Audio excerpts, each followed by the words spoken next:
ప్రేక్షకులకు స్వాగతం. నా పేరు మనోహర్. కలం పేరు సత్య అన్వేషి. మీరు వీక్షిస్తున్న కార్యక్రమం క్వశ్చన్ ఎవ్రీథింగ్ విత్ సత్య అన్వేషి. ఇవాటి తేదీ 23 జనవరి 2022. ఈ కార్యక్రమంలో ఇది 20వ స్ట్రీమ్. యూట్యూబ్, ఫేస్బుక్లలో ఒకేసారి లైవ్ స్ట్రీమింగ్ జరుగుతుంది. ఈ లైవ్ స్ట్రీమ్ ని చూడాలి లేదా వినాలి అనుకుంటే ఈ క్వశ్చన్ ఎవ్రీథింగ్ మరియు సత్య అన్వేషి యూట్యూబ్ ఛానల్స్ ని సబ్స్క్రైబ్ చేసుకోండి. ఈసారి సబ్స్క్రైబ్ ఓన్లీ కమెంటింగ్ మోడ్ ని ఎనేబుల్ చేశాను. సో సబ్స్క్రైబ్ చేసుకుని కనీసం 30 minutes తర్వాత యూ కెన్ స్టార్ట్ కమెంటింగ్. ఎందుకంటే లాస్ట్ టైం చాలా మంది ట్రోల్స్ వచ్చారు కదా, so I have to take some precautions. ఎందుకంటే మిగతా వాళ్ళకి చాలా ఇబ్బందులుగా ఉంది. సో సబ్స్క్రైబర్స్ మాత్రమే కమెంట్ చేయగలరు, and that too after half an hour. So ఇప్పటికిప్పుడు సబ్స్క్రైబ్ చేసుకుంటే మేబీ హాఫ్ అన్ అవర్ తర్వాత you can enter into the live chat. Okay, good. ఈ స్ట్రీమ్లో డైరెక్ట్గా పాల్గొనాలి అనుకుంటే నేను లింక్ ఇచ్చానండి. జాయిన్ లింక్ అని ఉంటుంది, లైవ్ చాట్లో ఉంటుంది. సో ప్లీజ్ ఆ లింక్ యూస్ చేసి జాయిన్ అవ్వండి స్టూడియోలోకి. కొత్త వారికి, అందులో ఆస్తికులకి, దైవభక్తులకి ప్రాధాన్యత ఉంటుంది. ఆల్రెడీ ఇంతకు ముందు ప్రశ్నలు అడిగిన వారికి వారిని క్యూలో ఉంచడం జరుగుతుంది. దయచేసి అర్థం చేసుకోగలరు. సో లెట్స్ ఇవాళ స్ట్రీమ్ స్టార్ట్ చేద్దాం. I hope you guys are able to hear me. So you guys can hear me. Okay, good.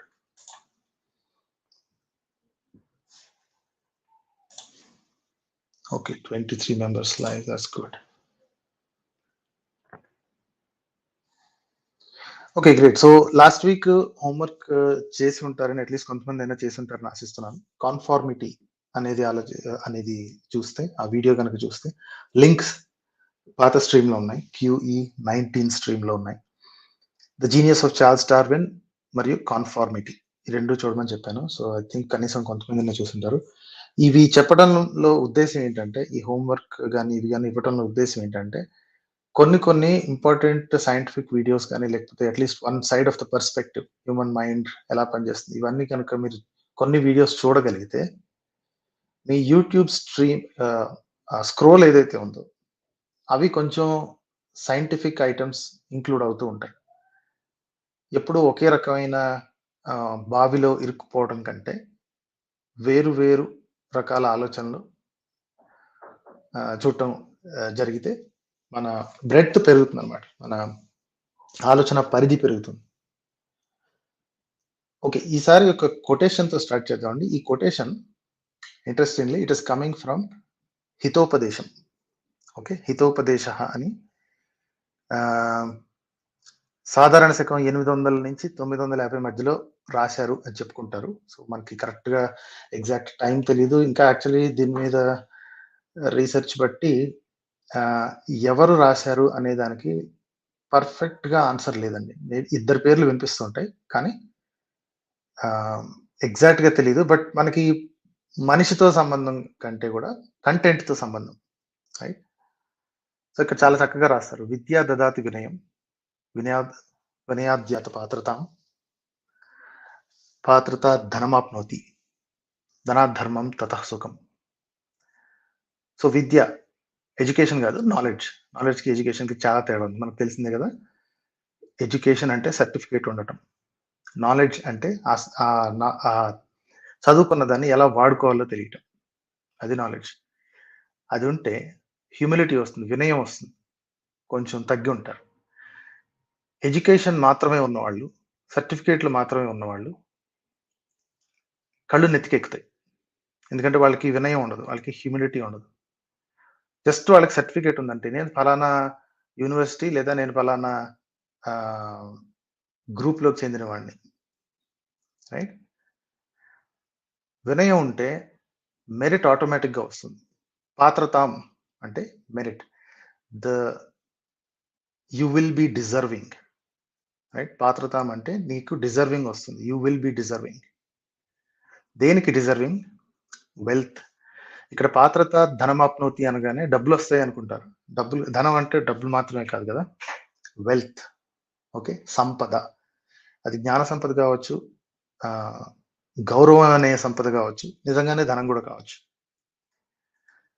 ఆ గౌరవం అవి ఈ అన్ని రకాల ధనాలు కలిపితే రైటియస్నెస్. అప్పట్లో పదాలు లేక ధర్మం అనే వాడుకునేవాళ్ళు, అన్నిటికీ ధర్మం అని అంటారు కాబట్టి రైట్. వేరు పదాల్లో థింక్ చేసి చూస్తే రైటియస్నెస్ వస్తుంది. ఆ మంచితనం, తెలివైనతనం వస్తే అప్పుడు బ్లిస్, సంతోషం అనేది వస్తుంది. So it simply says knowledge gives you humility, humility will give you merit, and merit provides you with wealth, and with wealth you will get righteous, and then with righteousness comes bliss, right? హితోపదేశం నుంచి వచ్చింది. ఇలాంటివి అప్పుడప్పుడు చూస్తూ ఉందాం. ఈ వారం topic చూద్దాం. ఈ వారం టాపిక్ ఒకనొక కమెంట్ చేసిన ఆయన, ఒకనొక ఇంతకు ముందు వచ్చిన ఆయన, హీ ఆస్క్డ్ అబౌట్ దిస్ అన్నమాట. దీని గురించి అడిగారు. సో వెంటనే దీని గురించి ప్రోగ్రామ్ చేద్దాం అనిపించింది. ద కెమిస్ట్రీ ఆఫ్ ఎమోషన్స్, భావోద్వేగాలు, వాటి రసాయన మూలాలు. సో ఆస్తికులు చాలా మంది క్వశ్చన్ అడుగుతూ ఉంటారు, ప్రతిదీ పదార్థమేనా, మీకు పదార్థాన్ని మించింది ఏమీ లేదా అంటే నాస్తికుల్ని ప్రశ్నించేటప్పుడు కానీ, లేదా దేవుణ్ణి నమ్మని వాళ్ళు రైట్, ఆస్తికులు, హేతువాదులు, వీళ్ళందరినీ ప్రశ్నించేటప్పుడు అంతా పదార్థమేనా, ఆఖరికి ప్రేమ కూడా పదార్థమేనా, అంటే మనిషి అంటే ఓన్లీ బ్రెయిన్ లో కెమికల్స్ ఏనా, ఇంకేమీ లేవా? The answer is yes and no, right. Yes ఎందుకంటే ఎవ్రీథింగ్ ఈజ్ రియలీ కెమిస్ట్రీ. భావోద్వేగాలు అన్నీ కూడా it has to do something with your chemicals in your brain. బ్రెయిన్లో జరుగుతున్న, మస్తిష్కంలో జరుగుతున్న రసాయన చర్యల ద్వారానే బయటకు మీకు ఎమోషన్ లాగా కనిపిస్తుంది. ఎమోషన్స్ అంటే ఏంటి? రైట్, ప్రేమ, వాత్సల్యం, మమకారం, మోహం, కామం, కోపం, క్రోధం, పగ, ద్వేషం, భయం, భీతి, పిరికితనం, ఆనందం, మధురానుభూతి, అహంకారం, ఇలా వగేరా, ఇవన్నీ ఎమోషన్స్ కదా. ఆస్తికుల దగ్గర పెద్దగా ఆన్సర్ ఉండదు. కాకపోతే వాళ్ళు సింపుల్ ఆన్సర్ ఏంటి అంటే, యా ఇది దేవుడు ఇచ్చాడనో, లేకపోతే ఆధ్యాత్మికమనో. If they don't want to put God, they'll put something as equal to God as it is mysterious. అంటే దాని మీద పెద్దగా విషయం ఏమి ఉండదు. వాళ్ళు సింపుల్ గా ఇది చెప్పలేదు కాబట్టి మా దేవుణ్ణో లేకపోతే మా ఆధ్యాత్మికాన్నో నమ్మేసి, రైట్. సో ఎమోషన్స్ అంటే ఏంటి అనేది వాళ్ళు చెప్పటం చేతకాకో, లేకపోతే వాళ్ళ దగ్గర లిమిటెడ్ ఆన్సర్స్ ఉండటం, దాంతో ఇమీడియట్ గా సైన్స్కి అన్నీ తెలియవు. యాక్చువల్లీ సైన్స్కి చాలా తెలుసండి. మేబీ 50 ఏళ్ల క్రితం, 100 ఏళ్ల క్రితం చూసుకుంటే సైన్స్కి పెద్దగా తెలిసేది కాదు. బ్రెయిన్ కెమిస్ట్రీ ఎలా మానిటర్ చేయాలో తెలిసేది కాదు. అప్పట్లో ఈఈజీలు కానీ, లేకపోతే ఈ బ్రెయిన్ మానిటరింగ్ సిస్టమ్స్ కానీ డెవలప్డ్ కాదు. సో అప్పట్లో ఈ మతస్థులు కానీ, లేకపోతే నాన్ సైంటిస్టులు కానీ చెప్పేది స్పిరిచువాలిటీ అని అవన్నీ ఉంటే దానికి ఆన్సర్ ఉండేది కాదు, ఎదురు చెప్పగలిగే ఆన్సర్ ఉండేది కాదు. But right now in this 21st century we have enough details. These are just 14 of our brain chemicals. ఇంకా చాలా ఉన్నాయి actually. Okay, most of these are hormones అండి. Okay, and receptor, sorry, brain chemicals, simply brain chemicals. ఇవి బ్రెయిన్లోనూ ఉంటాయి, బాడీలో ఉండే brain సెల్స్లోనూ ఉంటాయి. బ్రెయిన్ సెల్స్ అంటే అదే న్యూరల్ సెల్స్, నర్వ్ సెల్స్లో కూడా ఉంటాయి. ఇన్ని ఒకేసారి డిస్కస్ చేయడం కష్టం. సో కాబట్టి చాలా కొన్ని డిస్కస్ చేద్దాం. మనం ఒక 4ని డిస్కస్ చేద్దాం ఈసారి. DOSE, dopamine, oxytocin, serotonin, endorphins. Okay, ఈ 4 కెమికల్స్ ప్రస్తుతానికి మన డిస్కషన్కి సరిపోతాయి.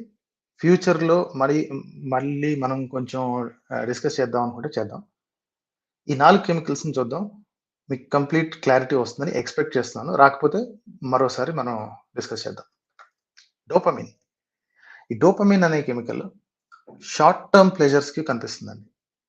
డోపమిన్ అనేది జస్ట్ బర్స్ట్ లాగా బ్రెయిన్ లో వస్తుంది. It's a chemical, it's a simple hormone. మీరు ఒక పోస్ట్ చేసినప్పుడు కానీ, రైట్? మీరు ఫేస్‌బుక్‌లో గాని, ఎక్కడైనా పోస్ట్ చేసినప్పుడు, ఇన్‌స్టాగ్రామ్‌లో పోస్ట్ చేసినప్పుడు, మీకొక లైక్ గాని, ఒక హార్ట్ గాని వచ్చిన వెంటనే, మీ ఫోను ఎప్పుడైతే అది చూపిస్తుందో సంబడీ లైక్డ్ యువర్ పోస్ట్ అనో, సంబడీ లైక్డ్ యువర్ పిక్చర్ అనగానే, మీ ఆ ఒక్క నిమిషంలో, ఆ ఒక్క క్షణంలో మీకొచ్చే చిన్న హై ఉంటుంది చూసారా? ఆ చిన్న కిక్ ఉంటుంది చూసారా? That is called dopamine. That is caused by dopamine. ఆ చిన్న చిన్న ప్లెజర్స్ ఎప్పుడైతే వస్తాయో, అవి డోపమైన్ వల్లనే వస్తాయి. Likes, hearts and comments me you YouTube video గాని, లేదా మీ పోస్ట్ గాని మెల్లిమెల్లిగా ఆహ్, పాపులర్ అవుతుంటాయి. రైట్? హార్ట్‌లు, లైక్‌లు పడుతూ ఉంటే, మీకు ఆ కిక్ పెరుగుతూ ఉంటుందన్నమాట. ఇది అన్నిటికంటే ఇంపార్టెంట్ అడిక్టివ్ కెమికల్ అండి. And it is natural. Right? దీనివల్ల హ్యాబిట్స్ వస్తాయి. షార్ట్ టర్మే అలాగే వచ్చిన హై ఏదైతే ఉందో, ఆ కిక్ ఏదైతే ఉందో వెంటనే పోతుంది. సో, కాబట్టి మళ్ళీ కావాలనిపిస్తుంది. ఒకసారి ఒక మంచి ఫోటో పెట్టి లైకులు పడగానే, రేపో ఎల్లుండో ఇంకొక ఫోటో పెట్టాలనిపిస్తుంది. మళ్ళీ అన్ని లైకులు కావాలనిపిస్తుంది. ఎందుకంటే, ఆ రోజు పడిన లైకులకి లేదా హార్ట్‌లకి కిక్ తగ్గిపోయింది. అయిపోయింది. రైట్? ఒకసారి పడింది కదా అని చెప్పి జీవితాంతం వదిలేయరు కదా! మళ్ళీ 2, 3 రోజుల్లో ఇంకొక ఫోటో ఏస్తారు. ఈ కిక్ ఎలా పెరుగుతుందంటే, at some point in time రోజుకి 3, 4 ఫోటోలేసి లైకులు రాకపోతే హర్ట్ అవ్వడం దాకా వస్తుందండి. రైట్? ఎంత ఫాస్ట్‌గా కిక్ వస్తుందో అంత ఫాస్ట్‌గానే తగ్గిపోతుంది దీనివల్ల. దీని వల్లనే హాబిట్స్ ఫార్మ్ అవుతాయి. అడిక్షన్స్ ఫార్మ్ అవుతాయి. Next oxytocin. ఇందాక డోపమైన్ అనేది చెప్పుకున్నప్పుడు, డోపమైన్ అనేది ఫాస్ట్‌గా వచ్చి ఫాస్ట్‌గా పోతుంది కదా! ఈ ఆక్సిటోసిన్ అనేది లాంగ్ లాస్టింగ్ హ్యాపీనెస్‌కి దారి తీస్తుందన్నమాట. దీన్ని లవ్ హార్మోన్ అని గూడా అంటుంటారు. ఎందుకంటే ప్రేమలో ఉన్నవారు గాని, లేదా ఎక్కువ ఆహ్, హ్యాపీనెస్ అంటే ప్రేమ అనంగానే ఓన్లీ అపోజిట్ సెక్స్‌లో ఉన్న ప్రేమే కాదు. Any type of love, brother to brother love, father to son love, right? Mother to daughter, any brother, sister వాళ్ళ మధ్యలో ఉండే అనుబంధం. వీటన్నిటి నుంచి కూడా ఇవి ఎక్స్‌పీరియన్స్ అవుతున్నప్పుడు అంటే ఆ ప్రేమని ఎక్స్‌పీరియన్స్ చేస్తున్నప్పుడు మీ మైండ్‌లో విపరీతమైన ఆక్సిటోసిన్ కంటెంట్‌ని చూడవచ్చు. ఈ ఆక్సిటోసిన్ ఉండటం వల్ల deep trust, friendship, deep trust అనేది ఫార్మ్ అవ్వటానికి ఈ ఆక్సిటోసిన్ కారణమవుతుంది. రైట్? ఈ కిక్ కోసం ఈ ఆక్సిటోసిన్ అనేది కూడా లైట్‌గా కిక్ ఇస్తుంది కాబట్టి, ఈ కిక్ కోసం మనం రిపీటెడ్‌గా పనులు చేస్తుంటాం. ఎలాంటిది? కలిసి ఫుడ్ తింటాం. షేర్ చేసుకున్నప్పుడు ఎనీథింగ్ హ్యాపీనెస్ గాని ఏదైనా షేర్ చేసుకున్నప్పుడు ఒక కిక్ వస్తుంది చూసారా? అది ఈ ఆక్సిటోసిన్ అనేది బ్రెయిన్‌లో ఎక్కువగా ప్రొడ్యూస్ అవ్వటం వల్ల వస్తుంది. ఇది కూడా ఆహ్, మళ్ళీ మళ్ళీ కావాలనిపిస్తుంది. కాకపోతే ఇది అడిక్టివ్ కాదు. ఎందుకు అడిక్టివ్ కాదంటే, ఒకసారి వచ్చిన హై, కిక్ ఏదైతే ఉందో ఆక్సిటోసిన్ వల్ల వచ్చిన కిక్ అంత తొందరగా దిగిపోదు. డోపమైన్ లాగా తొందరగా దిగిపోదు. సో, కాబట్టి ప్రతిరోజు ఆహ్, ఆ డీప్ ట్రస్ట్ ఉందా లేదా అని చెక్ చేయటం, ప్రతిరోజు కెలకటం ఇలాంటివి చేయరు. ఆక్సిటోసిన్ అనేది లాంగ్ టర్మ్ రిలేషన్‌షిప్స్‌కి ఉపయోగపడుతుంది. సెరటోనిన్. ఈ సెరటోనిన్ అనేది అకంప్లిష్‌మెంట్, ఏదైనా ఒక పెద్ద విషయం సాధించారు లేదా పెద్దదో, చిన్నదో సాధించటం నుంచి వచ్చే కిక్ అన్నమాట. 10 మంది మిమ్మల్ని మెచ్చుకున్నారు. దీనికి డోపమైన్‌కి చిన్న తేడా ఉందండి. ఈ సెరటోనిన్ అనేది చిన్న చిన్నగా లైక్‌లు, హార్ట్‌లతో వచ్చేది కాదు. Something considerable in your life. ఒక మాదిరి పని ఏదైనా చేస్తే మీకు రికగ్నిషన్ వచ్చిందనుకోండి. ఈ సెరటోనిన్ అనేది ఎక్కువ ప్రొడ్యూస్ అయ్యి, ఇది కూడా హాబిట్ ఫార్మింగే. ఆల్‌మోస్ట్ అన్ని హాబిట్ ఫార్మింగే. కాకపోతే ఈ సెరటోనిన్ అనేది మిమ్మల్ని మరింత ముందుకు తీసుకెళ్ళడానికి గాని, అది ఏ విషయమైనా సరే, ఒక్కోసారి చెడ్డ విషయాలకు కూడా పనికొస్తుంది.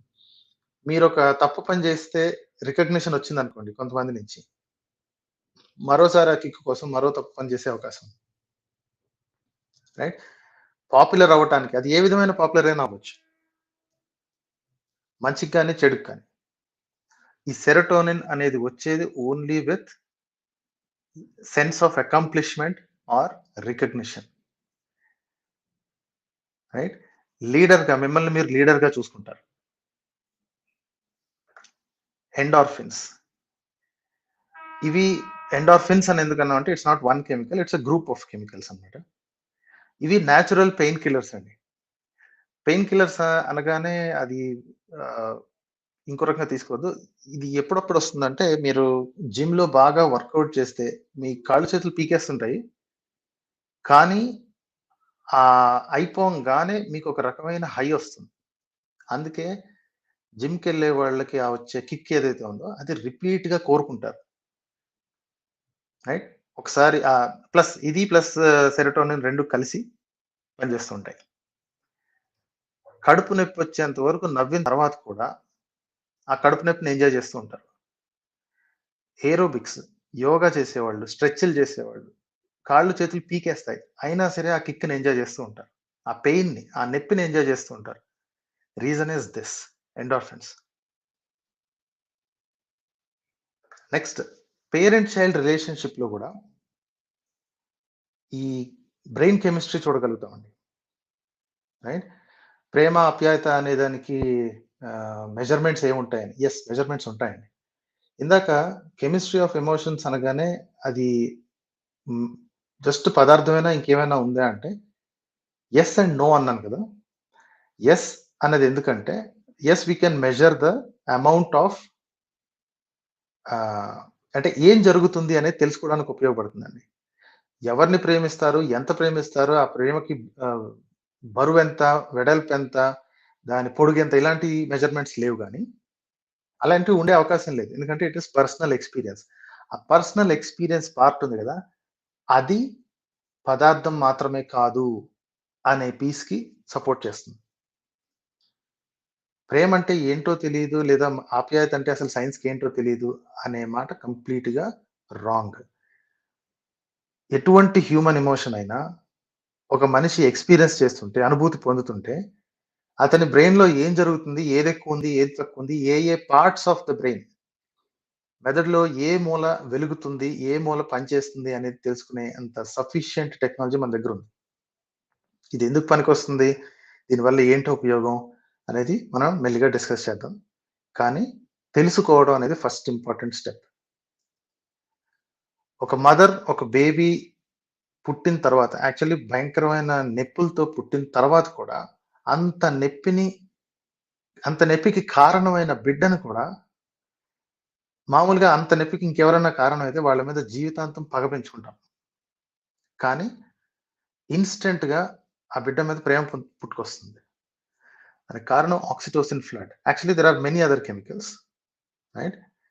ఎస్ట్రాడియోల్ ఇంకా చాలా కెమికల్స్ ఉన్నాయి. కానీ ఇది మాత్రం తప్పనిసరిగా జరుగుతుంది. ఆక్సిటోసిన్ ఫ్లడ్ అనేది మాత్రం జరుగుతుంది. Same here parent response to baby cry.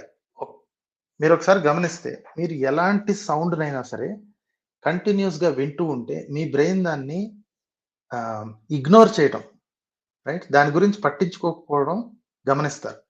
మీ ఇంటి పక్కన ఎవరైనా బోరింగ్ ఏస్తున్నారనుకోండి, డ్రిల్ చేస్తున్నారనుకోండి. ఫస్ట్ అరగంట మీకు ఒళ్ళు మండిపోద్ది. ఏం చేయాలో తెలీదు. విపరీతమైన కోపమొస్తది. కాకపోతే ఒక అరగంట తర్వాత మీ బ్రెయిన్ స్లోగా ఆ డ్రిల్లింగ్ సౌండ్‌ని ఇగ్నోర్ చేయడానికి అలవాటు చేసుకుంటుంది. సో, ఫస్ట్ అరగంటలో మీకొచ్చినంత కోపం తర్వాత రాదు. సో, మీ బ్రెయిన్ దానికి ఆహ్, కౌంటర్ బ్యాలెన్స్ తయారు చేసి, మీకు దానికి ఇది నార్మల్ ఇంకా అనుకుని, దీన్ని ఇరిటేషన్‌లోకి తీసుకోవటం వేస్ట్ అని అలవాటు చేసుకుంటుంది. కానీ పిల్లవాడి ఏడుపులు, baby cry, right? Little girl or little boy. ఆ ఏడుపుల్ని అది మీ పిల్లోడైనా, ఇంకొకరి పిల్లోడైనా హ్యూమన్స్ ఎవ్వరు ఇగ్నోర్ చేయలేరండి.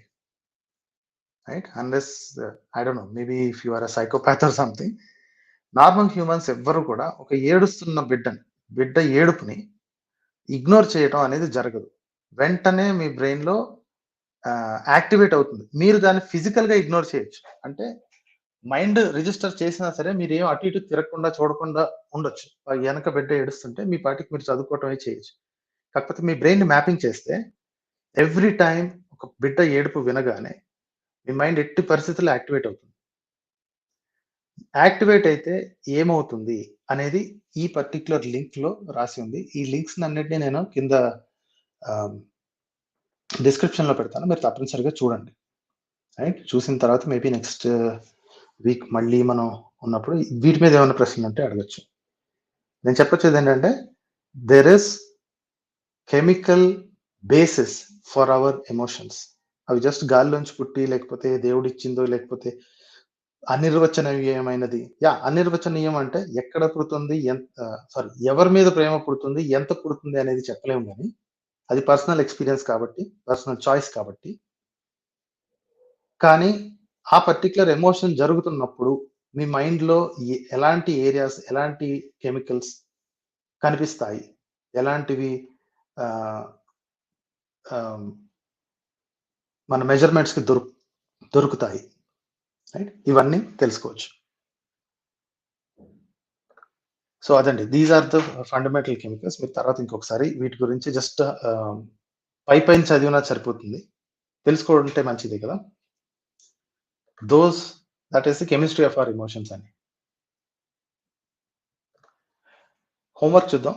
ఈసారి ఒక కొంచెం పెద్దదే కానీ, but I think you will enjoy it అండి.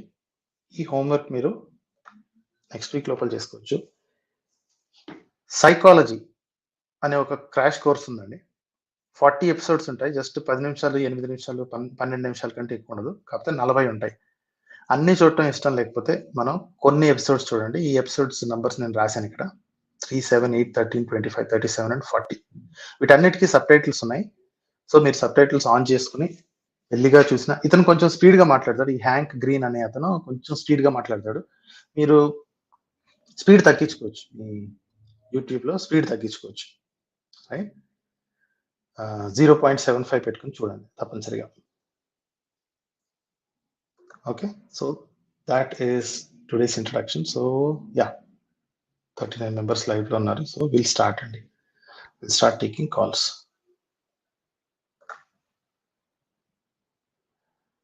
Okay, great. So let's see who we have. Oh, great. మన దగ్గర కొత్త ఒక ఆయన వచ్చారు. సో ఇంతకంటే will take, let me take Acer గారు. యాసర్ గారు, హలో నాయిస్ అండి కొంచెం. గుడ్ ఈవినింగ్ అండి. నమస్తే సార్, మీ దగ్గర నుంచి ఎక్కువ వాయిస్ వస్తుంది, వెనక నుంచి సౌండ్స్ వస్తున్నాయి. జస్ట్ ఇప్పుడే వచ్చానండి రూమ్ కి. సో పిల్లలు ఉన్నారు. సో ఎవరంటే మీ అబ్బాయి చెప్పాడు, ఎవరు ప్రసన్న కుమార్ అని. సో కొద్దిగా ఒకసారి లైవ్ లోకి వస్తారంటే సరే అని వచ్చాను అన్నమాట. Yes sir, what would you like to discuss? దేని గురించి మాట్లాడదాం? మీ ఇష్టం అండి. అంటే నేను ఎక్కువ డిస్కస్ చేసేది ఎక్కువ దేవుడు అంటే ఎవరు అనే దాని మీద చేస్తాను. సో అంటే అంటే నాకు ఎక్కువ టైం లేదు, ఎందుకంటే ఇప్పుడే వచ్చాను నేను. అంటే వేరే డిస్కస్ చేసి ఇందాక వచ్చాను. సో మీతో నేను ఒక 10 నిమిషాలు మాత్రం చేయగలుగుతాను. ఓకేనా బ్రదర్? నెక్స్ట్ ఒకవేళ అనుకుంటే ఇన్షాల్లా మళ్ళీ తప్పకుండా వేరే మీటింగ్ లో కూడా మనం చేయొచ్చు. Perfect, no problem sir. చెప్పండి సార్. కొంచెం సైలెంట్ గా చూసుకోండి సార్, తలపేసుకోండి. యాక్చువల్లీ ఇప్పుడే వచ్చాను అనమాట. సో నాతోనే ఎక్కువ నా పిల్లలు ఉంటారు. ఆఫీస్కి అంటే వేరే మీటింగ్ ఉండే, అది కూడా కంప్లీట్లీ చేసుకొని సో ఇందాకే వచ్చాను అన్నమాట. సో భోజనం చేద్దామని, సో అది కూడా చెప్పాను. సో మీ విశ్వాసం చెప్తారా బ్రదర్? విశ్వాసం అనేది నాకు యాక్చువల్లీ దేవుడి మీద విశ్వాసం లేదండి. అంటే ఇప్పుడు మీకు ఉంటుంది కదా, అంటే దేవుడు ఉన్నాడా లేకుంటే దేవుడు లేడా అంటే, ఇప్పుడు నాస్తికులు ఉన్నారనుకోండి, దేవుడు లేరు అంటారు. దేవుడు లేరు అన్నారండి నాస్తికులు. దేవుడు లేరు అనేవాళ్ళు నాస్తికులు కాదు. వాళ్ళు మరి మీరు చెప్పినట్టు మీ లాంగ్వేజ్ లో మరి తిరస్కారులు అనొచ్చు, ఏమన్నా అనొచ్చు, కానీ నాస్తికులు అనేవాళ్ళు వాళ్ళు కనుక హేతువాదులు అయ్యి ఉండుంటే. హేతువాదు అంటే ఇప్పుడు చూడండి, ఇప్పుడు నాస్తికులు అంటే చాలా మంది దేవుడు ఎలా ఉంటాడు అనే క్వశ్చన్ లో ఉంటారు. అంటే దేవుడు లేడనే చెప్తుంటారు. అంటే నేనంటాను, దేవుడు లేకుంటే ఒక్కసారి ఆధారం ఇవ్వండి అని అడుగుతాను. దేవుడు లేడనే వాళ్ళ దగ్గర అంటే ఇప్పుడు మీరు ఉన్నారన్నారు అనుకోండి, అంటే మీ స్టేజ్లో దేవుడు ఎలా ఉంటాడు అన్నది నాకు కన్ఫర్మ్ అయింది అనుకోండి, అంటే మీ పరిధిలో ఉంటుంది కదా, అంటే దేవుడు అంటే ఇలా ఉండాలి అని. దేవుడు అంటే ఏంటో నాకు తెలియదండి. నాకు తెలిసినంత వరకు వీళ్ళు చెప్పేంత వరకు అంటే భక్తులు లేదా ఇది విశ్వాసులు లేదా నమ్మిన వాళ్ళు దేవుడు అంటే ఇది అని వాళ్ళు చెప్పటమే తప్ప నాకు దేవుడు అంటే అంటే ఏంటో మీరు తెలియదు. ఏమనుకుంటున్నారు అది చెప్తే నేను కూడా ఒక, అంటే మీరు నాస్తికులు అయితే కాదు అంటున్నారు. సో నాస్తికులు అయితే కాదు. మీ డెఫినేషన్ ఆఫ్ నాస్తికులు కరెక్ట్ కాదు. నేను చెప్పేది ఏంటంటే మీరు అనుకునే నాస్తికులు అంటే దేవుడు లేడు అనేవాడే నాస్తికుడు అని మీరు అంటున్నారు. ఆ డెఫినేషన్ కరెక్ట్ కాదు బ్రదర్. అంటే నాకు తెలుసు, బట్ ఎందుకంటే వాళ్ళు ఏమంటారంటే దేవుడు లేడు అని అంటారు. వద్దులేండి, మనం మాట్లాడుకుందాం. ఇప్పుడు మీరు నేను అదే అడిగాను కదా బ్రదర్, మీ విశ్వాసం ఏంటో తెలియపరిస్తే నేను దానిపై మాట్లాడగలుగుతాను. ఇప్పుడు మీ విశ్వాసం తెలియకుండా నేనేం మాట్లాడలేను కదా. ఇప్పుడు చూడండి, నా విశ్వాసం ఏమిటంటే దేవుడు ఉన్నాడు, చిట్ట చివరి ప్రవక్త ముహమ్మద్ సల్లల్లాహు అలైహి వసల్లం అంతిమ దైవ గ్రంథం ఖురాన్ అంటాను నేను. సో అలాగే మీకంటూ ఒక విశ్వాసం ఉంటుంది కదా. లేదండి, ఆ విశ్వాసం ఉండాల్సిన పని లేదు. నాకు ఆధారం ఉంటేనే నమ్ముతాను, ఏదైనా ఆధారం ఉంటేనే ఒప్పుకోవడం జరుగుతుంది. సో మీరు మీ విశ్వాసాన్ని తెలియపరిచారు కాబట్టి ఓకే. సో మీరు Quran is the final book plus Muhammad is the last prophet అంటారు, అంతేనా? అవును. ఓకే. ఖురాన్ ఎవరు రాశారండి? ఖురాన్ ఎవరు రాయలేదండి, అది దైవవాణి అండి. ఇప్పుడు వేదాలు ఎవరు రాశారు అంటే ఎవరు కూడా చెప్పలేము. సో ఇది కూడా అంతే, ఇది దేవుని వాణి. ఓకే, దేవుని వాణి అని మీకు ఎవరు చెప్పారు? ఇప్పుడు వేదాలు దేవవాణి ఎవరు చెప్తారండి? వేదాల సంగతి ఎందుకండి, నేను హిందువుని కాదు కదా. ఇప్పుడు ఒక లాజిక్ ఉంటే ఒక లాజిక్ మాట్లాడాలి కదండి. ఇప్పుడు లాజిక్ అన్నప్పుడు సార్ ఒక్క నిమిషం. ఇప్పుడు మీరు అంటున్నారు ఖురాన్ ఎవరు రాశారు, ఖురాన్ ఎవరు చెప్పారు, దైవవాణి గ్రంథంలో కాబట్టి మనం చెప్తాం కదా బ్రదర్. ఇప్పుడు మీరు ఏమంటున్నారు, అది ఎవరు రాశారు, ప్రశ్నకు ప్రశ్న సమాధానం కాదు కదా. ఎగ్జాక్ట్లీ, అందుకనే నేను ప్రశ్న అడిగినప్పుడు మీరు వేదాలు ఎవరు రాశారని ప్రశ్న అడగండి, అది బాగోదు. అందుకే అన్నాను కదా బ్రదర్, ఇప్పుడు నేను చెప్పాను దైవవాణి అని గ్రంథంలో రాసి ఉంది కాబట్టి నేను చెప్పాను. సో గ్రంథంలో రాసి లేకపోతే నేను చెప్పాను కదా. ఓకే గుడ్, అంతవరకు దేనికన్నా ఆధారం కావాలన్నారు, గ్రంథంలో ఆధారం ఉంది కాబట్టి నేను చెప్పాను ఇది దేవుని వాణి అని. ఓకే, ఒక పుస్తకంలో ఇదే దేవుని వాణి అని రాసి ఉంది కాబట్టి ఆ పుస్తకాన్ని నమ్ముతున్నారు, అంతేనా? దేవుని వాణి అంటే మీరు ఏమనుకుంటున్నారు, అంటే దేవుని పుస్తకం ఎలా ఉంటే మీరు ఎలా ఉండాలి అనుకుంటున్నారు, అది చెప్పండి బ్రదర్. నాకు తెలియదండి, నేను దేవుడినే నమ్మనండి, నాకు తెలియదు కదా, మీరు కదా చెప్పేది. దేవుడిని నమ్మకపోతే మీరు ఇప్పుడు ఏమంటారు మిమ్మల్ని? ఇప్పుడు హేతువాది అయితే అన్నారు, హేతువాదిలో 2 రకాలు ఉంటారండి. అంటే ఒకరు దేవుడిని ఎగ్జాంపుల్ తీసుకుంటే పోతులూరు వీరబ్రహ్మానంద స్వామి గారిని తీసుకోవచ్చు. అతను హేతువాది. యాసర్ గారు ఒక్క నిమిషం ఉండండి, మీరు వేరే చోటుకి వెళ్ళొద్దండి. మనం ఒక్క మాట మీద మీ విశ్వాసం గురించి చెప్పారు కాబట్టి, మీరు బట్టబయలు చేశారు కాబట్టి, మీరు ఎక్స్ప్రెస్ చేశారు కాబట్టి దాని మీద మాత్రమే మాట్లాడదాం. ఖురాన్ అక్కడే ఉన్నాను, మీరు వేదాల దగ్గరికి వెళ్ళారు, మీరు వీరబ్రహ్మేంద్ర స్వామి దగ్గరికి వెళ్ళారు. ఎందుకు చెప్పానంటే ఇప్పుడు ఎగ్జాంపుల్ గా చెప్పాను. ఇప్పుడు ఏదైనా అర్థమయ్యే విధంగా చెప్పాలంటే ఇప్పుడు అక్కడ వెళ్ళి చెప్పాల్సిందే. లేదు నా సొంత నేను ఇవ్వలేను కదా, ఎందుకంటే ఒక పర్టికులర్ అందుకనే ఖురాన్ దగ్గర ఇప్పుడు ఏదైనా చెప్పాలి, వివరణ ఇవ్వాలి అంటే ఇప్పుడు ఒకటైనా ఎగ్జాంపుల్ మనం చూపెడతాం. ఎందుకు ఇది ఇలా ఉంటుంది ఓకే అని మనం ఖచ్చితంగా ఒక ఎగ్జాంపుల్ తీసుకోవాల్సిందే.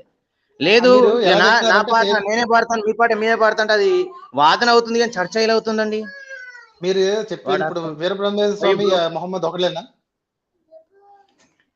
హేతువాది అన్నప్పుడు మొహమ్మద్, ఇప్పుడు నేను ఒక ఎగ్జాంపుల్ చెప్పాను. ఎగ్జాంపుల్ లో ఉదాహరణ కలపడంలో ఇప్పుడు నేను అంటాను అతను దేవుని విశ్వసించాడు, ఇతను కూడా దేవుని విశ్వసించారు అంటాను. యాసర్ గారు ఒక్క నిమిషం ఆగండి. మనం ఒక పర్టికులర్ దేవుడి గురించి, ఒక పర్టికులర్ పుస్తకం గురించి, ఒక పర్టికులర్ ప్రవక్త గురించి మాట్లాడుతున్నప్పుడు మీరు వేరు చోట్లకి వెళ్ళొద్దు. నేను అడిగిన ప్రశ్న చాలా సింపుల్. ఒక పుస్తకంలో నేను ఒకటే చెప్పాను. ఇప్పుడు మీరు అడిగారు దేవుని వాణి అంటే దేవుని వాణి ఉంది కాబట్టి నేను దేవవాణి అని చెప్పాను. అక్కడితో ఆగిపోయింది. మీరేమన్నారు, అది ఎవరు చెప్పారు అంటే ఇప్పుడు నేను ఎగ్జాంపుల్ ఇచ్చాను తప్ప, లేకుంటే ఇంకా ఎవరు అన్నది కాదు. ఇలా ఉంది. చూడండి 2వ అధ్యాయం 2వ వచనంలో ఈ గ్రంథం అల్లా గ్రంథం అన్న దాంట్లో ఎలాంటి సందేహం లేదని చెప్తాడు అల్లా సుబ్హానహు వ తఆలా. సో ఇప్పుడు ఇది ఎవరికి వచ్చింది?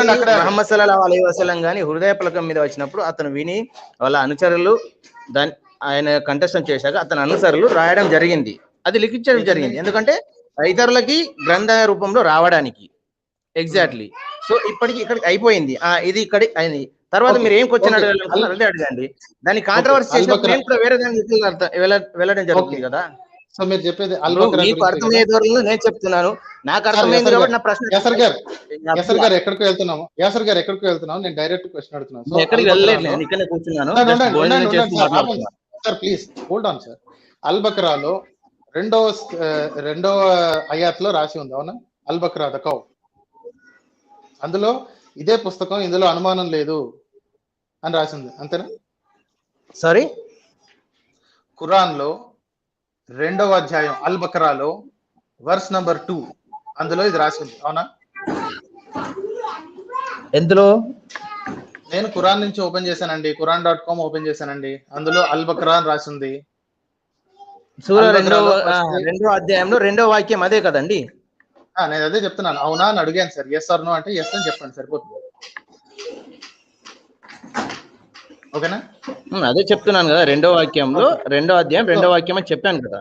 సో ఒక పుస్తకంలో నేనే దేవుణ్ణి, నేను ఇది ఇచ్చాను అని రాసి ఉంది కాబట్టి ఆ పుస్తకాన్ని మీరు దేవుడిది ఇచ్చింది అని నమ్మేశారు. బ్రదర్, మీరు పుస్తకం అనే ముందు అది ఎలాంటిది అన్నది దాన్ని క్లారిఫై చేసి చెప్తే ఇంకా నాకు కూడా బాగుంటుందని. ఒక నేను నమ్మను కదా సార్, నేను కాఫీని కదా, అంటే మీరు దేవుడు అంటే నమ్మాలి తిరస్కారులా? ఒక్క నిమిషం, అంటే నాకు ఇప్పుడు మీ సంగతి చెప్పండి మాస్టర్. మీరు వచ్చారు కదా, మీరు వచ్చినప్పుడు నేను మిమ్మల్ని బ్రదర్ మీరు టాపిక్ మీద మాట్లాడినప్పుడు మీరు క్వశ్చన్ వేయడం కాదు, నా జవాబు వచ్చినాక నేను కూడా ప్రశ్న అడుగుతాను కదా బ్రదర్. ఇప్పుడు మీకు చెప్పాను, నేను టాపిక్ మీద ఉన్నానండి. నేను అదే టాపిక్ మీద ఉన్నాను కదా బ్రదర్. ఇప్పుడు అల్ బకరా 2వ వర్స్లో చెప్పండి. ఇప్పుడు దేవుని గ్రంథం అంటే నేను 2వ వచనంలో చూపెట్టాను, అది అల్లా గ్రంథంలో ఎలాంటి సందేహం లేదు బ్రదర్ అని. కానీ మీరేమంటే పుస్తకం అంటున్నారు. గ్రంథాన్ని ఒక పుస్తకం అన్నప్పుడు దానికి మీరు ఎలా క్లారిఫై చేసి ఎవరితోని మీరు అనుసంధానం చేసుకొని దీని పుస్తకం అని అన్నారో నాకు అది ఒక క్లారిటీ ఇచ్చారనుకోండి, ముందుకు వెళ్దాం. ఇప్పుడు నేను పుస్తకం అన్నాను కాబట్టి మీరు హత్యారా? సరే గ్రంథం అంటానండి, దానికి దీనికి ఏంటో నాకైతే అర్థం లేదు బ్రదర్. ఇప్పుడు చూడండి, నేను ఇప్పుడు సరే ఉండండి, నేను ఆన్ చేస్తున్నాను. నేను quran.com ఓపెన్ చేశాను. ఓకే బ్రదర్, మీరు quran.com ఆన్ చేయండి, నో ప్రాబ్లం. ఓకే, ఇందులో ఇది ఒక దివ్య గ్రంథం అని రాసింది. ఓకే, కనిపిస్తే చెప్పండి సార్, కనిపిస్తే చెప్పండి. ఓకేనా? అల్ బకరా ద కౌ, నేను తెలుగు తఫ్సీర్ కూడా ఓపెన్ చేశానండి.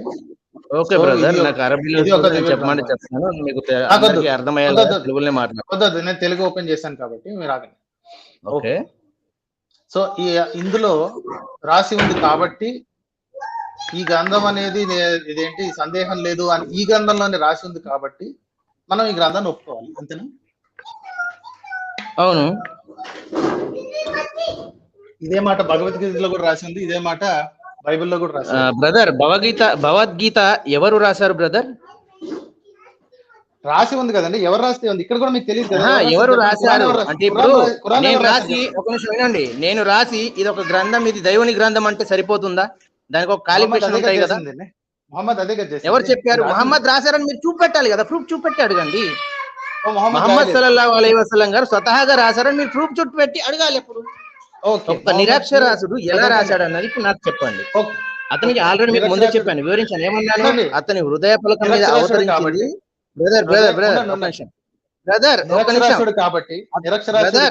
నిరక్షరాస్యుడు కాబట్టి రాయలేడు. సో కాబట్టి ఖురాన్ మొహమ్మద్ రాసింది కాదు. మీరు చెప్పింది మరి ఇందాక అన్నారు కదా మొహమ్మద్ రాశారు అని. మొహమ్మద్ రాశారని ఎలా అన్నారు? కన్ఫర్మేషన్ తీసుకుంటున్నాను. మీరే అన్నారు కదా బ్రదర్. చూడండి, ఇంకొక హృదయ ఫలకం మీద ఆవిష్కరించబడింది. హృదయ ఫలకం ఆవిష్కరించబడింది కాదు. ఒక్కొక్క వాక్యం వాణి, దైవవాణి అవతరం చిన్న పదాలను పట్టుకుంటున్నారు కానీ ఓకే ఫైన్ బ్రదర్. ఖచ్చితంగా అక్కడ చిన్న పదమైన పెద్ద పదమైన ఖచ్చితంగా తీసుకోవాల్సిందే. కంట్రీస్ అవుతుంది అక్కడ. మొహమ్మద్ కి చెప్పింది ఎవరు? మొహమ్మద్ కి చెప్పింది ఎవరు? గాబ్రియల్ దూత ద్వారా వచ్చిందని చెప్పాను ఆల్రెడీ మీకు ముందు. అక్కడ ప్రతిదీ ఉంది బ్రదర్. ఇప్పుడు అతనికి ఎవరు చెప్పారు? దైవవాణి ఎవరి ద్వారా వస్తుంది? దైవవాణి డైరెక్ట్ వస్తుందా, మధ్యవర్తి ద్వారా వస్తుందా? అది చూడాలి ఫస్ట్. ఏంటి? గాబ్రియల్ దూత ద్వారా ముహమ్మద్ సల్లల్లాహు అలైహి వసల్లం గారికి వినిపించినప్పుడు అది విని అతను కంఠస్థం చేసి జిబ్రీల్ వచ్చి చెప్పాడు. జిబ్రాయిల్ అలైహిస్సలాం. ఓకే, జిబ్రీల్ వచ్చి చెప్పాడు. సో జిబ్రీల్ నేను దేవుడి వాక్యాన్ని తీసుకొచ్చాను అన్నాడు, అవునా? దేవుడు వాక్యం తీసుకొచ్చి, అందుకే కదా బ్రదర్ దూత అని పెట్టింది అక్కడ. దూత అంటేనే ఒక మధ్యవర్తి, మానవునికి దేవునికి మధ్యవర్తి దూత కదా. నేను మీ మాటలను యాక్సెప్ట్ చేస్తున్నాను, మీరు ఏంటి అగేన్స్ట్ వెళ్తున్నారు. నేను చెప్పింది ఏంటంటే మొహమ్మద్ అనే ఒక ఆయన ఉండండి, ఆగండి సార్. మొహమ్మద్ అనే ఒక ఆయన జిబ్రాయిల్ అనే ఒక దేవత వచ్చి మొహమ్మద్ కి నేను దేవుడి వాక్యం తీసుకొచ్చాను అంటాడు, అవునా? ఎస్ ఆర్ నో క్వశ్చన్ అండి. ఆల్రెడీ చెప్తారు కదండి గ్యారే హీరాలో, ఇక్రా బిస్మి రబ్బికల్లది ఖలక్ అంటాడు. అంటే ఓ వ్యక్తి నువ్వు చదువు అంటాడు, అదే మొదటి వాక్యం. ఓకే, గారే హీరాలో అప్పుడు ముహమ్మద్ సల్లల్లాహు అలైహి వసల్లం గారు కూర్చున్నప్పుడు జిబ్రాయిల్ దూత వచ్చి జిబ్రాయిల్ దూత గారు ఏమంటారంటే, ఓ మనిషి ఇది చదువు అని ఎక్కడ రాసింది, ఇది చదువు అంటాడు. అప్పుడు ఆయన ఏమంటాడు, నాకు చదువు రాదని అక్కడ వచ్చినప్పుడు మళ్ళీ అంటాడు, నీ ప్రభువు తరపు నుంచి వెళ్ళి నువ్వు నీ తరపు నుంచి వచ్చినప్పుడు చదువు అన్నప్పుడు మళ్ళీ దాన్నే ఉచ్చరిస్తాడు. మళ్ళీ చెప్పినప్పుడు మళ్ళీ చెప్తాడు, అప్పుడు కంఠస్థం చేస్తారు అన్నమాట. చెప్పండి ఎక్కడ దొరికాను. ఇప్పుడు మిమ్మల్ని నేను దొరకబడతాను, ఖచ్చితంగా దొరకబడతాను, చూడండి. మీరు ఆగితే చెప్తానండి, మీరు ఆవేశపడకండి, మీరు ఆవేశపడద్దు. Okay okay. ఓ వ్యక్తి ఇది చదువు అని జిబ్రాయిల్ అన్నాడు, అవునా? అబ్దుల్లా. ఓకే, అయితే మొహమ్మద్ కి చదువు రాదు అన్న సంగతి జిబ్రాయిల్ తెలీదా? జిబ్రాయిల్ కి తెలుసు కాబట్టి అది చదువు అన్నాడు, లేకుంటే రాయమంటాడు. ఎలాగండి? చదువు రాని వ్యక్తిని ఎవరైనా కానీ, ఇప్పుడు ఒక వ్యక్తికి గానం నేర్పుతాం మనం, అతను రాయలేనప్పుడు సరే ఒక సాంగ్ ఎలా నేర్పుతారు? ఒక నిమిషం వినండి బ్రదర్. ఒక సాంగ్ ఒక వ్యక్తి విను అంటారు. మీరు చెప్పారు, తర్వాత నేను చెప్తాను, ఎందుకంటే టైం తర్వాత మళ్ళీ ఇబ్బంది అవుతుంది. నేను చెప్పేదాకా వినండి బ్రదర్. ఒక్క నిమిషం బ్రదర్, ఒక్క నిమిషం బ్రదర్. మీరు ఇవ్వండి, తర్వాత ఆగండి. నేను మ్యూట్ చేశానండి, ఒక నిమిషం ఆగండి. సరే, ఒకరి మీద ఒకటి మాట ఇట్లా క్రాస్ టాక్ చేస్తే ఎవ్వరికి ఏది అర్థం కావట్లేదు. ఓకే, నేను చెప్పింది కాస్త కేర్ఫుల్ గా వినండి. మిమ్మల్ని మ్యూట్ చేశాను, మీరు మాట్లాడుతుంటే వినపడదు. ఒక్క నిమిషం ఆగండి సార్. నేను అన్నదాన్ని ఎస్ ఆర్ నో క్వశ్చన్స్ ఉన్నప్పుడు సింపుల్ గా చెప్పండి. మీరు ఎక్స్ప్లెనేషన్ ఇస్తాను అంటే ఎక్స్ప్లెనేషన్ ఇద్దరు కానీ, ఇక్కడ ఉన్నదే మనం మాట్లాడుకోవడానికి, రైట్? ప్లీజ్ ఓపికతో ఒక్క నిమిషం ఉండండి. మీరు అన్నది ఆఖరికి దీంతో పాటు అరబిక్ సౌండ్ తో పాటు చెప్పింది ఓ వ్యక్తి ఇది చదువు అని. అందుకే మిమ్మల్ని అడిగాను, ఏ వచనంలో ఉందో నాకు ఆ వచనం పేరు చెప్తే అది స్క్రీన్ మీద పెడతాను, సో దట్ అందరికీ తెలుస్తుంది, కన్ఫ్యూజ్ అవడానికి ఉండదు. ప్లస్ ఓ వ్యక్తి ఇది చదువు అంటే, ఈ వ్యక్తి ఇది చదువు అంటే ఒక కాగితం చూపించి ఇది చదవమని చెప్పినట్టు అర్థం. నోటితో చెప్పే వాటిని ఓ వ్యక్తి ఇది చదువు అనరండి. ఓ వ్యక్తి నేను చెప్పే మాట విను, నేను దేవుడి వచనాన్ని తెచ్చాను అని అతను స్పష్టంగా చెప్తాడు. కానీ మీరిచ్చిన అరబిక్ వర్స్ లోనే ఓ వ్యక్తి ఇది చదువు అని రాసింది. చదువు అంటే నాకు చదవటం రాదు అంటాడు మొహమ్మద్. అప్పుడు అతను ఓకే నేను నీకు చెప్తాను, ఇది గుర్తు పెట్టుకో అంటాడు. This is how it is going. ఒక్క నిమిషం ఉంటే నేను మిమ్మల్ని అన్మ్యూట్ చేస్తాను, మీరు ప్లీజ్ అప్పుడు దాన్ని ఎక్స్ప్లెయిన్ చేద్దరు కానీ. యాసర్ గారు, యూర్ ఆన్. ఎందుకు మూడ్ చేస్తున్నారు బ్రదర్? మూడ్ చేసుకుంటూ మళ్ళీ ఓపెన్ చేస్తున్నట్టున్నారు. నేను మీకు చెప్పాను కదండి, ఒకరి మీద ఒకళ్ళు క్రాస్ టాక్ చేస్తే ఎవరికి అర్థం కాదు.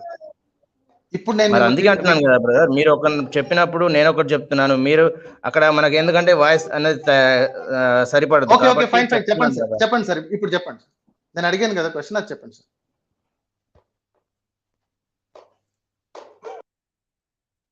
చెప్పండి సార్. హలో, నేను మ్యూట్ చేయలేదండి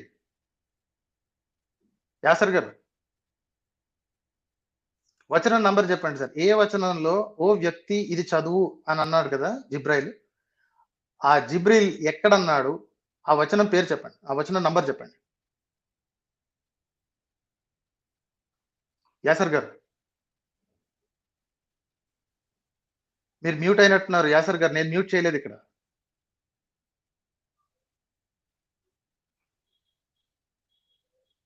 యాసర్ గారు,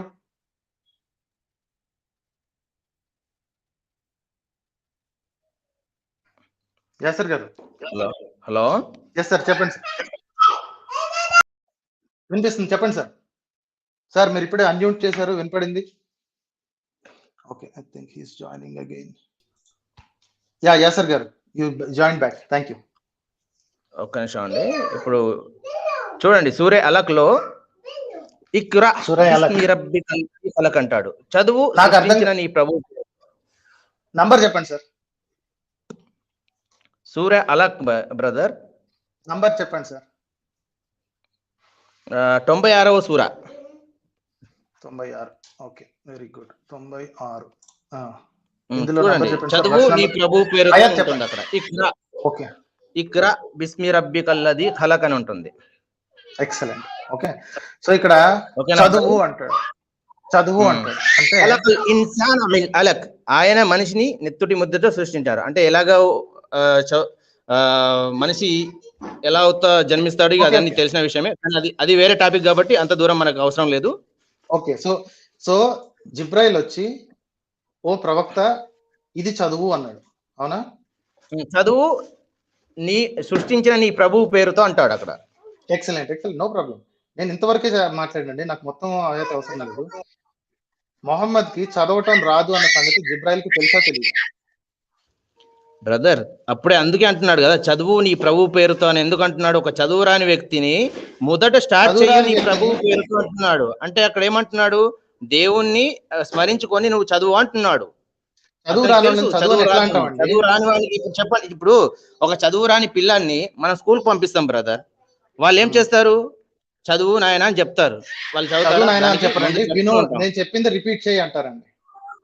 అదే కదా ఇప్పుడు మరి అదే చెప్తున్నాడు అదే చెప్తున్నాడు కదా, మీరు వినిందే రిపీట్ చేయమని. చదువు అని ఉంది సార్ తెలుగులో, ఇంగ్లీష్ లో ఉంది. ఇంకో అవును బ్రదర్, చదువు అన్నప్పుడు ఏమంటారు? చదువు అన్నప్పుడు ఖచ్చితంగా చదువు. ఇప్పుడు వచనాలు వాణి వచ్చినప్పుడు ఇతను చెప్పింది చదువుమంటున్నాడు. ఇప్పుడు నేను చెప్పిందే కదా దాన్ని చదవడం అంటే. ఓకే, ఇప్పుడు అర్థం చేసుకునే ఉంటుంది అంటే కాంట్రడిక్షన్ మీరు క్లియర్ గా ఆయనకి చదవటం రాదు అని మీరు పట్టుకున్నారు. అవును, కానీ ఇంతకీ ప్రాఫెట్ కి మొహమ్మద్ కి చదువు రాదు అన్న సంగతి ఎక్కడ రాసిందండి? అది కూడా మీ వర్స్ చెప్పగలరా? నేను ఖచ్చితంగా ఇస్తాను. ఒకవేళ మీ మొబైల్ నంబర్ నాకు ఇస్తారా బ్రదర్? నాకు ఎందుకంటే నేను ఫోన్ చేస్తూ మాట్లాడుతున్నాను. నేను ఆల్రెడీ చెప్పాను. ఉండండి, మీకు తెలియకపోయినా పర్లేదు, నేను ఇస్తాను మీకు. కావాలన్నా ఖచ్చితంగా నా నెంబర్ చెప్తాను, రాసుకోండి. లేకుంటే వద్దు, నంబర్ 00973. Hold on. పబ్లిక్ లో నంబర్లు ఇవ్వద్దు. నేను చెప్పిన మాట వినండి సార్ ప్లీజ్. చెప్పిన మాట వినండి. ఓకే, మీరు చెప్పింది నేను యాక్సెప్ట్ చేస్తున్నాను చెప్పాను కదా. ఓకే, మొహమ్మద్ కి చదవటం రాదు. ఓకే, చదవటం రాదు, రాయటం రాదు. రైట్, ఒక కాగితం మీద ఇచ్చి చదవమంటే చదవటం రాదు, రాయటం రాదు. సో మీరు చెప్పొచ్చేది ఏంటంటే ఆయనకి జిబ్రాయిల్ అనే క్యాండిడేట్ వచ్చి చెప్పెళ్ళాడు, నేను దేవుని వాక్యాన్ని తీసుకొచ్చాను, సో నువ్వు ఇది గుర్తు పెట్టుకుని తర్వాత రాయించుకోవాలి. అవునా? అవును. ఓకే, సో అది జిబ్రాయిల్ చెప్పిందా, అల్లా చెప్పిందా? అల్లా సుబ్హానహు వ తఆలా చెప్తే గాబ్రియల్ దూత వారు విని దాన్ని తీసుకొచ్చి ముహమ్మద్ సల్లల్లాహు అలైహి వసల్లం గారికి చెప్పేవారు. సో ఇక్కడ ఎంతమంది మాటలో వినండి. ఫస్ట్ థింగ్, మీ చేతిలో ఉన్న ఖురాన్ ఏదైతే ఉందో అది డైరెక్ట్ గా మొహమ్మద్ గారు రాసింది కాదు. ఓకే, మొహమ్మద్ రాయలేదు. మొహమ్మద్ బతికున్నప్పుడు ఖురాన్ రాసి లేదు. ఎవరన్నారు బ్రదర్? ముహమ్మద్ సల్లల్లాహు అలైహి వసల్లం వారు బతికున్నప్పుడే పూర్తి ఖురాన్ అవతరణ చెందింది. అలాగే మొత్తం ఇది చేశారు. నేను మీకు డీటెయిల్స్ ఇస్తాను, అందుకే అడిగాను మీ ఫోన్ నెంబర్ ఇవ్వండి. ఫుల్ ఖురాన్ హిస్టరీ తెలుసండి. నేను అడుగుతున్న పాయింట్ ఏంటి బ్రదర్, మీకు ఏం తెలుసో నాకు తెలియదు, కానీ ఎందుకంటే ఎవరు చెప్పారో చూడండి. నేను ఇస్తాను కదా. ఇప్పటికి కూడా తుర్కీ ఇస్తాంబుల్లో మొత్తం అవి ఎక్కడైతే పురాతనవి ఉంటాయో పత్రులు అవి కూడా అంటే ఉన్నాయండి అక్కడ. మన మ్యూజియం లో ఉన్నాయి ఇప్పటికి కూడా. ముహమ్మద్ సల్లల్లాహు అలైహి వసల్లం గారు బతికుండగానే పూర్తి ఖురాన్ అవతరణ చెందింది, అలాగే మనగరలో కూడా వచ్చింది. అప్పటికి కూడా మీకు ఎవరు చెప్పారో కానీ అది రాంగ్ చెప్పారు. అందుకే అంటున్నాను కదా బ్రదర్, మీ నెంబర్ ఇవ్వండి, పూర్తి డీటెయిల్స్ పెడతాను, మీరు షో చేసుకోండి. No problem. మీరు ఆగండి. మొహమ్మద్ కి జిబ్రాయిల్ అనే ఆయన వచ్చి నేను అల్లా వాక్యం తీసుకొచ్చాను అన్నాడు. మొహమ్మద్ నువ్వు అల్లా వాక్యం తీసుకొచ్చావడానికి ఏంటి గ్యారంటీ అని అడగలేదు. ఎందుకు? అక్కడ చూడండి బ్రదర్, పూర్తిది కూడా అవతరణలో అక్కడ మీకు. అందుకే ముందే ఇచ్చాను. ఇక్రా బిస్మి రబ్బి కల్లది కలకల్లది కలకల మొత్తం అక్కడికి వెళ్ళి మొత్తం కింద ఉంటది, డీటెయిల్స్ అంతా ఉంటాయి. ఇప్పుడు దాన్ని అంతా అంత తీసుకుంటే పోతే ప్రాసెస్ వేరే అవుతుంది కాబట్టి మీరు చక్కగా చదువుకోండి. మిమ్మల్ని అడిగేది ఫస్ట్ క్వశ్చన్ అండి, ఎవడో అవును బ్రదర్, ఎవడో వచ్చాడంటే ఇప్పుడు దూతకున్న మనిషికి ఇప్పుడు చూడండి, మీరు వచ్చి నేను దేవుని వాక్యం తీసుకొచ్చానంటే మేము నమ్ముతామా? అలాగే అక్కడ అడుగుతాడు, అక్కడ ఆ దూత అంటే ఎలా ఉంటారు మీ మనసులో ఒకసారి ఆలోచించండి బ్రదర్. ఒక దేవుని దూత వచ్చినప్పుడు ఎవరో అని అక్కడ ఎలాగంటారు మీరు? ఉండండి, మొహమ్మద్ కి జిబ్రాయిల్ అనేది దేవత అని ఆయనకి ఎలా తెలుసు? ఆయన ఇప్పటివరకు దేవతను చూడలేదు కదా. ఫస్ట్ దేవత కాదు, దేవదూత బ్రదర్. దేవత కాదు, దేవుని యొక్క దూత మాత్రమే. బ్రదర్ ఒక్కదాన్ని పెట్టుకోండి, మళ్ళీ తర్వాత మాట్లాడినప్పుడు నాకు కూడా ఇబ్బంది కదా. జరిగినా సరే అరగంట జరిగినా మీ దగ్గర ఉపయోగం కనపట్లేదండి. ఒక్కొక్క చిన్న వర్డ్ ని పట్టుకుని దైవదూత, ఓకేనా? మీరు చెప్పిన వాటే దైవదూతని మొట్టమొదటి చూశాడు మొహమ్మద్. అతను దైవదూతని ఆయనకి ఎలా తెలుసు? దైవదూత అని దాంట్లో ఉంటదని చెప్తున్నాను కదా బ్రదర్. దైవదూత దైవదూతకి ఒక 10 లక్షణాలు ఉంటాయి. దేవుడు ఎవరైనా లేకుంటే దైవదూత ఎవరైనా? నేను ఖురాన్ గురించి చెప్తున్నారు కదా, మీ నమ్మకం ఖురాన్ అందుకే కదా దైవ గ్రంథం అంటే దాని గురించి చెప్పాను. ఎక్స్ప్రెషన్ ఎవరు చెప్పారంటే అక్కడ దాకా ఇచ్చాను. ఓకే, తర్వాత మన టాపిక్ ఇది కాదు కదా. ఇప్పుడు దైవ గ్రంథం అంటే ఇది ఇలా ఉంటుంది, ఇది తెచ్చారని ఇక్కడికి నేను క్లారిటీ ఇచ్చాను. ఇప్పుడు తర్వాత మీరు మళ్ళీ ఏంటి? నాకు అసలు గ్రంథమో కాదో నాకు డౌట్, అందుకే కదా అడుగుతుంది సార్. తర్వాత ఎలా ఉంటారు అంటే యాసర్ గారు మీరు వినట్లేదు, నాట్ ఎట్ ఆల్ లిసనింగ్. దైవదూత అనే మీ మాటనే నేను తిరస్కరిస్తున్నాను. నేను అడిగేది ఏంటంటే, మొట్టమొదటిసారి ఒక చదువురాని వ్యక్తికి ఒక వ్యక్తి వచ్చి నేను దైవదూతని అని చెప్తే, నువ్వు దైవదూతని నాకు ఎలా తెలుసు అని ఎందుకు అడగలేదు? అక్కడ ఎందుకు అడగలేదని ఎవరు అన్నారు బ్రదర్? అక్కడ అడగాలి, మీరు ఎవరు అంటే అక్కడ చెప్పుంటాడు నేను దేవుని యొక్క దూతనని. ప్రతిదీ కూడా స్పష్టంగా ఉంటుంది. ఇప్పుడు దాన్ని బట్టి నేను అందుకే అన్నాను, మీకు ఎవరు చెప్పారు హిస్టరీ అంటే మీరు ఏమన్నారు ఇందాక? మళ్ళీ దాన్ని నాకు ఆధారం కావాలండి, మీ కథలు నాకు అవసరం లేదు. మీరు హదీస్ లో చూపిస్తారా? నువ్వు దేవుడి దూతవని నాకు చూపెడతాను బ్రదర్. ఒక్క నిమిషం, మీలాగా ఇప్పుడు నేను స్క్రీన్ ప్లేలో నేను చూపెట్టలేను కాబట్టి మీరు నాకు ఒక్క నిమిషం మీ నెంబర్ ఇవ్వండి బ్రదర్, నేను పూర్తి డీటెయిల్స్. నంబర్లు ఇవ్వడాలు జరగవు, మీకు ఇదే పని. ఇక్కడ నేను మీకు నా డిస్క్రిప్షన్. ఒక్క నిమిషం బ్రదర్, ఇదే టాపిక్ పై ఒక్క నిమిషం, ఇదే టాపిక్ పై రేపు చేద్దామా మనం? మీకు పూర్తి నేను డీటెయిల్స్ ఇస్తాను ఇన్షాల్లా. ఓకే, నెక్స్ట్ వీకెండ్ అండి. నాకు ప్రతి ఆదివారం మాత్రమే ఉంటుంది, ప్రతి ఆదివారం 4 o'clock. ఓకేనా? ఎందుకంటే నాకు ఈ టైంలో నేను కొద్దిగా వేరే ప్రోగ్రామ్స్ ఉంటాయి కాబట్టి లేట్ అవుతుంది. నాకు తెలియదు సార్, నాకైతే ఇదే టైం అండి, every Sunday 4 o'clock. Okay, no problem. ఇదే టాపిక్ పై నేను మీకు ఒక గంట నేను టైం ఇవ్వగలుగుతాను బ్రదర్. గంట సార్, నాకు జస్ట్ బేసిక్ క్వశ్చన్స్ ఉన్నాయి, అవి ఆన్సర్ చేస్తే చాలండి. ఓకే, మీ బేసిక్ క్వశ్చన్స్ ఏంటి అన్నది నాకు పూర్తిగా నాకు చెప్పకుండా పర్లేదు. ఎందుకంటే మీ దగ్గర మీరు కంప్యూటర్ మీద ఉండి quran.com sunnah.com రెడీగా పెట్టుకోండి. మీకు ఆల్రెడీ నాలెడ్జ్. నాకు అవసరం లేదు బ్రదర్ అవన్నీ కూడా.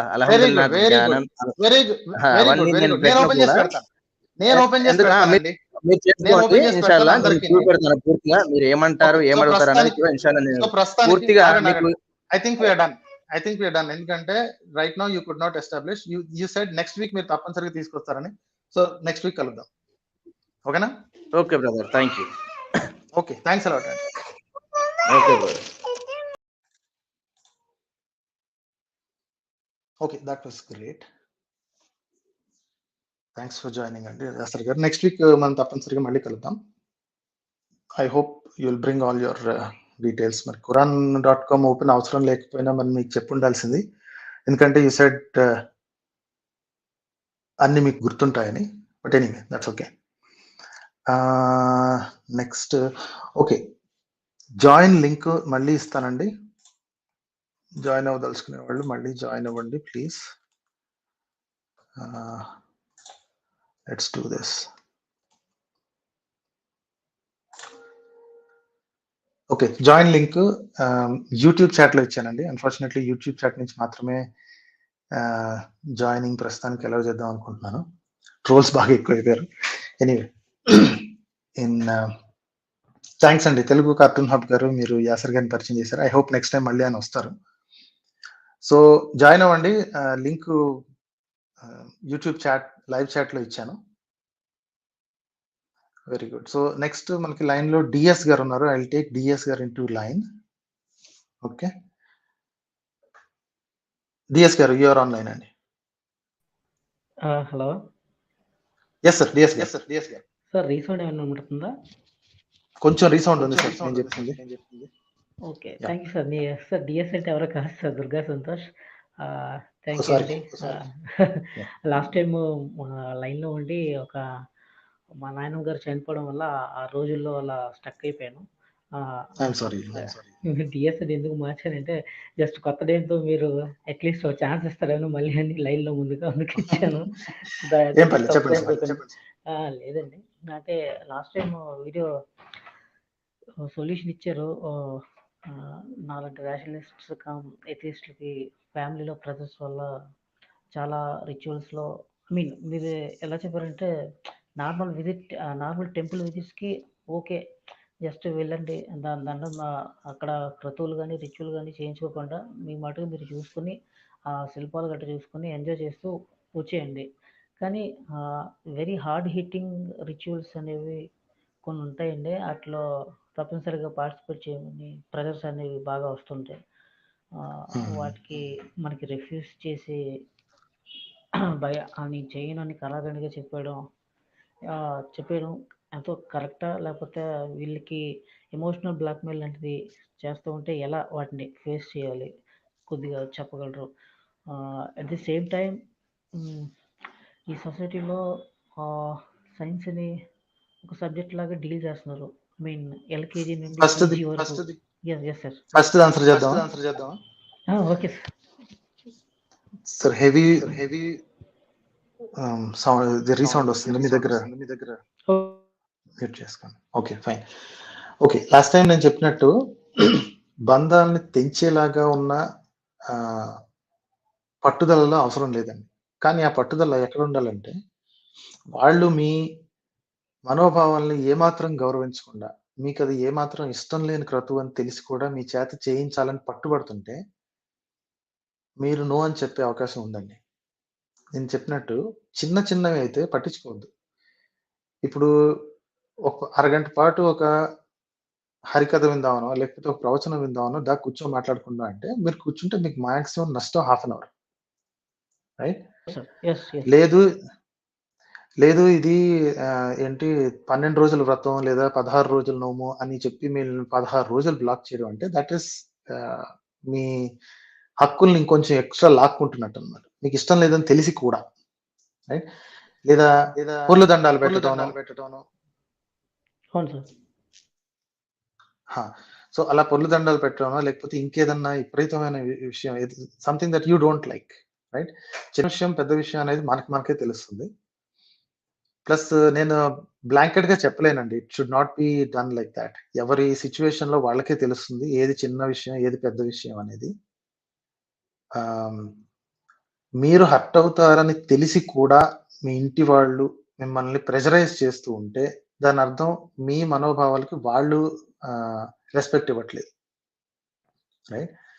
మీరు ఆల్రెడీ నాస్తికులను తెలిసి కూడా మీరు గుడికి వచ్చారు అంటే ఆల్రెడీ మీరు వాళ్ళ మనోభావాలకు రెస్పెక్ట్ ఇచ్చినట్టే, రైట్? మామూలుగా మీకు ఇష్టం ఉండవు, అయినా సరే మీరు వెళ్ళారు, వచ్చారు కదా అని చెప్పి మీ చేత అన్ని పనులు చేయించి ఏ ఒక్కటి వదలకుండా చేయిస్తున్నారు అంటే మీ మైండ్ సెట్ ని వాళ్ళు ఏమాత్రం రెస్పెక్ట్ చేయట్లేదు. సో అక్కడ ఏం చేయాలి అనేది నేను చెప్పలేనండి. It's not correct to say ఇలా వాళ్ళని ఎదుర్కోండి అనో లేకపోతే ఒప్పేసుకోండి అనో చెప్పడం నాకు కరెక్ట్ కాదు. మీ పరిస్థితుల్లో మీరే డిసైడ్ చేయాలి. At that point in time మీరు నో అని గట్టిగా చెప్పదలుచుకున్నారా, లేదా పర్లేదులే ఈ 10 నిమిషాలు అయిపోతే అయిపోయింది, వాళ్ళు ముసలాయన హ్యాపీగా ఉంటాడు లేకపోతే ముసలావిడ హ్యాపీగా ఉంటుందనో, రైట్? ఒక్కోసారి ఇట్లాంటివి జరుగుతుంటాయి పెద్ద. సార్, అంత ఈజీగా ప్రతిసారి అన్నిటికీ ఒప్పేసుకుంటే లోపల మనసు తలిచేస్తుంది కదా సార్. నువ్వు చెప్తుంది ఏంటి, నువ్వు చేస్తుంది ఏంటి అని తెలిసిన ఫ్రెండ్స్ ఆ విషయం తెలుసుకున్న ఫ్రెండ్స్ ఎగతాళి చేస్తారు. నువ్వు మాకే నీతులు చెప్తావా, నువ్వు ఫాలో అవ్వవా అన్నట్టు చెప్తా ఉంటారు. సో అందుకు అలాంటి విషయంలో ఈ రిలీజియన్లోనే ఉంటూ అట్లీస్ట్ అంటే రిలీజియన్లో ఉంటూ మీన్స్ నేను పుట్టిన దగ్గర నుండి నా పాస్పోర్ట్ వరకు అన్ని రిలీజియన్ మార్చుకోలేను కదా సార్. అది చేసినా చాలా తలకాయ నొప్పుల వ్యవహారం. చేంజ్ చేసుకోవచ్చు, నాకు క్యాస్ట్ లేదు రిలీజియన్ లేదని, కానీ అంత ఈజీగా సాగే వ్యవహారం అయితే కాదు. మనకి ఆల్రెడీ తెలుసు, తమిళనాడులో ఒక లేడీ ఆల్మోస్ట్ 3.5 years పట్టుబట్టి సాధించి మరి I don't have the religion, I don't have the cast certificate సాధించారు ఆవిడ. మీకు తెలిసే ఉంటుంది. అది మన దైనందిన జీవితంలో అంత టైం దానికి కేటాయించడానికి అసలు అవ్వదు. మన పేర్లు, ఇంటి పేర్లు మార్చేసుకొని అవన్నీ చేయడం. కాకపోతే నా డౌట్ ఏంటంటే, ఈ రిలీజియన్లోనే ఇలా కానిస్తూ నేనేం క్రతువులు పాటించకుండా నా పని నేను చేసుకుంటూ ఏదో ఒక అరగంట గంట దానికి అటెండ్ అవ్వమంటే అటెండెన్స్ ఇచ్చేస్తూ, అదే నాకు బాధ లేకుండా వాళ్ళకి బాధ లేకుండా ఉంటే కంటిన్యూ అవ్వచ్చు. కానీ ప్రెజరైజ్ చేయడం వల్ల నా లోపల బాగా మొదలు పడుతున్నాను. దానికి నేను చెప్తాను అదే సార్. ఓకే, ఒక ఆవిడ no religion no caste certificate తీసుకుంది. చాలా టైం పట్టింది ఆవిడకి, right? She wants to make a point అండి. She wants to show the rest of the country, మిగతా దేశానికి చూపించదలుచుకుంది ఇలా కూడా చేయొచ్చు అని. అందరికీ అది కుదిరే పని కాదు, అందరికీ అంత టైం ఉండదు, అండ్ షీ నోస్ దాట్. ఆవిడ ఎందుకు చేసింది అంటే, ఒక్కటి ప్రెసిడెంట్ అనేది ఒకటి ఉంటుందండి. దేశంలో ఎవరూ లేకపోతే, అలాంటి వాళ్ళు ఎవరు లేకపోతే అసలు ఆలోచనే రాదు. ఇప్పుడు ఆవిడ ఒక్కటి ఆ ధైర్యం చేసి చేయటం వల్ల నా ఈ రిలీజన్ ని వదిలేద్దాం అనుకునే వాళ్ళందరికీ ఒక ధైర్యంలాగా అనిపించింది. So there is a possibility to live without caste, without religion అని తెలిసింది, రైట్? సో ఆమెని స్ఫూర్తిగా తీసుకోవాలి తప్ప, ఆమెని పూర్తి ఇన్స్పిరేషన్ తీసుకుని మనం అందరం కాయిదాలు మార్చేసుకోవాల్సిన అవసరం లేదు. మీ పేరు పెట్టుకోవటం అనేది మీ చేతిలో లేదండి. మీరు స్పృహలో ఉన్నప్పుడు పెట్టలేదు మీకు. సో దాని గురించి మీరు ఇప్పుడు కంగారు పడాల్సిన అవసరమే లేదు. నా పేరులో నా ఇదేంటి కులం ఉందనో, లేకపోతే నా సర్టిఫికేట్లు అన్నిట్లో నా కులము మతం ఉంది, నేను భరించలేకపోతున్నాను, ఇలాంటివన్నీ అవసరం లేదండి. This is way too much. Friends లేకపోతే ఈ ఆస్తికుల వాళ్ళందరూ వచ్చి కెలకటానికి, వెక్కిరించడానికి తప్ప ఏం చేయలేదు. ఆ సర్టిఫికేట్లు, కాగితాలు తయారు చేసుకుంది మీరు కాదు, రైట్? మీకు మీ పెద్దవాళ్ళు తయారు చేసి ఇచ్చారు. ఇప్పుడు ఏం చేయాలి? మీరేవి వాడకూడదు అంతే. క్యాస్ట్ సర్టిఫికేట్ ని వాడి మీరు ఏ పని చేయొద్దు. సింపుల్. మీ నెక్స్ట్ జనరేషన్ ఏదైతే ఉందో దానికి, ఆ నెక్స్ట్ జనరేషన్ లో మీ అబ్బాయికి కానీ అమ్మాయికి కానీ క్యాస్ట్ లేకుండా చూడండి, రైట్? క్యాస్ట్ అనే సర్టిఫికేట్ తీసుకోకండి, సరిపోతుంది. రైట్? ఉండండి, ఇంకోసారి మ్యూట్ చేశాను. ఎందుకంటే మిమ్మల్ని మీరు ఇప్పుడు మీ ఫ్రెండ్స్ కోసం అని చెప్పి నానా కష్టాలు పడి మా కథలు చెప్తూ అవన్నీ చేస్తామని అక్కడ మీరు డిసైడ్ చేసుకోవాలి. ఫ్రెండ్స్ ముందు పరువు పోతుంది అని చెప్పి ఫ్యామిలీని హర్ట్ చేయాలా, లేదా ఫ్రెండ్స్ ఏమనుకుంటే నాకెందుకు, నా ఫ్యామిలీ మెంబర్స్ నాకు ఇంపార్టెంట్ అని మీ పనులు మీరు చేయాలా, రైట్? ఇది ఫస్ట్ డెసిషన్ పాయింట్. నెక్స్ట్, అది ఎంతవరకు మీ ఫ్యామిలీ మిమ్మల్ని ప్రెషరైజ్ చేస్తున్నారు, చిన్న చిన్న వాటికా లేదా పెద్ద పెద్ద విషయానికా, రైట్? అన్ని రకాల రిలీజియస్ పనులకి మిమ్మల్ని పిలుస్తున్నారా? మీరు తెలిసి కూడా, మీరు ఇలా అని తెలిసి కూడా చేస్తున్నారు. వాళ్ళకి తెలియదు అనుకోండి, మీరు సైలెంట్ గా ఉన్నారనుకోండి, మీరు నాస్తికులను కానీ లేకపోతే మీకు దేవుడి మీద నమ్మకాలు కానీ ఇవన్నీ లేవు అని తెలిసిన తర్వాత కూడా వాళ్ళు ప్రెషరైజ్ చేస్తూ ఉన్నారంటే మీ ఆలోచన మీద వాళ్ళకి ఇంట్రెస్ట్ లేదు, రైట్? వాళ్ళ ఇంపార్టెంట్ పనులు మాత్రమే, వాళ్ళకి మాత్రమే ఏంటి, మా అబ్బాయి ఇవి చెయ్యాలి అంతే. మా అబ్బాయికి ఇష్టమా లేదా అనేది వాళ్ళకి ఇంట్రెస్ట్ లేదు. మీకు తెలియదు అనుకోండి, మీరు నాస్తికులు అన్న సంగతి తెలియదు, అలాంటప్పుడు వాళ్ళు తప్పులేదు కదండి. వాళ్ళు నార్మల్ గా ఎక్స్పెక్ట్ చేస్తారు మీరు పనులు చేయాలని. సార్ నేను ఆల్రెడీ చెప్పాను సార్, ఇంట్లో ఆల్రెడీ చెప్పాను. నెక్స్ట్ చిన్నపిల్లప్పుడు మీకు తెలిసే ఉంటుంది, సంక్రాంతి ముందు రోజు భోగి పళ్ళు పోస్తారు, అది దిష్టికి చేస్తారు. అలాంటివి కూడా నాకు నచ్చవు. సో ఈ మధ్య మా నాయనమ్మ చనిపోయింది. సో ఈ 11 రోజులు రకరకాల క్రతువులు, దానాలు అంటారు, ధర్మాలు అంటారు, ఏమంటారో తెలియదు. వచ్చిన పంతులు, ఎవరో పంతులు గారు ఎవరైతే ఉంటారో ఆయనకి విపరీతంగా డిమాండ్ చేసుకుని నాకు ఇంత ఇచ్చేసి అని ఒకటే డిమాండ్.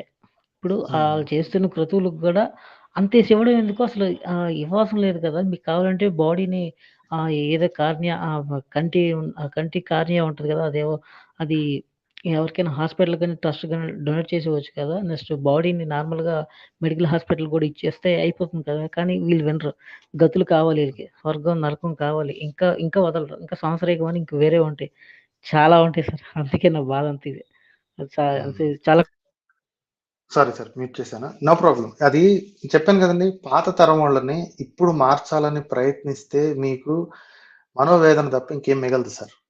ఓకే, పాత తరాన్ని పోనివ్వాలి.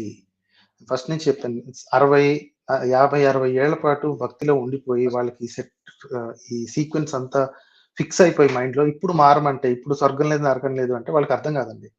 99% పెద్దవాళ్ళకి, ఆ తరం వాళ్ళకి అర్థం కాదు. రైట్, చాలా కొంతమంది ఉంటారు 50-60 తర్వాత కూడా ఓపిక్గా విషయం తెలుసుకుని నేను ఎన్నాళ్ళు నా జీవితాన్ని వేస్ట్ చేసుకున్నానా ఈ మూర్ఖత్వం మీద అని బయటకు వచ్చిన వాళ్ళు చాలా కొంతమంది ఉంటారు. రైట్, సో కాబట్టి మీరు దాని మీద మదనపడి మీరు మీ ప్రశాంతతను వేస్ట్ చేసుకోమాకండి. పాత వాళ్ళు అంతే, ఇంకొన్నాళ్ళు ఉంటుంది. I'm sorry to say, maybe ఇంకొక 15-20 ఏళ్ళు. ఆ తర్వాత మీరు మీ నెక్స్ట్ జనరేషన్ని ఏం చేస్తారనేది మీ చేతిలో ఉంటుంది. ప్లస్ మీకు ఈరోజు మెలకు వచ్చింది కదా అని చెప్పి అందరికీ మెలకు ఎందుకు రావట్లేదు అని ఆలోచించడం కూడా డేంజరస్ అండి. ఎందుకంటే అప్పుడు మనం ఇంకొక మతంలాగా తయారవుతాం. ఏదేంటి ఇంత క్లియర్ గా ఉంది, ఇది మూర్ఖత్వం కదా, ఇది మనం కదా, ఏదేంటి ఇంత క్లియర్ గా ఉంది, ఉండండి సార్. సో వాళ్ళు ఎట్లా ఫీల్ అవుతారంటే, ఎందుకు వీడు ఇట్లా తయారాడు, అందరూ ఒక రకంగా ఉంటే వీడు ఇంకోలాగా ఎందుకున్నాడు, వీడిలో ఏదో ప్రాబ్లం ఉంది అనే టైప్ లో తయారవుతుంది. సో కాబట్టి మీకు ఒక్కసారిగా మెలకు వచ్చింది, మీరు ఇదంతా తప్పని తెలుసుకున్న తర్వాత మీరు తెలుసుకుని వాళ్ళందరికీ ఇదంతా అబద్ధం, ఇదంతా తప్పు, నాకు ఇష్టం లేదు అని చెప్తే మీరు చెప్పొచ్చు. I'm not saying you cannot say, కానీ వాళ్ళు కూడా అర్థం చేసుకోవాలని మీరు ఎక్స్పెక్ట్ చేయడం ఉంది చూసారా, అక్కడ వస్తుంది ప్రాబ్లం. వాళ్ళకి కూడా హక్కు ఉంది కదా, వాళ్ళు నమ్మింది నిజం అని నమ్మే హక్కు వాళ్ళకే ఉంది.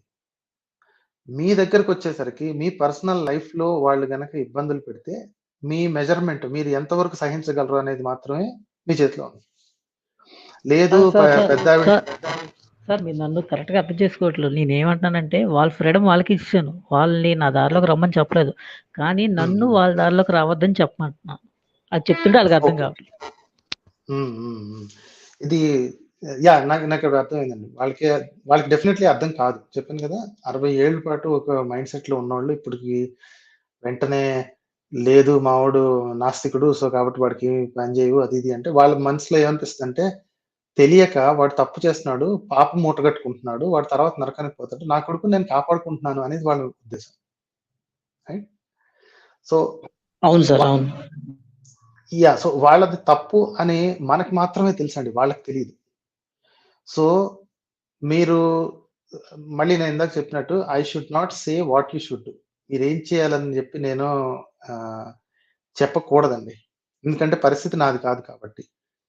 సార్ నాకే వదిలేశారు మీరు. లేదండి, 2 ఆప్షన్స్ ఉన్నాయి కదా. చిన్నదైతే మీరు భరించి ఊరుకోండి, పెద్దదైతే నేను చెయ్యను అని చెప్పి కరాఖండిగా చెప్పండి. అది కూడా ఏది ఎప్పుడు మాట్లాడాలి అనే డిసిషన్ నేను ఇవ్వకూడదండి, అది కరెక్ట్ కాదు. ప్రతి ఒక్కళ్ళ జీవితంలో ఉన్న పరిస్థితులు వేరు, వాళ్ళ బంధాలకున్న డెప్త్ వేరు. పేరెంట్స్ తో ఒక రకంగా మాట్లాడతాం, కాస్త దూరపు చుట్టాలు అనుకోండి, బాబాయ్లో లేకపోతే మామయ్యలో వచ్చి ఈ క్రతువు చేయాలి ఆ క్రతువు చేయాలంటే ఇంకో రకంగా మాట్లాడతాం, ఇంకొంచెం గట్టిగా చెప్తాం, వద్దు నాకు ఇష్టం లేదా. పేరెంట్స్ అలా చెప్పడం కొంచెం కష్టం, లేదా ఒక్కోసారి రివర్స్ లో ఉంటుంది. పేరెంట్స్ తోటి చాలా ఈజీగా వచ్చి అమ్మ నాకు ఇష్టం లేదు అవతల పో అని అనే ఫ్రీడమ్ ఉంటుంది. పెద్దవాళ్ళు, ఇంకా మీ పేరెంట్స్ ఎవరైతే రెస్పెక్ట్ చేస్తారో వాళ్ళకి నో నాకు ఇష్టం లేదని చెప్పడం కష్టంగా ఉంటుంది. ఒక్కొక్కళ్ళ పరిస్థితి ఒక్కో రకంగా ఉంటుందండి. కొంతమంది పేరెంట్స్ బాగా సర్లే నీ ఇష్టం నీది కదరా, నన్ను మాత్రం వద్దని చెప్పొద్దు, నాకు చెప్పకు, నేను నా దైవభక్తిలో నేను ఉంటాను, నువ్వు మాట్లాడదు, నీ పని నువ్వు చూసుకోపో బయటికి అని అనేవాళ్ళు చాలా రెస్పెక్టబుల్. ఎందుకంటే నన్ను డిస్టర్బ్ చేయకు, నేను డిస్టర్బ్ చేయను అని ఫిక్స్ అయిపోయారు. అందరు పేరెంట్స్ అలా ఉండరు కదండి. సో ఇది చెయ్యి ఇలా చెయ్యి అని మనం నిక్కచ్చిగా చెప్పకూడదు, అది it's not correct at all. So balanced గా మీరే థింక్ చేయాలండి, ఏది ఈజీ, ఇది చేస్తే ఇది టెంపరీ పని అనుకోండి, చేసి అవతల పని అయిపోతుంది. ఫ్రెండ్స్ గా అంటారు, గ్యారంటీగా అంటారు, ఎరా మాకు అన్ని కథలు చెప్తావు, నువ్వేమో ఎట్లా వెళ్తావు, అందరికీ జరిగేది. ఇప్పుడు అంటారు ఫస్ట్ జనరేషన్ ఎథిస్టులందరికీ వచ్చే ప్రాబ్లమే. మీరు మొదటి వారు కాదు, మీరు చివరి వారు కాదు. అన్ఫార్చునేట్లీ అవును. It happens to everybody. Yeah so okay sir. అదండి, అది it's an individual choice. Sir ఈ విషయం రైట్. ఓకే. ఈ విషయంపై అంటే వాళ్ళు పంతానికి పోయి, నేను పంతానికి పోయి అవసరమైతే కోర్టుకెళ్ళే ఛాన్సెస్ కూడా ఐ మీన్ ఉంటాయి కదా సార్ రైట్స్? లేదండి, కోర్టుకి ఓన్లీ క్రైమ్ జరిగినప్పుడు, లేకపోతే ఈ సివిల్ లాసూట్ లో జరిగినప్పుడే, అంతేగాని చిన్న చిన్న వాటికి జరగదు. For example I don't no, sir మరి నా హక్కులు భంగం కలుగుతున్నాయి కదా సార్, అప్పుడు మరి అది ఎగ్నెస్ట్. మీరు చేయకుండా ఉండొచ్చు కదండి, మీరు చేయకుండా ఉండొచ్చు కదా. ఓకే. మీరు yes. వాళ్ళు వాళ్ళు ఇది చెయ్యి అని ఫోర్స్ చేస్తాను, నేను చేయను అని కూర్చోవచ్చు కదా. మిమ్మల్ని Sorry. బలవంతంగా నొక్కి, లేకపోతే నోరు మూసేసి అది చేస్తే అది crime క్రైమ్ అవుతుంది. కానీ Yes, yes. మీరు వాళ్ళు ఎమోషనల్ బ్లాక్మెయిల్, మీరు లొంగితే లొంగుతారు. ఎమోషనల్ అవును. బ్లాక్మెయిల్ మీకు లొంగలేదనుకోండి, వాళ్ళు 4 సార్లు అంటారు, ఆ తర్వాత వీడింతేలే అని చెప్పి వదిలేస్తారు. Yes, sir. అలా అనిపించుకోవడం మీకు ఇష్టమైతే నో ప్రాబ్లం, చేయండి, అలాగే అనండి. So it's an individual choice అని చెప్పేది అందుకే. It's not Yes. వన్, ఈ ఒక్క పాయింట్ చెప్పి అందరికి ఇది సూట్ అవుతుందని చెప్పలేము. రైట్. సార్ నా అడిషనల్ క్వశ్చన్ ప్లీజ్, ఒకసారి మీరు ఒక్క నిమిషం. I have one other perspective అండి, మీరు అతని మాట వినాలి. మీ ఫ్రెండ్ ఒక ఆయన జాయిన్ అవుతాను అంటున్నారు. Arjun has joined, so Arjun can give some more light on this. Okay. Yes, Arjun, over to you. Arjun, I can't hear you. Arjun garu.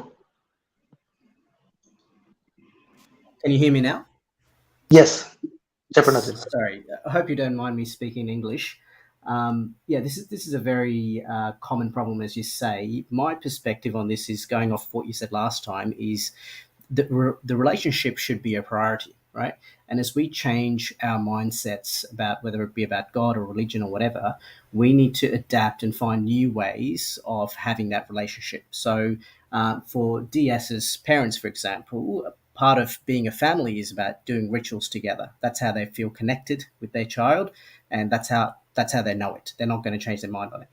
I think what DS could do is try and find new ways of forming those bonds, find new ways of expressing love and that connection. I have the same issue with my mother. I grew up very religious, and only recently I've become atheistic in my views. And so I had to find new ways. I mean, if I went to the temple with her, she used to feel that that was a connection that we had, that we shared. So now I find new ways. I try and take her out to dinner. I try and spend more time with her. I express my love in other ways. So I feel like if you're going to prioritize a relationship, it's also about you adapting those connections. That's just the other perspective that I had. Oh, that's very nice. So, DS garu, మీకు you found it కదండి. So Yes, yes.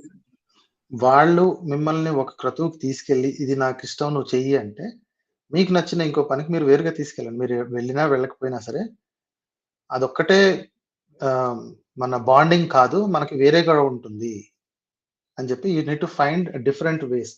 వాళ్ళు Yes, sir. క్రతువులు చేస్తేనే మా అబ్బాయి, లేకపోతే మా అబ్బాయి కాదు అన్నంత దుర్మార్గులు అయితే చాలా తక్కువ. But I think me parents ఏమనుకుంటున్నారంటే, నీకు తెలియదు, నువ్వు తప్పుదారిలో ఉన్నావు, నువ్వు ఎక్కడ నరకంలో పాలవుతావు అని చెప్పి మా భయం. సో కాబట్టి నాతో పాటు రా, పుణ్యం కాస్త సంపాదించుకుంది. దిస్ ఇస్ మోస్ట్ పేరెంట్స్ అనుకునే పద్ధతి. So Yes, sir.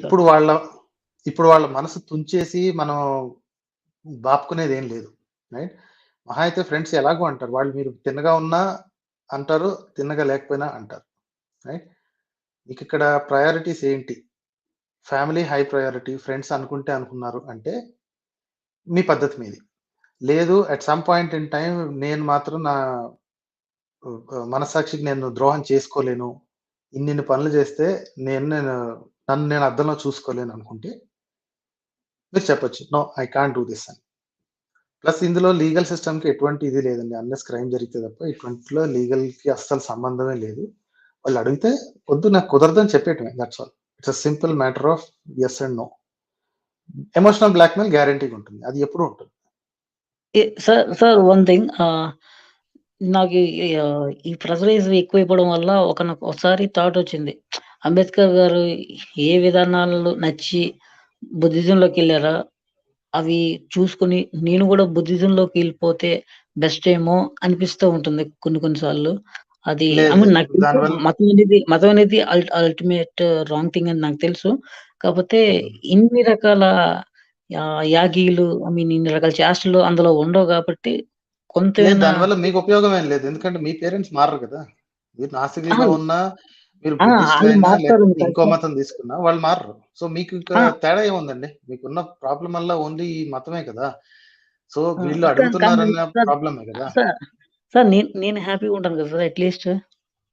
మీరు ఎలా హ్యాపీగా ఉంటారండి? మీకు ఎథిస్ట్, మీకు మతం తప్పని తెలిసి మీరు బుద్ధిస్ట్‌గా ఎలా అవుతారు? అంటే బుద్ధిజంలో దేవుడు ఉన్నాడని కాదు. నెక్స్ట్ మరి ఫాలో ఏంటి అవ్వాలన్న ఆలోచన ఎందుకు మనకి? ఇంకొకళ్ళని ఫాలో అవ్వాలన్న ఆలోచన ఎందుకు? మనకి సొంత మెదడు ఇచ్చారు. కొన్ని ఎస్ ఎస్ నాలెడ్జ్ కోసం పుస్తకాలు చదువుకోవచ్చు. రైట్? ఇప్పుడు మీరు బుద్ధిస్ట్ థాట్ మీద ఇంట్రెస్ట్ ఉందనుకోండి. మీరు బుద్ధిస్ట్ ఎస్ లేబుల్ రాసుకోవాల్సిన పని లేదు కదా. లేదు డైలీ లేదు సార్ లేదు. సరే మీరు బౌద్ధిజంలోనే ఉన్న పుస్తకాలన్నీ ఎదురేసుకోండి, చదవండి. మీరు సార్ నేను సార్ బుద్ధిస్ట్ అని సార్ నేను చెప్పుకోవాల్సిన పని చెప్తుంది లేదు. సార్ నేను హ్మ్. చెప్తుంది నాకేదో బుద్ధిజం అంటే బుద్ధిజం మతం నచ్చి అందులో ఉన్న విశేషాలు నచ్చని కాదు. వీళ్ళకి ఎగనెస్ట్ గా ఐ మీన్ వీళ్ళకి కొద్ది దూరంగా మెయింటైన్ చేయడానికి ఓహో వీడు మతం మార్పాడు వీడిని పిలవసరం లేదులే అన్న థాట్ ప్రాసెస్ ఆన్లీ కలిగించడానికి నేనేదో రాదండి. అనుకుంటున్నాను ఐడియాగా. Yes. లేదు. ఆ ఛాన్స్ లేదు.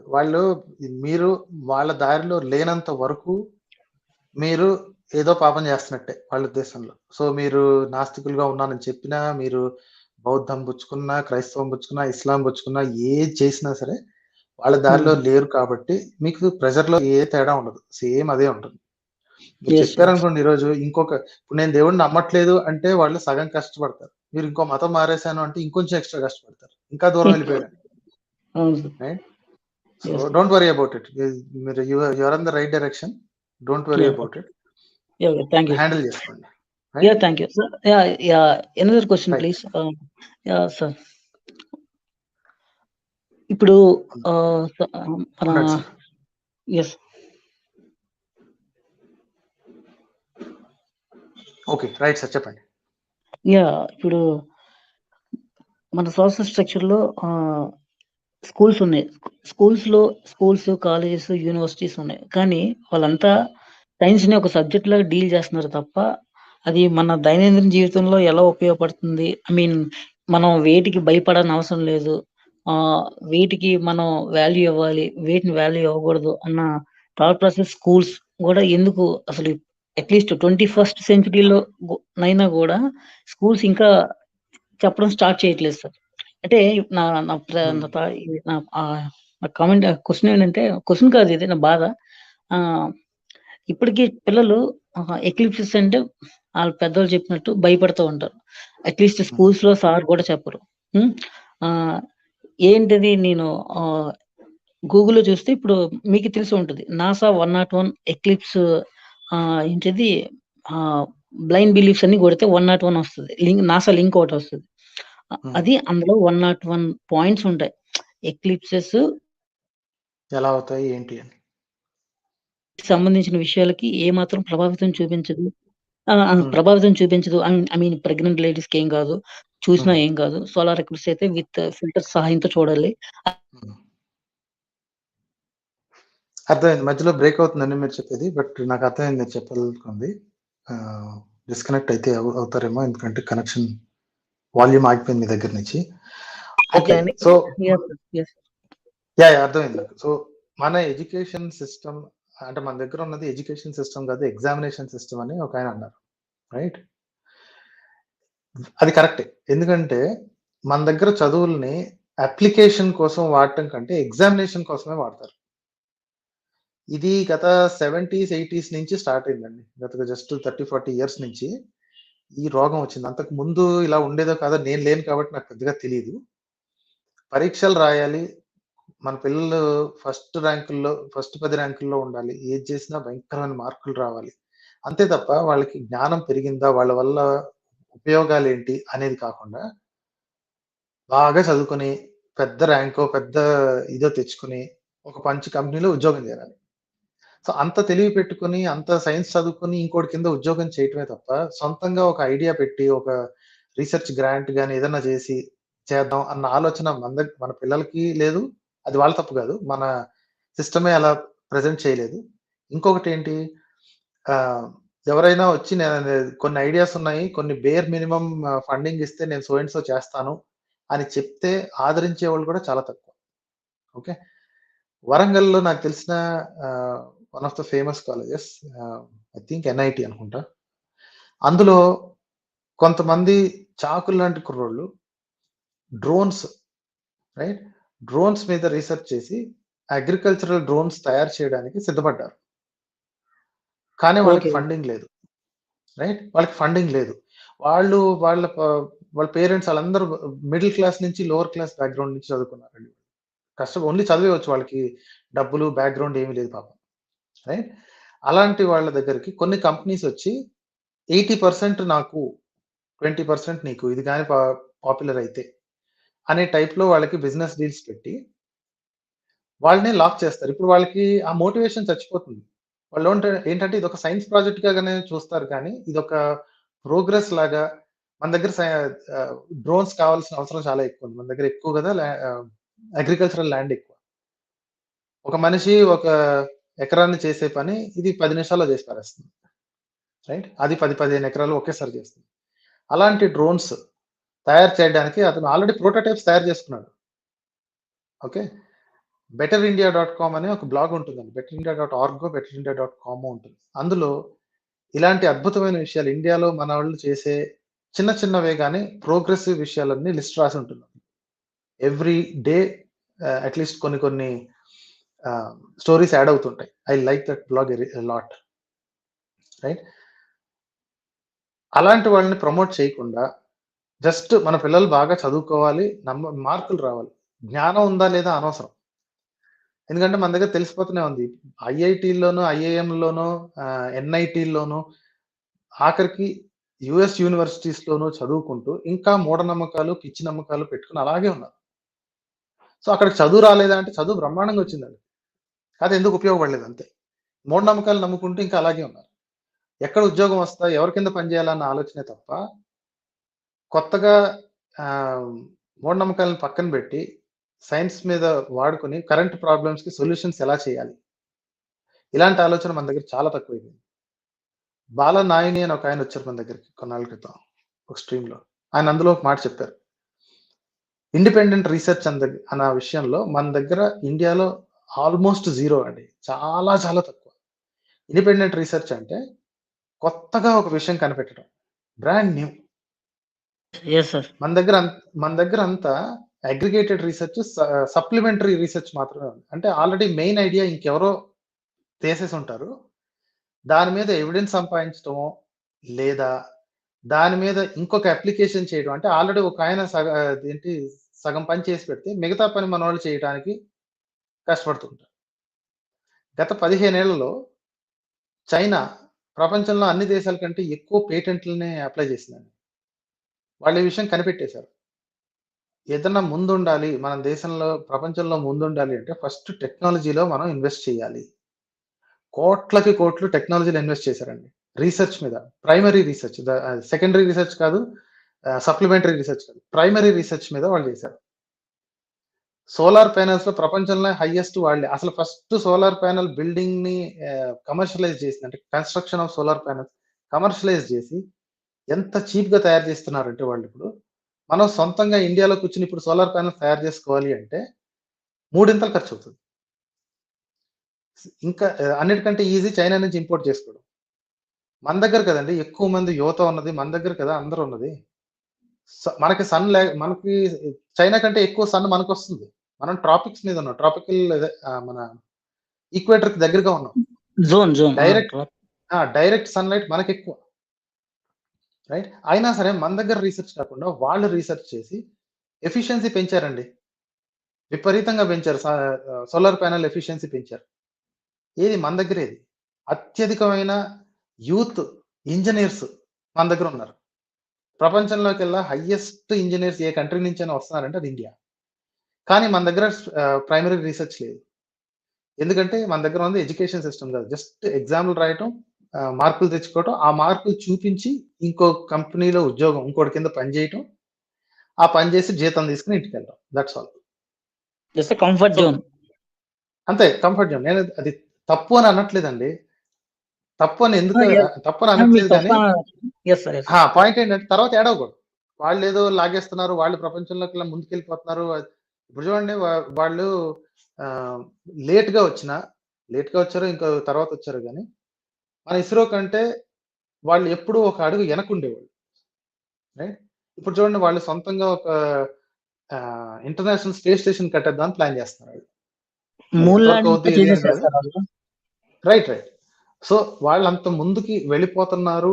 ఇప్పుడు చూడబోతే వాళ్ళు ఇన్వెస్ట్మెంట్స్ అన్ని పెట్టేశారండి. అన్నిటికంటే ఎక్కువ ఇన్వెస్ట్మెంట్ పెట్టింది ఏంటంటే ఎకానమీ ఆఫ్ స్కేల్. అంటే ఏదైనా ఒక కొత్త విషయం రాగానే ఫస్ట్ తయారు చేయటం మనం మొదలు పెడితే దానిలోని సులువులు తెలుస్తాయి. ఇంకా ఫాస్ట్ గా, ఎక్కువగా, చీప్ గా ఎలా తయారు చేయాలి అనేది సులువు మన దగ్గరకు వస్తుంది. అప్పుడు ప్రపంచం అంతా మన దగ్గర నుంచే కొంటది.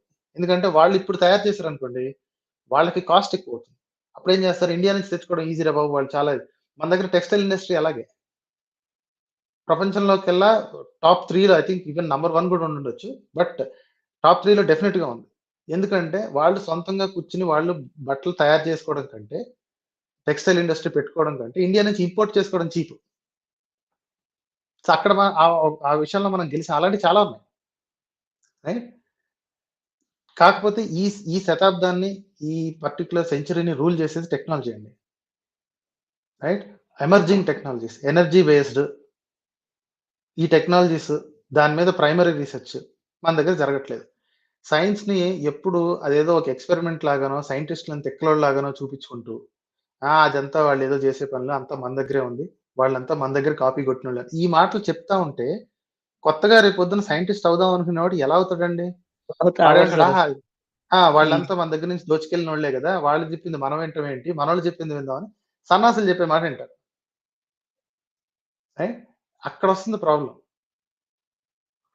వాళ్ళు చేశారా పాత వాళ్ళు చేశారు, వాళ్ళు ఎత్తుకెళ్లారు, ఈ మాటలు చెప్పి కాస్త ఇంట్రెస్ట్ ఉన్న సైన్స్ మీద ఇంట్రెస్ట్ ఉన్న పిల్లల్ని కూడా ఇంట్రెస్ట్ పోయేలా చేస్తున్నారు. ఇదంతా కాపీ కొట్టుకుని వెళ్ళారా మన దగ్గర నుంచి, మన వాళ్ళు ఎప్పుడో చేశారు, ఇప్పుడు వీళ్ళు తీసుకెళ్లి ఏదో స్టైల్ కొడుతున్నారా లేదో గెలిచినట్టు. వీడు చేయలేదు సరే, పిల్లలకు కూడా అదే మాట చెప్తే వాళ్ళు ఇంకేం ఇంట్రెస్ట్ చూపిస్తారండి? ఎందుకు లేరా, అంతే, ఎవరు చేయకుండా ఓడిపోద్ది. అందుకే సార్ లాస్ట్ 120 years లో అట్లీస్ట్ నోబెల్ కి కొంతమంది అట్లీస్ట్ నామినేషన్స్ కూడా లేరు, అట్లీస్ట్ ఇండియా నుండి. నోబెల్ సంగతి నేను పట్టించుకోనండి, ఎందుకంటే అది చాలా కొంతమంది చేయొచ్చు. నా ఇంట్రెస్ట్ ఏంటంటే the number of patents. Primary research చేసి, డైరెక్ట్ రీసెర్చ్ చేసి మన దగ్గర పేటెంట్లు తక్కువైపోయినాయి. ఇప్పుడు ఇంపార్టెంట్ రీసెర్చ్ అంతా, కొత్త కొత్త విషయాలన్నిటిని చైనా పేటెంట్లు చేసి పెట్టుకుంటే మనం దాన్ని రెప్లికేట్ చేయడానికి కూడా చైనా పర్మిషన్ తీసుకుని వాళ్ళకి ఇంత డబ్బులు ఇవ్వాలి, రైట్? ఇప్పుడు థోరియం బేస్డ్ ఫ్యూల్ ఉందండి. థోరియం అనేది ఒక ఫ్యూల్ మన దగ్గర యాక్చువల్లీ ఇండియాలో హైయెస్ట్ గా ఉందని ఒక అంటే ఈజీలీ ఎక్స్ట్రాక్టబుల్ థోరియం మన ఆంధ్రప్రదేశ్ కోస్టల్ ఏరియాలోనే ఉంది. ఒరిస్సా నుంచి రాయలసీమ ఎడ్జ్ వరకు highest amount of thorium deposits ఉన్నాయని అంటే ఈజీలీ ఎక్స్ట్రాక్టబుల్ చాలా చోట్ల ఉన్నాయి, సౌత్ అమెరికాలో కూడా ఉన్నాయి, అన్ని దేశాల్లో కొంత గొప్ప ఉంది, కానీ హైయెస్ట్ అండ్ ఈజీలీ ఎక్స్ట్రాక్టబుల్ ఏరియా మన దగ్గర ఉంది. అది తీసుకునే పద్ధతి లేదా దాని మీద రీసెర్చ్, యాక్చువల్లీ ఇండియానే ఎక్కువ రీసెర్చ్ పేపర్స్ చేసింది, ఆ విషయంలో మనం మెచ్చుకోవాలి. ప్రపంచంలోకి ఇలా highest thorium based research paper submit చేసింది ఎవరు అంటే ఇండియానే. ఓకే, కానీ అవన్నీ ఆల్మోస్ట్ 10 ఏళ్ల పాతవి. కొత్తగా రీసెర్చ్ గా చేసి ఇంకా దాని మీద అడ్వాన్స్డ్ మెథడ్స్ కానీ చేయడానికి మన దగ్గర ఫండింగ్ కుదరట్లేదు. అలా గనక థోరియం ఆల్టర్నేటివ్ ఫ్యూల్ గా తయారైతే ఆయిల్ యొక్క ఇంపార్టెన్స్ తగ్గిపోతుందనో మరి ఇంకోటి ఏదో దాన్ని ముందుకు జరగనివ్వట్లేదు. సరేండి, మనం ఎటు వెళ్తున్నాం, బట్ ఫండమెంటల్లీ చెప్పొచ్చేది ఏంటంటే సైన్స్ అనేది ఒక సబ్జెక్ట్ గానో లేదా మార్కులు తెచ్చుకోవడానికో లేదా బట్టి కొట్టి రాసుకోవడానికో కాకుండా దీని మీద రీసెర్చ్ చేసి వీళ్ళు ఇంతవరకు వెళ్ళారు, ఇన్ని అడుగులు వేశారు కదా, మనం ఇంకో నెక్స్ట్ కొన్ని అడుగులు ఎలా వేయాలి అని ఆలోచించగలిగితేనే మనం నెక్స్ట్ సెంచరీని క్యాప్చర్ చేస్తామండి. ఇంతమంది యూత్ని పెట్టుకుని అందరూ మూర్ఖుల్లాగా ఉంటే ఏం ఉపయోగం లేదు. గరిటెడైన చాలు గంగిగోవు పాలు, రైట్? కడవుంటే ఏంటి, సముద్రం అంతా ఉంటే ఏంటండి? అమాయకులు, మూర్ఖులు ఎంతమంది ఉంటే ఏం ఉపయోగం చెప్పండి? యూత్ అందరూ పనిచేసేవాళ్ళు, తలంచుకొని పనిచేసేవాళ్ళే ఉంటారు. అంటే లేబర్ సప్లయర్ లాగా తయారవుతున్నాం మనం కదా. అందరికంటే ముందు ఉండాలి. హైయెస్ట్ నెంబర్ ఆఫ్ ఇంజనీర్స్ ఉన్నారు మన దగ్గర, టాప్ క్లాస్ ఇన్స్టిట్యూట్స్ ఉన్నాయి. చదువుకున్న ఇంకోళ్ళ దగ్గర ఉద్యోగాలు చేసుకోవడమే నా పని, రైట్? అదండి. రైట్ సార్, అయితే thanks a lot for coming. Sir one thing, మీరు మీరు ఈ విషయం ఎప్పుడైనా గమనించారా sir? Last few years ago ఎన్టీవీలోనే దీంట్లోనే చూసాను, న్యూస్ ఛానల్స్ లో వాటర్ తో నడిచే వెహికల్స్ అని కొంతమంది ఇన్వెన్షన్స్ స్టార్ట్ చేశారు, ఆ వీడియోస్ కూడా పెట్టారు, న్యూస్ కూడా వచ్చింది. కానీ అవి ఎందుకు క్లిక్ అవ్వలేదంటారు? మేబీ ఏమైనా రీజన్ మీకు ఏమైనా తెలుసా? నాకు కరెక్ట్ గా తెలియదండి. ఫండమెంటల్ కెమిస్ట్రీలోనే ఫాల్ట్ ఉండొచ్చు అని, రైట్? ఫండమెంటల్ కెమిస్ట్రీలో ఫాల్ట్ ఉండొచ్చు అని అనుకుంటున్నాను. నాకు కరెక్ట్ గా తెలియదు దాని గురించి. ఆ వీడియోలో నేను చూసింది ఏంటంటే, జస్ట్ వాటర్ ట్యాంక్ ఉంటది బ్యాక్ సైడ్, ఆ వాటర్ లో H2 అండ్ ఆక్సిజన్ ని సపరేట్ చేసి ఆ హైడ్రోజన్ ని వాడు లిక్విడ్ గా ఫ్యూయల్ గా వాడుకున్నాను అని చెప్పాడు ఆయన. మరి బానే ఉంది, అది ఎంత చెప్పడం బానే ఉంది. కాకపోతే ఇన్పుట్ ఎనర్జీ ఎంత, ఎక్కడి నుంచి వస్తుంది? బ్రేక్ చేయడానికి ఒక ఎనర్జీ కావాలి, అది ఎక్కడి నుంచి వస్తుంది? ఆ ఎనర్జీ ఇచ్చి ఈ సెపరేట్ అయ్యి మళ్ళీ మండిన తర్వాత మళ్ళీ ఎనర్జీగా తయారు చేయాలి అంటే ఇన్పుట్ అవుట్పుట్ రేషియో చూడాలి. ఇన్పుట్ ఎక్కువ అవుట్పుట్ తక్కువ అంటే ఎక్కడికి పనిచేయదు దండగా. అదే డ్రైవ్ చేసి కూడా చూపించాడు. దానికి కూడా అలాంటి వాటికి పేటెంట్స్ తీసుకుంటే ఇండియాకి పేరు కదా సార్. ఆ పేటెంట్లు అప్లై చేయరు, ఎందుకంటే పేటెంట్ ఈజీగా ఫెయిల్ అయిపోద్దండి, వాళ్ళు ప్రాపర్ గా రాయలేరు కాబట్టి. ఎనీవే, సో దాని గురించి మళ్ళీ మాట్లాడదాం. I'm not sure particular about that. Okay sir, okay sir, right sir, right sir, thanks a lot for coming. Thank you.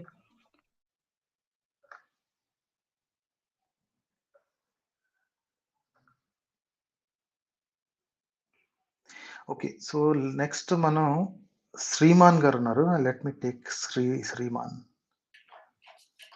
Hello Shriman గారు. యా, హాయ్ మనోహర్ గారు, thanks for allowing me. Yeah, చెప్పండి sir. Yeah, బేసిక్గా నేను నాకు ఒకసారి నా ఎక్స్పీరియన్స్ చెప్తాను. నాకు ఒక కళ వచ్చిందండి ఒక రోజు రాత్రి. ఓకే. సో డ్రీమ్ లో ఎట్లా అంటే సమ్ స్టోరీ ఉంది, అంత స్టోరీ చెప్పను. బట్ ఆ స్టోరీలో ఏంటంటే నేను స్నేక్ ని ఇంట్లోకి తీసుకొచ్చుకొని పెట్టుకున్నాను. నాకు బయట దొరికిందని తీసుకొచ్చుకొని పెట్టుకున్నాను. సో మై మదర్, ఆవిడ చాలా భయస్తురాలు.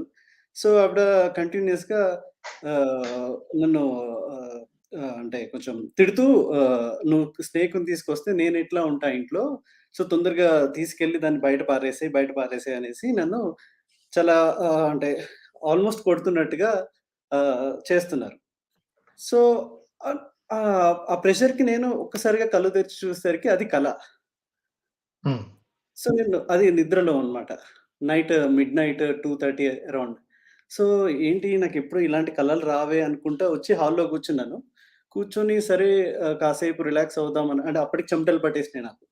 సో టీవీ ఆన్ చేసి అలా చూస్తుండగా నా పక్కనే ఉన్న దేవుడి గదిలోంచి ఒక స్నేక్ వచ్చిందన్నమాట. స్నేక్ వచ్చి అలా తలుపు సందులోకి వెళ్ళిపోయింది. అసలు యాక్చువల్‌గా కొంచెమే సందు ఉంది, అది పట్టేంత ఉండదు. బట్ అది వెళ్తుంటే నేను ఆ కన్‌ఫ్యూషన్‌లో నేను అసలు దాన్ని పట్టుకోవడానికి రాదు, నేను పట్టుకునేటోడిని కాదు. అది చూసి అసలు ఏం చేయాలో అర్థం కాని కన్‌ఫ్యూజన్‌లో అది అట్లా బయటికి వెళ్ళిపోతే వెళ్ళిపోని అని అనుకున్నాను. కానీ ఓ 2 మినిట్స్ తర్వాత తలుపు ఓపెన్ చేసి చూద్దామని అనిపించింది. నిజమేనా ఇదంతా అన్నట్టుగా. సో ఓపెన్ చేస్తే బయట మెష్ ఉంది. ఆ డోర్‌కి మళ్ళీ మెష్ కూడా ఉంది. సో అది వెళ్ళడానికి ఛాన్స్ లేదు. సో మరి తలుపు సందులోకెళ్ళింది, అసలు ఎటెళ్ళిందో నాకు అర్థం కాలేదు. సో ఇది నాకు $1 మిలియన్ క్వెషన్ లాగా నా లైఫ్ టైమ్‌లో ఎప్పుడూ ఇది ఈ డౌట్‌ని ఎవరు క్లియర్ చేయలేరు అని అదొకటి ఉండిపోయిందండి మైండ్‌లో. సో ఇదొక ఎక్స్‌పీరియన్స్. అంటే నాకు అంటే స్నేక్ ఇంట్లో ఉంది అనే దాన్ని బట్టి నాకు ఇలా కలొచ్చిందా? నాకు అర్థం కాలేదు. Yeah, there is something that we can explain. ఇది ఫస్ట్ కొన్ని కాన్సెప్ట్స్ చెప్తాను. ఒకటి,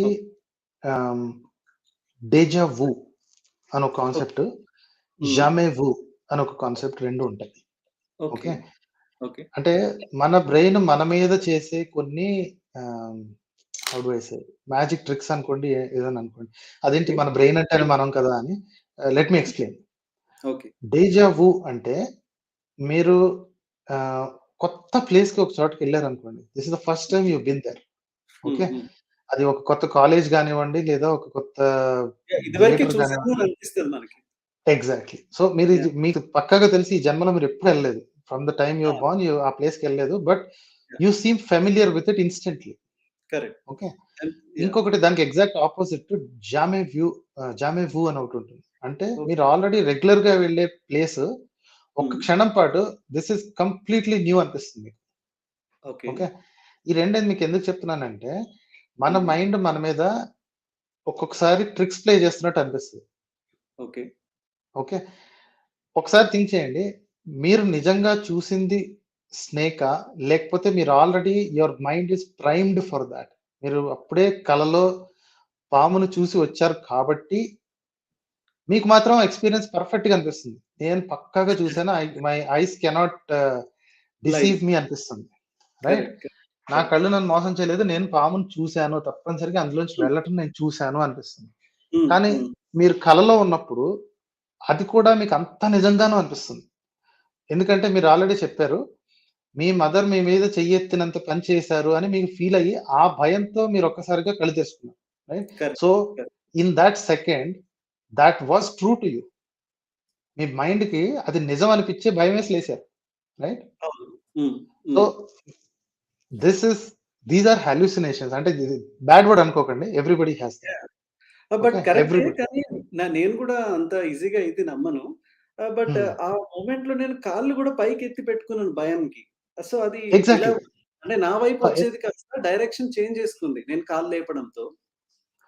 ఎందుకంటే మీరు ఆల్రెడీ మీకు స్నేక్ ఎప్పుడన్నా ఇంటికి వస్తే లేదా మీ దగ్గరకు వస్తే మీరు ఏం చేయాలనేది మీ మైండ్ ఎప్పుడు ప్రిపేర్డ్ గా ఉంటుంది కదా. మీకు నేను మీరు జీవితంలో ఎప్పుడు చూడకపోయినా సడన్ గా మీరు సినిమాలో చూస్తున్నప్పుడు ఒక పాము కనిపించడమో లేకపోతే ఇంకోటి జరిగినప్పుడు, పాము నిజంగా అలా వస్తే ఏం చేయాలంటే ఫస్ట్ లేసి పైకి ఎక్కాలి. అది కింద ఉంటుంది కదా పాము, పైకి కూర్చోవాలి. So your immediate reaction for a snake will be, అది కింద ఉంది, నేను పైన ఉన్న చటుక్కున కాలు పైకి ఎత్తుకోవాలి. సో ఈ భయం అనేది ఇట్స్ ఏంటది ప్రీ ప్రోగ్రామ్ బిహేవియర్ అండి. దీన్ని మీరు కావాలని చేయలేదు, మీరు తెలుసుకుని చేయలేదు. మీకు ఆల్రెడీ ఒక కళ వచ్చింది కాబట్టి, అంటే నేను అగైన్ నాకు అది జరిగిందా జరగలేదా నాకు తెలియదు కదా, దెర్ ఇస్ నో ఎక్స్ప్లెనేషన్ అన్నప్పుడు మాయా మంత్రాలు ఉండే అవకాశం అయితే జీరో. కాబట్టి the easiest and better explanation is that maybe you have mistaken. ఎందుకంటే ప్రూఫ్ లేదు కాబట్టి, ఎవరు చూసింది లేదు కాబట్టి. ఇంకొకసారి మాస్ హాలుసినేషన్స్, మాస్ డెల్యూషన్స్ కూడా ఉంటాయండి. అందరికీ ఒకటి కనిపిస్తుంటుంది. ఒక్కొక్కసారి దాని పక్కన పెట్టినా మీరు ఒక్కళ్ళే ఉన్నారు కాబట్టి మీ కళ్ళకి మీరు కనిపించింది అనుకున్నది మీరు తప్ప ఇంకెవరు చూడలేదు కాబట్టి the simpler and more satisfying explanation is I might have mistaken. ఒక్కొక్కసారి మీరు చీకట్లో కిచెన్ లోకి వెళ్ళినప్పుడు కూడా సడన్ గా రెండు కళ్ళు మిమ్మల్ని చూస్తున్నట్టు అనిపిస్తాయి. కాకపోతే మేబీ దట్ వాస్ జస్ట్ మన మైక్రోవేవ్ ఓవెన్ లో ఉన్న టైమ్స్ అయి ఉండొచ్చు, అవి కనిపిస్తుండొచ్చు. Right, so there are a lot of things. మనం ఫస్ట్ ఏంటంటే బ్రెయిన్, హ్యూమన్ బ్రెయిన్ అనేది ఏ యానిమల్ బ్రెయిన్ అయినా సరే డేంజర్ కి ఫస్ట్ రియాక్ట్ అవుతుంది. Anything it even senses as danger. కొంచెం డేంజర్ అని అనిపించినా ఫస్ట్ రియాక్ట్ అయ్యి గుండె దడ పెంచుతుంది, so that you can escape immediately. So and చూడడం అనేది నాకు చాలా కన్ఫ్యూజన్ గా ఉంది. అది ఊహ అనుకోవడానికి అంటే ఒప్పుకోవట్లేదు నా మనసు. అది ఇది ఇప్పుడు జరిగింది 15 years back. No any time అండి. మీకు నిజంగా రేపొద్దున జరిగినా సరే you will be so much sure in your mind, నేను పాముని చూశాను అని. మీరు లై డిటెక్టర్ టెస్ట్ పెట్టినా సరే, because your mind completely believes it, you will say yes నేను చూశాను. Right, so maybe there is చూసుండకపోవచ్చు, కాకపోతే మీ నెక్స్ట్ ఎక్స్ప్లెనేషన్ లేదు కదా, ఎక్కడికి పోయింది ఆ పాము. Right, you seem to find no exit. మాయమైపోవడం అయితే ఉండదు. రైట్. సో మేబీ దీనికి ఎక్స్ప్లెనేషన్ నేను ఇవ్వకూడదు. మేబీ గత 2-3 రోజుల క్రితం, అంటే మీకు ఆ కళ వచ్చే ఆ రోజు కానీ ఆ ముందు రోజు కానీ స్నేక్స్ ఉన్న వీడియో కానీ లేదా స్నేక్స్ కి సంబంధించిన ఏదైనా ఒక సినిమా కానీ చూసి ఉండాలి. Most dreams are left over thoughts. మీరు ఒక క్షణంలో మీరు ఆ థాట్ ని అలా తీసుకుని వదిలేసిన థాట్స్ ని నైట్ అయ్యేటప్పటికి brain wants to make sense అండి. Human brain wants to make sense of seemingly unrelated things. So fragment చేసుకుంటా ఉంటది కదా. సో ఎగ్జాక్ట్లీ, బ్రెయిన్ డీఫ్రాగ్మెంటేషన్ రాత్రి జరిగేటప్పుడు ఆ మిగిలిపోయిన థాట్స్ అన్నిటిని ఒక స్టోరీ లాగా తయారు చేసి ఫ్లష్ అవుట్ కొట్టేస్తుంది. ఇది గత 50 ఏళ్ళలో జరిగిన స్లీప్ రీసెర్చ్ మీద, ఈ డ్రీమ్స్ బేస్డ్ రీసెర్చ్ మీద వాళ్ళు కనిపెట్టింది ఏంటంటే, అంటే ఇప్పటికీ కంప్లీట్ గా తెలియదు ఎవరికి, ఎందుకంటే మనం మనసులోకి వెళ్ళలేం కాబట్టి. But this is most likely A constructed scenario in the mind. You don't have to worry about it. You don't have to ఏంటి నాకు ఇలా జరిగింది అనుకోవాల్సిన పని లేదు. దిస్ ఇస్ ప్యూర్లీ న్యాచురల్ అండి. సో ఇది ఫస్ట్ టైం నేను ఎక్స్ప్రెస్ చేస్తున్నా మీతో. లేకపోతే నేను ఎప్పుడు మాట్లాడిన దీని గురించి ఎవరితో కూడా, ఎందుకంటే అది దానికి ఏ ప్రూఫ్ లేదు కాబట్టి. రైట్. అండ్ ఇంకొకటి, నేను 8th క్లాస్ లో ఉన్నప్పుడు బేసిక్ గా నేను చాలా బ్యాడ్ స్టూడెంట్ ని, జీరో మార్క్స్ మాక్సిమం.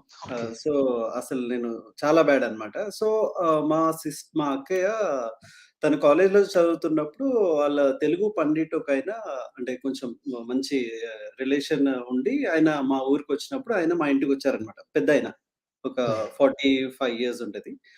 ఆయన ప్రొఫెసర్, తెలుగు పండిట్. సో ఆయన ప్రిడిక్షన్స్ చెప్తాడు అన్నట్టుగా ఏదో ఫ్రెండ్లీ నేచర్ తోనే పేపర్ మీద రాసిచ్చాడు అనమాట. నా పేరు అవి ఇవి అన్ని ఇస్తే ఆయన రాశాడు. అప్పటికి నాకు అసలు ఏం పెద్ద జ్ఞానం కూడా ఏం లేదు వీటి గురించి. పదాల అర్థాలు కూడా తెలియదు, ప్రిడిక్షన్ అంటే కూడా అర్థం కూడా తెలియదు నాకు ప్రాపర్ గా. సో ఆయన ఏదైతే రాసిండో అది ఇవాళ యాజ్ ఇట్ ఈజ్ అలాగే జరిగింది. బట్ అందుకని నేను ఇంతవరకు ఏది నమ్మలేదు. బట్ ఇప్పటికీ అనుకుంటే, ఎప్పుడైనా ఒకసారి మా ఇంటికి వెళ్ళినప్పుడు బీరువాలో ఆ పేపర్ ఉంటది అనమాట. సో అది ఓపెన్ చేసి చూస్తే step by step A stage లో ఏదేది అవుతా అని రాసిండో అది యాజ్ ఇట్ ఈజ్ గా అలాగే ఉంది. సో అయితే యాక్చువల్ గా నేను బ్యాడ్ స్టూడెంట్ ని, నేను ఏదో ఒక చిన్న సైకిల్ మెకానికరో ఏదో అయిపోతా అని అట్లాంటి ఉండే మైండ్ లో. అలాంటిది ఆయన ఏం రాశాడంటే, ఆర్ట్ లో ప్రావీణ్యత ఉండును అని రాశాడు. ఆర్టిస్ట్. సో నేను తెలియకుండానే, నేను చదువు సగం చదవకపోయినా ఫైనల్ గా నేను ఫైన్ ఆర్ట్స్ కాలేజ్ లో గ్రాడ్యుయేషన్ అయిపోయి తర్వాత NID లో మాస్టర్స్ చేయడానికి వెళ్ళిపోయినా. సో ఆయన అప్పుడు మాస్టర్స్ అని రాశాడు. మాస్టర్స్ చేసే అవకాశం ఉంటుందని.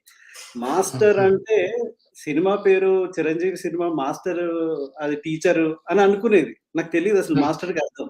మాస్టర్స్ అంటే PG గ్రాడ్యుయేషన్ అనే విషయం నాకు తెలియదు అప్పుడు. బట్ నేను ఎప్పుడు ఆయన చెప్పిండనే దాని మీద కూడా ఫోకస్ చేయలేదు. నాకు ఏదైతే వచ్చో, నేను ఏదైతే చేయగలనో అది చేసుకుంటూ వెళ్ళిపోయినా. బట్ ఫైనల్ గా ఎండ్ రిజల్ట్ ఏముంది అంటే, ఆయన ఏమేం రాసిండో అవే ఉన్నాయి. ఎన్ని పాయింట్స్ రాశారో ఒక ఎస్టిమేట్ మీరు చెప్పారు. ఒకటి ఆర్ట్స్ మీద ఇంట్రెస్ట్, నెక్స్ట్ మాస్టర్స్ చేస్తారు. Correct.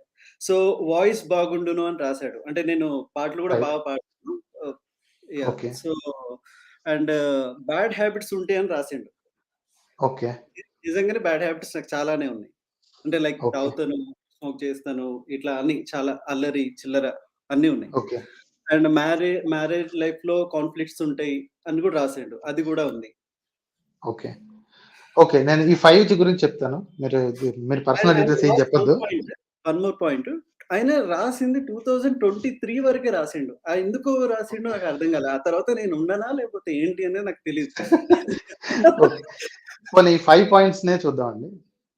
Okay. Last 3 points they are can be easily related. మీకు బ్యాడ్ హ్యాబిట్స్ ఉన్నాయి అంటే ఆటోమేటిక్ గా బ్యాడ్ హ్యాబిట్స్ ఉంటాయి అని రాశారు అంటే ఆటోమేటిక్ గా మ్యారిటల్ లైఫ్ లో ఇబ్బందులు ఉంటాయి. రైట్. బ్యాడ్ హ్యాబిట్స్ ఉన్న హస్బెండ్స్ ఎంతో కొంత చిన్నదో పెద్దదో కిరికిర్లు ఉంటాయి. నెక్స్ట్ మీ వాయిస్ బాగుంటుంది అనేది మీ వాయిస్ వింటే తెలిసిపోతుంది. దానికి ప్రెడిక్షన్ అవసరం లేదు. రైట్. మీరు ఎప్పుడన్నా అప్పటి వరకు మాట్లాడలే ఎంతో. Sorry to interrupt. ఓకే. నేను అసలు సీన్‌లో లేను బేసిక్‌గా. ఓకే. ఓకే. ఓకే. తెలిసుండే అవకాశం ఉందండి. అంటే somebody would have at least mentioned you right? ఆకర్షణీయమైన రూపం అని రాసాడు. మేబీ అది ఓకే. చూస్తే తెలుస్తది. అదే. ఎందుకంటే మీకు ఏమాత్రం తెలియని ఒక మనిషి జస్ట్ పేరిస్తే ఇంత రాసినప్పుడు మోస్ట్ ప్రెడిక్షన్స్, ఈ ప్రెడిక్షన్స్ ఏవైతే ఉన్నాయో మోస్ట్లీ ఆర్ కోల్డ్ రీడింగ్ అండి. కోల్డ్ రీడింగ్ అంటే మీ గురించి కొంత మిమ్మల్ని చూస్తే తెలిసిపోతుంది, లేదా మీ వాళ్ళని ప్రశ్నిస్తే తెలిసిపోతుంది. ఫర్ ఎగ్జాంపుల్ ఆయనకి ఇచ్చినప్పుడు ఆ ప్రెడిక్షన్ రాయమని ఎవరైతే ఇచ్చారో, మేబీ పేరెంట్స్ కానీ లేదా మీ సిస్టర్ కానీ ఎవరైతే ఇచ్చారో, రైట్, ఇచ్చినప్పుడు మేబీ చిన్న కామెంట్స్ పాస్ చేసి ఉంటారు. మా తమ్ముడు పెద్దగా చదవడండి అనో, లేదా మా అబ్బాయికి అదేంటి కొంచెం డల్ గా ఉంటాడు, మార్కులు పెద్దగా రావు అని అంటాం, రైట్. సో ఇలాంటివి చెప్తే, కానీ తర్వాత ఇంకేం చేస్తుంటాడు అంటే ఏవో పిచ్చి గీతలు గీస్తూ ఉంటాడు అని అన్నప్పుడు వెంటనే వాళ్ళకి బట్ ఇట్స్ హ్యాపెన్ ర్యాండమ్ అండి. ర్యాండమ్‌గా అంటే నాకు ఒక్కడికే చేయలేదు. చాలా మంది చేస్తారండి. మా అక్కయ్యకి రాసిచ్చాడు, మా బ్రదర్‌కి రాసిచ్చాడు, నాకు రాసిచ్చాడు. యాక్చువల్లీ నాకు కూడా ఒక ఆయన రాసిచ్చాడు, రైట్. నేను మా ఫ్రెండ్ రూమ్ లో ఉండి వాళ్ళ ఫ్రెండ్ ఇంట్లో కూర్చుని నేను ఎంసెట్ కి ట్రై చేస్తున్నప్పుడు వాళ్ళ బాబాయ్, మా ఫ్రెండ్ వాళ్ళ బాబాయ్, అతను వచ్చి కొన్ని 1-2 తార్కాణాలు చెప్తే నేను అప్పట్లో చిన్నవాడే కదండి. So maybe it's 20-21 impressionable age. So నీ ఎడం కాలు మీద దెబ్బలు ఉంటాయి, మోకాలు దెబ్బలు ఉంటాయి. ఇంకొకటి నీ రైట్ హ్యాండ్ మీద పుట్టుమచ్చ ఉంటుంది. రైట్ హ్యాండ్ అనేది ఇంత పెద్దది ఉంటుంది సార్, ఇంత పెద్ద జడ్లో ఎక్కడో చోట పుట్టుమచ్చ ఉంటుంది. ఓకే. మోకాళ్ళ మీద దెబ్బలు లేని వాళ్ళు ఒకరిని చూపించండి మనకు, ప్రతి ఒక్కరికి ఉంది. సో ఆ రెండు రాగానే నాకు వెంటనే వెలిగి అయితే నేను నన్ను అడిగాను, ఇది నేను డాక్టర్ అవ్వాలనుకుంటున్నాను, ఎంసెట్ రాస్తున్నాను, అవుతానా? ఆయన నాకు పక్కగా నెత్తిమే చెయ్యేసి చెప్పాడు, నీ తలరాతలో డాక్టర్ అనేది ఉంది, నువ్వు ఎట్టి పరిస్థితుల్లో డాక్టర్ అవుతావు. నేను రాస్తున్నానండి ఎగ్జామ్, నాకు ఎందుకో కొంచెం భయంగా ఉందంటే, ఏం పర్లేదు, నేను చెప్తున్నాను కదా, ఒక గుర్రపు ఏంటది హీల్ ఉంటుంది కదండి, దాంతో ఉంగరం చేయించుకో, హార్షూ ఉంటుంది కదా, హార్షూ దాంతో ఒక రింగ్ చేయించుకో, నీ వేలికి పెట్టుకో, తప్పనిసరిగా నువ్వు నీ జాతకంలో ఇది ఉంది అంతే, నువ్వు డాక్టర్ అయిపోతావు, ఇంకొంచెం కష్టపడి చదువు. ఓకే. సో నేను మాత్రం ఫుల్ ఎఫర్ట్ పెడతానండి, ఏమాత్రం లేకుండా అవుతాను కదా. అవుతావు. ఆ సంవత్సరం రాలేదు. ఓకే. నెక్స్ట్ ఇయర్ మళ్ళీ వెళ్ళాను, అదే క్యాండిడేట్ దగ్గరికి వెళ్ళి, మొన్న లాస్ట్ టైం చెప్పారు కదా మీరు ఎందుకు మరి అవ్వలేదు ఏంటి అని, నీ జాతకంలో ఉందబ్బా, నువ్వు రీకౌంటింగ్ కి పెట్టించు అని అంటాడండి. సో ఒప్పుకోవట్లేదు, ఆయన మిస్టేక్ చేశాడన్న సంగతి ఒప్పుకోవట్లేదు. సో ఇలాగా మనకేంటంటే హిట్స్ అండ్ మిస్సెస్ ఉన్నప్పుడు, ఏదన్నా ఒక సెట్ ఆఫ్ ప్రెడిక్షన్స్ ఉన్నప్పుడు హిట్లు మాత్రమే గుర్తుపెట్టుకుని మిస్సెస్ ని మర్చిపోతాం అన్నమాట. రైట్. సో అతనికి మన గురించి ఎలా తెలుసు, ఇన్నేళ్ల తర్వాత ఎలా తెలుసు అనే దానికి పక్కాగా ఏమిటది ప్రెడిక్షన్స్ ఇచ్చేటప్పుడు ఎప్పుడు వేగ్ గా ఉంటాయి, మనం దానికి స్పెసిఫిక్స్ యాడ్ చేస్తాం. కరెక్ట్. ఓకే. ఆర్ట్ మీద ఇంట్రెస్ట్ ఉంటుంది అని, ఆర్ట్ మీద అంటే మీరు అసలు డ్రాయింగ్ అనే దానికి ఒక కాలేజ్ ఉంటదని కూడా అసలు నేను హైదరాబాద్ వచ్చేదాకా కూడా నాకు తెలియదు. అదే ఉండండి. సో ఎలా ఉంటుందంటే, మీరు ఆర్ట్ మీద ఇంట్రెస్ట్ చూపిస్తారా అని ఉందనుకోండి, ఆర్ట్ లో చాలా వస్తాయి. మీరు రేపు పొద్దున ఒక సినిమాలో టీవీలో ఒక స్టార్ అయ్యారు అనుకోండి, అది కూడా ఆర్టే కదా. సో మీరు టీవీ ఆర్టిస్ట్ అయిన తర్వాత కూడా మీరు ఆ పేపర్ చూసి ఆయనకి ఎలా తెలుసు నేను ఆర్టిస్ట్ అవుతానని అనుకుంటారు. మీరు పెయింటర్ అయినా సరే ఇదే అనుకుంటారు. మీరు ఫోటోగ్రాఫర్ అయినా సరే అదే అనుకుంటారు. ఎందుకంటే అన్ని ఆర్ట్ ఫామ్సే కదా. మీరు డాన్సర్ అయినా సరే, పొద్దున్న మీరు డాన్సర్ అయినా సరే, చూడు ఆయన ఆర్టిస్ట్ అన్నాడు, ఐ బికేమ్ అన్ ఆర్టిస్ట్ అని. సో అలాగా మనకి యాడ్ చేస్తూ ఉంటాం అనమాట, మనకి తగినట్టుగా చేస్తుంటాం. సో బేసిక్ గా మనకి అదేంటది వార ఫలాలు అన్ని అందరికి ఒకేలాగా ఉంటాయి, కానీ ఎవరిది వాడు చదువుకొని నాకు సూటబుల్ అయిందని అనుకుంటాడు అన్నట్టుగా అనుకుందామా అంటే, నా సిచ్యువేషన్ అట్లా లేదు. ప్రతి ఒక్కటి చాలా పిన్ పాయింట్ గా చెప్పాడు. ఆర్ట్ ప్రావీణ్యత, మాస్టర్స్ అని. నేను మాస్టర్స్ చదవడం ఏంటి అసలు, నేను 10th చదివితే నేను 10th డుమ్కి, ఇంటర్మీడియట్ డుమ్కి. సో ఇట్లా నాకు చదువు అనేది వర్కౌట్ కాదని వదిలేసుకుని హైదరాబాద్ వచ్చి ఏదో ఒకటి జాబ్ చేసుకోవాలనేసి వచ్చిన. అయితే అలాంటిది ఇంకొకళ్ళు ఉన్నారనుకోండి, ఫర్ ఎగ్జాంపుల్ ఆయన ఒక 10 మందికి ఇచ్చారనుకోండి ఇలాగే, మీకు ఇంకొక ఆయన తెలిసింది అనుకోండి, ఇంకొక ఆయన ప్రెడిక్షన్ ఇచ్చిన ఇంకో పర్సన్ మీకు పరిచయం వస్తే, అతను ఆయన చెప్పింది ఒక్కడు కూడా నిజం కాలేదురా బాబు, నేను చాలా కష్టపడ్డాను కానీ నాకేం రాలేదు అంటే, అప్పుడు మన థియరీ ఏమైపోతుంది, రైట్? ఎందుకంటే మీకు ఇది ఆస్ట్రాలజీ అని కలుపుకొని ఆ పర్సన్ పక్కన పెట్టి, ఎందుకంటే we cannot verify back again, మళ్ళీ ఆయన దగ్గరికి వెళ్ళాము కదా. మనం అనుకునే బెస్ట్, సారీ 1 సెకండ్,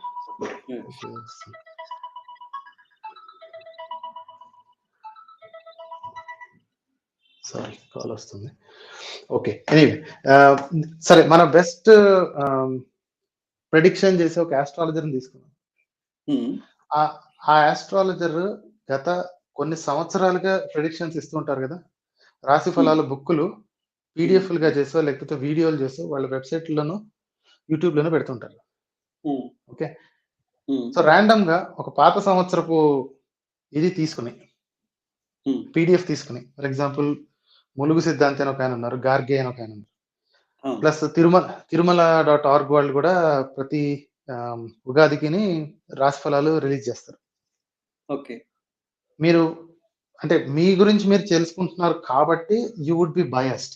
కాకపోతే మీ ఫ్రెండ్కి ఒకరికి చెప్పి చూడండి, ఏదో ఒక పాత సంవత్సరం, ఈ సంవత్సరం కాదు, ఏదో ఒక పాత సంవత్సరం తీసి అందులో ఇంకొక రాశి, మీరైతే ఏదైతే రాసి ఉంటారో అది కాకుండా ఇంకొక రాశిది చదివి వినిపించు, జస్ట్ చదివి, ఆ ముక్క నాకు చెప్పొద్దు.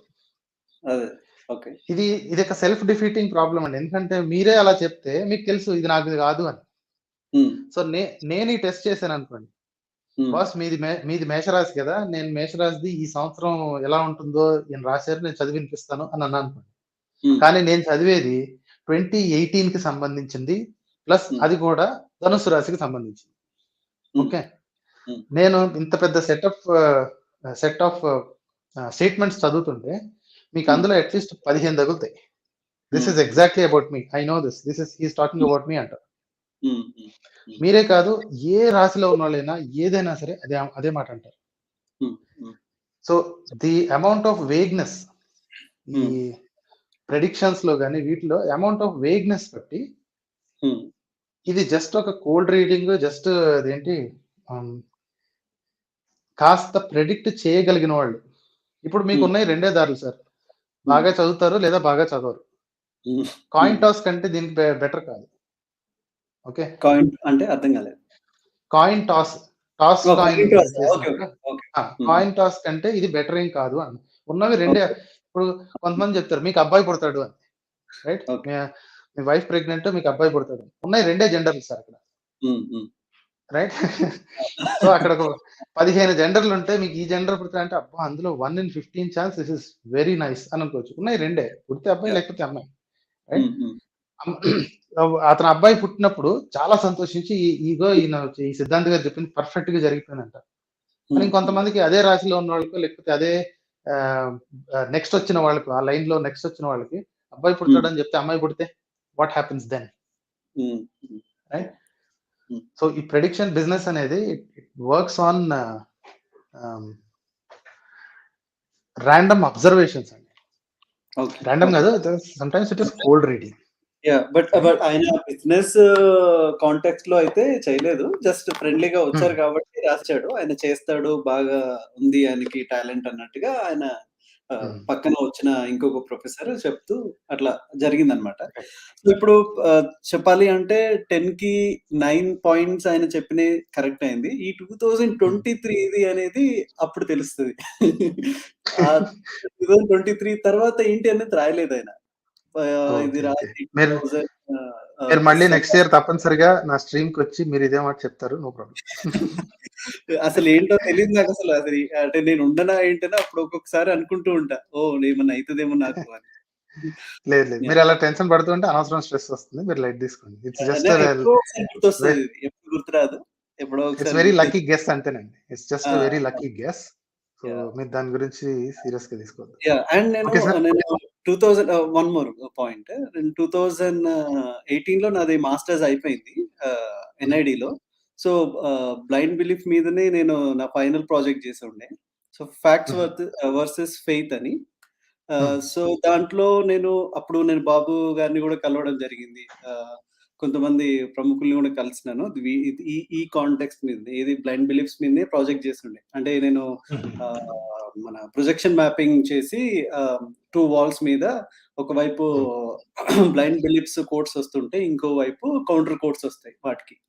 సో అది కూడా హ్యూమన్ ఎవరైతే నడుస్తూ ఉంటే వాళ్ళ షాడోలో కనిపిస్తా ఉంటాయి ఇవన్నీ. ఓకే. ఇదంతా ఫిలాసఫికల్ గా చేశాను అనమాట.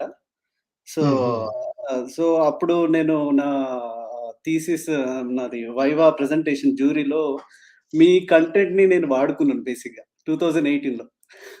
అప్పుడు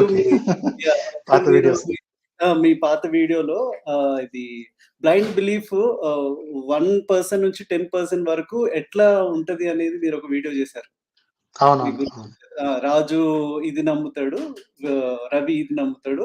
రవి అనుకుంటాడు అది బాలేదు, అది చాలా ఘోరము, అది నమ్మొద్దు, తాయితో నమ్మొచ్చు కానీ బలి నమ్మొద్దు. ఇలాంటిది ఒక వీడియో ఉండే కదా. దాన్ని నేను యాజ్ ఇట్ ఈజ్ అదే సేమ్ స్టోరీ రాసి సేమ్ యానిమేషన్ వేరే పీపీటీ యానిమేషన్ చేసి ప్రెజెంటేషన్ ఇచ్చాను. సో అది యాక్చువల్గా కాపీరైట్ ఇష్యూ కదా. బట్ మీకు ఎప్పుడు అడగలేదు, చెప్పలేదు అని నాకు చెప్పాలనిపించింది. Okay, no problem sir. All for rationality. Thanks a lot. Thank you.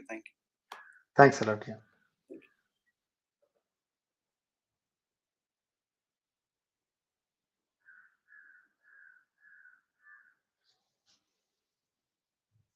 Okay, thanks a lot. And next, how do I pronounce this?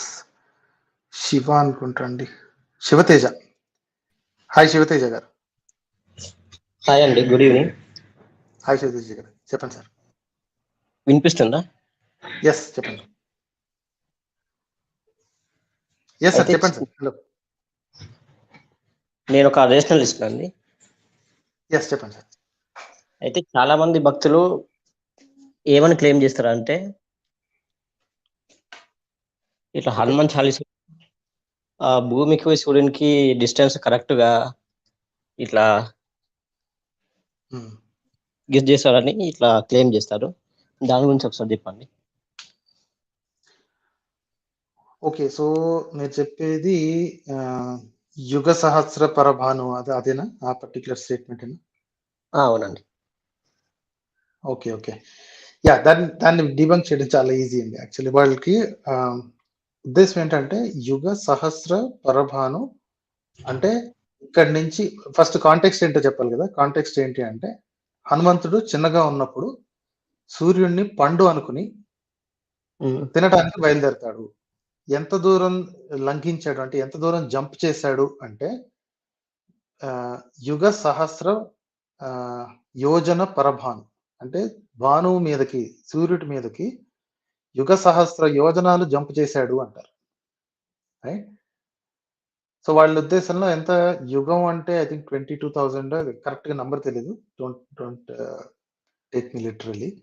సహస్ర అంటే 1000, యుగ అంటే 22,000, పరభాను యోజన అంటే ఇగో ఈ కాలంలో సో అండ్ సో క్యాల్కులేషన్స్ ఉన్నాయి. సో కాబట్టి maybe 8 kilometers or 9 kilometers miles అనుకుంటా, sorry. So 22,000 multiplied by 1000 multiplied by 8.5 so and so miles లో తీసుకుంటే ఇది నాసా వాళ్ళు చెప్పిన దాని ప్రకారం చాలా దగ్గరగా ఉంది. సో అప్పట్లోనే మా వాళ్ళకి తెలుసు, దూరం తెలుసు అని. Right, this is what they claim. Main point, the number 1 point ఏంటంటే యోజనం యొక్క లెక్క 8.5 ఏంటి గ్యారంటీ, ఎలా తెలుసుకున్నారు? రైట్, అక్కడ యోజనం అని రాసింది, అప్పట్లో కిలోమీటర్లు లేవు కాబట్టి యోజనం అన్నారు. సో యోజనం యొక్క నిజమైన మెజర్మెంట్ ఏంటి?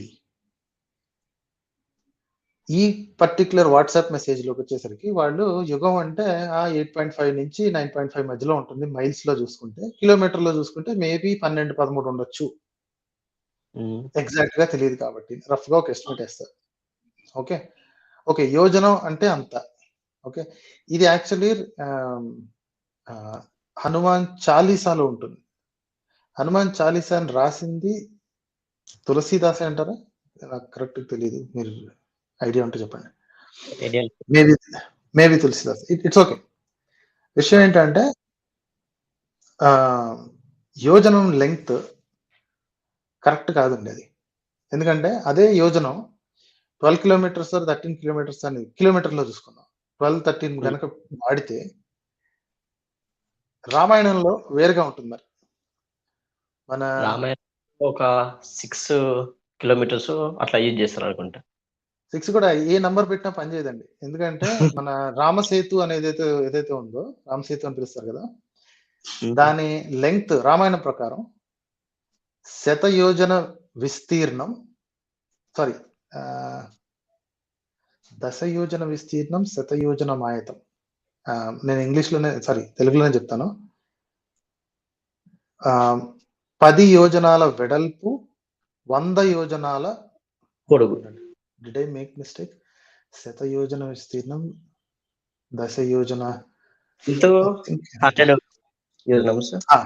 1:10 రేషియో అండి. ఏంటంటే విడ్త్ 1 ఉంటే లెంగ్త్ 10 ఉంటుంది.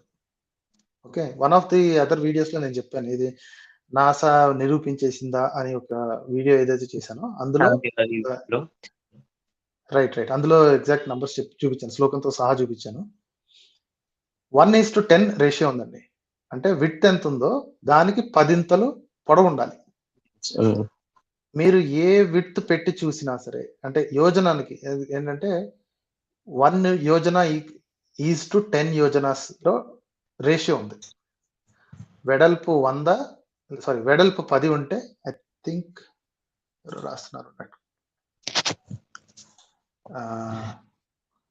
1:10 రేషియో. సో మీరు 1 కిలోమీటర్ తీసుకున్నారు అనుకోండి, 1 కిలోమీటర్ ఈస్ 1 యోజనం అనుకుంటే, రఫ్గా అనుకుంటే, దానికి 1 కిలోమీటర్ ఈస్ టు 10 కిలోమీటర్స్ చేయాలి. ఓకే,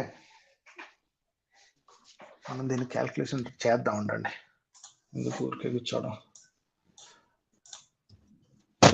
100. అరే మీరు కొంచెం టైం ఇచ్చి ఉంటే నేను ముందు ఆ శ్లోకం తీసేవాను బయటికి. ఎవరన్నా శ్లోకం కనుక తెలిసి ఉంటే ప్లీజ్ ఎవరన్నా కామెంట్లో పెట్టండి.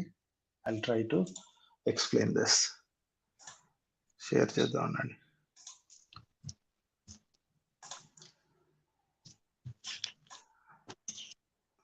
ఓకే, this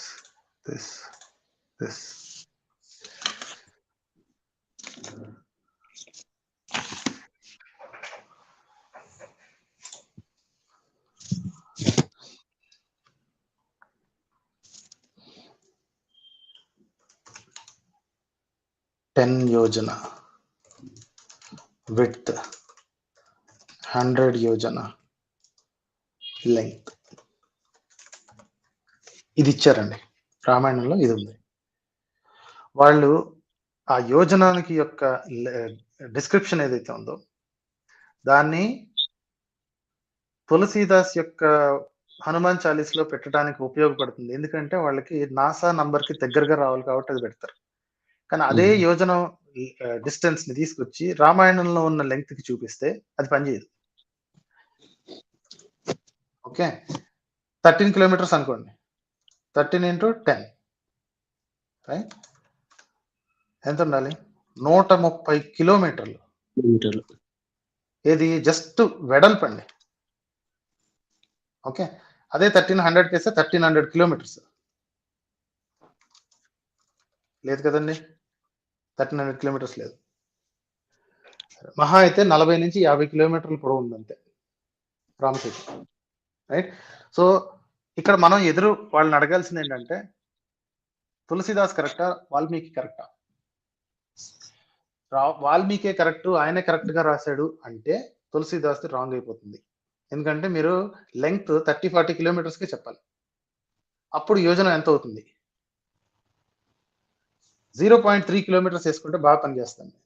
0.3 కిలోమీటర్స్ వేస్తే KM = 1 యోజన అని పెడితే బాగా పనిచేస్తుంది. ఎందుకంటే నీట్ గా లెంగ్త్ 30 కిలోమీటర్స్ చెప్పుకోవచ్చు. ఓకే, విడ్త్ ఎంత చెప్పుకోవచ్చు, 3 కిలోమీటర్స్ చెప్పుకోవచ్చు, 3 kilometers. రైట్.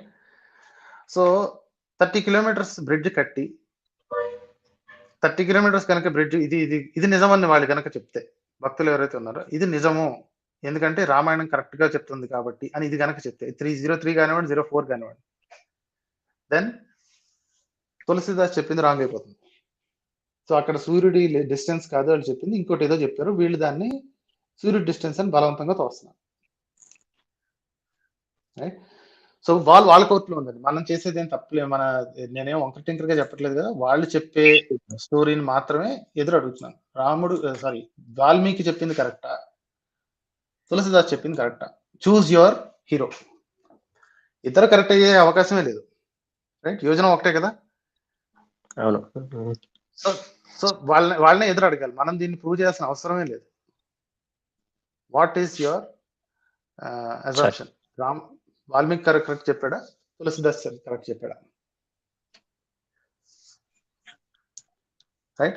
ఒకళ్ళని ఒప్పుకుంటే రెండో వాళ్ళని ఆటోమేటిక్ గా అబద్ధం రాశారని చెప్పి ఫిక్స్ అయిపోవాలి. That's the problem and this is how you can answer. Okay sir, నాకు ఇంకో డౌట్ ఉంది. హలో. ఎస్ సార్, చెప్పండి సార్. అయితే లాస్ట్ టైం మీ వీడియోకి ఒక కామెంట్ చేశాను లైవ్. అయితే ఏంటంటే ఈ చాలా మంది డాక్టర్స్ ఇట్లా రాగి వస్తువులో ఇట్లా ఫుడ్ తీసుకోవడం వల్ల హెల్త్ కి మంచిది అని ఇట్లా చెప్పారు, అది నిజమా కాదా అని మిమ్మల్ని కామెంట్ చేశారు మీకు. అయితే మీరు అవును నిజమే అని అన్నారు, దానికి రిప్లై ఇచ్చారు, అంటే లైవ్ లోనే రిప్లై ఇచ్చారు. లైవ్ లో నేను ఆన్సర్ ఇవ్వలేదండి, నేను యాక్చువల్లీ లైవ్ లో కామెంట్స్ చూడను, బట్ అంటే స్టార్టింగ్ లో, ఇప్పుడు కాదండి. Okay maybe long time back అయి ఉండొచ్చు. ఓకే. అయితే ఇండియన్ హ్యూమనిస్ట్ యూట్యూబ్ ఛానల్లో అంటే ఈ టాపిక్ మీద డిస్కషన్ వచ్చింది. అయితే వాళ్ళు ఏమని చెప్పారంటే ఓన్లీ అంటే ఫాల్స్, ఇది నిజం కాదు అన్నట్టు వాళ్ళు డిస్కస్ చేశారు. మన గోవింద్ గారు, ప్రసాద్ ఇది గారు. రాగుల గురించా అండి? రాగుల గురించా? ఫస్ట్ క్వశ్చన్ అర్థం కాలేదు, ఇంకొకసారి చెప్పండి. Copper bowls. ఓకే కాపర్ లో తింటాం కరెక్టా కాదా? ఓకే యా, యాక్చువల్లీ కాపర్ కి యాంటీ బ్యాక్టీరియల్ ప్రాపర్టీస్ ఉన్నమాట నిజమే. ఓకే, అయితే ఆ కాపర్ బ్యాక్టీరియాకి ఎందుకు డేంజరస్ గా ఉంది, బ్యాక్టీరియాని చంపేస్తుంది కదా, ఎందుకు చంపేస్తుంది అనేది కూడా మనం ఆలోచించాలి. బ్యాక్టీరియాని చంపే పద్ధతి ఏదైతే ఉందో అదే పద్ధతితో మన సెల్స్ కూడా డ్యామేజ్ చేసే అవకాశం ఉంది కదా. అవకాశం అవునా కదా అనేది నెక్స్ట్ రీసెర్చ్ చేస్తే తెలుస్తుంది. ఒక జంతువుని చంపేయటానికి ఒకటి ఉపయోగపడింది, ఒక జంతువు గానీ ఒక ఇది కానీ. అసలు యాక్చువల్లీ పాతకాలం వాళ్ళకి బ్యాక్టీరియా అంటే ఏంటో కూడా తెలియదండి, రైట్. కాకపోతే వాళ్ళ జనరల్ దీని ప్రకారం, అబ్జర్వేషన్ ప్రకారం, మామూలు నీళ్లు వేరే వాటిల్లో పిచ్చి కుండలో లేకపోతే ఇంకో వాటిలోనో తాగే కుండల కంటే వీటిల్లో తీసుకుంటే రోగాలు తక్కువ వచ్చాయి అనేది అబ్జర్వ్ చేశారు. సో కాబట్టి ఓకే, తామ్ర ఇవి కాపర్ బేస్డ్ వెజల్స్ బాగున్నాయి, మంచిది అని చెప్పడం జరిగింది. ఓకే, కాకపోతే కాపర్ బేస్డ్ వెసల్స్ లోంచి కాపర్ లీచింగ్ కూడా జరుగుతుంది. మన బాడీని కొంతలో కొంత డ్యామేజ్ చేస్తుంది ఈ కాపర్ అనేది. ఏంటి పద్ధతి అంటే సేమ్ అదే పద్ధతి, హెవీ మెటల్ టాక్సిసిటీ అని ఒకటి ఉంటుందండి. మన వాళ్ళు చాలా గొప్పగా చెప్పుకుంటారు, ఒకప్పుడు సన్నటి బంగారం వెండి రేకులు తయారు చేసుకుని అన్నం మీద వేసుకుంటే అది కరిగిపోయేది, వాళ్ళ బంగారు పన్నం తినేవాళ్ళు మనవాళ్ళు అని. అందులో ఎంత నిజం ఉందో తెలియదు, కానీ అది కనుక రెగ్యులర్ గా చేస్తే హెవీ మెటల్ టాక్సిసిటీ వచ్చి మనుషులు చచ్చేవాళ్ళు. ఎందుకంటే మన బాడీకి హెవీ మెటల్స్ కరెక్ట్ గా పడవు, ఎక్స్ట్రీమ్లీ మైక్రో న్యూట్రియంట్స్ లో కావాలి. అది కూడా గోల్డ్ మన బాడీకి అవసరమే లేదు, కాపర్ కొన్ని చోట్ల అవసరం, రైట్. అది కూడా ఎక్స్ట్రీమ్లీ మైన్యూట్ క్వాంటిటీస్, చాలా తక్కువ క్వాంటిటీలో అవసరం. ఓకే, సో మన కిడ్నీస్ కి మంచి దాన్ని ఏమంటారు, కిడ్నీస్ ఆర్ వెరీ ఎఫిషియంట్ అండి. ఒంట్లోకి ఏదైనా ఎక్స్ట్రా వస్తే దాన్ని ఎలా ఎక్స్ట్రాక్ట్ చేసి బయటకు తోసేయాలి అన్నది లివర్ కి కిడ్నీస్ కి బాగా తెలుసు. రైట్. సో కాబట్టి మనం ఎన్ని అడ్డమైన ఫుడ్లు తిన్నా సరే మోస్ట్లీ అవి మనల్ని ప్రొటెక్ట్ చేస్తాయి. కాకపోతే విపరీతంగా కాపర్ మీద తింటే, ఓకే, కాపర్ వెజల్స్ లో వండుకుంటూ కాపర్ నీళ్లు తాగి దాన్ని నీట్ గా క్లీన్ చేసుకోకపోవడం, ఒక్కోసారి బ్లూ కలర్ గా బ్లూయిష్ గ్రీన్ కలర్ గా దాని మీద తుప్పట్టేస్తుంది. రైట్. కాపర్ వెజల్స్ కి ఉన్న ప్రాబ్లం అదే, క్యూప్రిక్ ఆక్సైడ్ తయారవుతుంది, ఆక్సిడైజ్ అయిపోతుంది. అలాంటప్పుడు అది క్లీన్ చేసుకోకుండా అది తాగుతూ ఉంటే ఒంట్లో మనకి టాక్సిసిటీ పెరిగే ఛాన్స్ ఉంది. సో సింపుల్ క్వశ్చన్, కాపర్ మనకి మంచిదా కాదా, కాపర్ వెజల్స్ లో తాగటం మంచిదా కాదా? Easiest answer is try to avoid it అండి. ఎందుకంటే కాపర్ కంటే బెటర్ మెకానిజమ్స్ మన దగ్గర ఉన్నాయి. గ్లాస్ బాటిల్స్ ఉన్నాయి చూసారా, మామూలు గాజు బాటిల్స్, బెస్ట్. అవి బెస్ట్. ఎందుకంటే అది రియాక్టే అవ్వదు అసలు, దానికి తుప్పు పట్టదు, పగులుతుంది అంతేగాని మన ఇప్పుడు గట్టి గ్లాసెస్ దొరుకుతున్నాయి బయట, రైట్. వాటిలో గనక వాడితే కాపర్ లో వచ్చే వాటికంటే కూడా బెటర్ గానే ఉంటుంది. యాంటీసెప్టిక్ యాంటీబయోటిక్ ప్రాపర్టీస్ లేకపోయినా ఇప్పుడు మనకు అంత కర్మ పట్టలేదు కదా, అంటే అన్ని చోట్ల కాదు, ఐఎమ్ సారీ టు సే, కొన్ని చోట్ల ఇంకా ఇబ్బందికరమైన పరిస్థితులు ఉన్నాయి వాటర్ కావడానికి, రక్షిత మంచినీరు లేక. అలాంటి వాళ్ళు వాడచ్చా అంటే అది కూడా వద్దండి. There are better ways to store water. Copper vessels ఒకప్పుడు పనిచేసింది అంటే ఒకప్పుడు పనిచేసింది, ఇప్పుడు పనిచేయదా అని అంటే ఒకప్పుడు పని చేయలేదు, పనిచేసింది అనుకున్నారు, రైట్. కాపర్ వెజల్స్ లో తాగటం ఇష్టం ఉంది, మేము చేసుకుంటాం అంటే నో ప్రాబ్లం, చేసుకోవచ్చు. నేను అంటానికి నాకు హక్కు లేదు. కాకపోతే గుర్తుపెట్టుకోండి, copper poisoning, cupric oxide poisoning is a real thing. ఎంతో కొంత డేంజర్ లేకుండా లేదు. లివర్ కిడ్నీల మీద భారం పడుతుంది. మీ ఒంట్లోకి వచ్చే మలినాలు ఏదైనా సరే బ్రేక్ డౌన్ చేయాలంటే లివర్ కిడ్నీలు కష్టపడాల్సిందే. ఎంత కష్టపెట్టాలి, దానికి ఆ కష్టం అవసరమా లేదా అన్నది మనం డిసైడ్ చేసుకోవాలి. వైల్డ్ వాటర్ లేదా రక్షిత మంచినీరు తిన్నగా దొరికే చోట గ్లాస్ బాటిల్స్ లో కానీ స్టీల్ వెజల్స్ లో కానీ, స్టెయిన్లెస్ స్టీల్, రైట్, తుప్పు పట్టిన స్టెయిన్లెస్ స్టీల్ వెజల్స్ లో కానీ దాచిపెట్టుకోవడం బెటర్.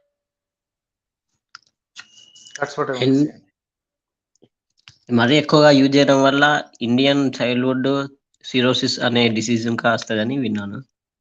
అదేనండి, లివర్ దెబ్బతింటుంది, చెప్పాను కదా. ఒంట్లో ఏది వచ్చినా heavy metals, primarily heavy metals ఏవైతే వస్తాయో బాడీలో, లివర్ చాలా కష్టపడుతుంది అటు బ్రేక్ డౌన్ చేసి బ్లడ్ లో పడేస్తే అది తీసుకెళ్లి ఎంత బ్రేక్ డౌన్ చేయగలిగితే అంత బ్రేక్ డౌన్ చేస్తుంది. మెటల్స్ బ్రేక్ అవ్వవు కదా, so they have to be eliminated through urine. So first take liver తీసుకుంటుంది, తర్వాత దాన్ని ఎంత ప్రాసెస్ చేయాలో అంతా చేసి మిగిలింది కిడ్నీ తీసుకుని బయటకు పంపిస్తుంది. ఎక్కువ అయితే డెఫినెట్లీ హెవీ మెటల్ టాక్సిసిటీ అనేది ఉంది. That's what I want to say అండి. రీసెంట్ గా చిన్న ఒక అంటే ఫుడ్ మీద కామెంట్ చేశారు కదా, దాని నుంచి మీ ఎక్స్పీరియన్స్.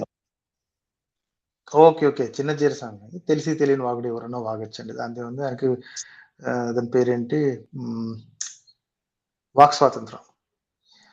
పిచ్చి వాగుడు వాగటానికి కూడా వాక్ స్వాతంత్రం ఉంది, రైట్. రాముడు, కృష్ణుడు, మిగతా వాళ్ళు ఆయన వాళ్ళు పూజించుకునే వాళ్ళు అందరూ మాంసం తిన్నవాళ్ళు, ఎవరు తినని వాళ్ళు ఎవరు లేరు. ఓకే, సో కోడి తింటే కోడి బుద్ధులు, పంది తింటే పంది బుద్ధులు. మరి ఆయన ఏం తిన్నాడు, ఆయన పిచ్చి బుద్ధులు వచ్చాయి, మరి ఏం తిన్నాడు కానీ దట్స్ అ సిలీ థింగ్ అండి. అది పెద్ద కాంట్రవర్సీగా తయారు చేయడం అదంతా దండగా, మూర్ఖుడు. యాక్చువల్లీ ఆయన ఎవరైతే చెప్తున్నాడో జనాలకు చెప్పి చప్పట్లు కొడుతున్నారు చూసారా, వాళ్ళలో సగం పైన మాంసాహారులే.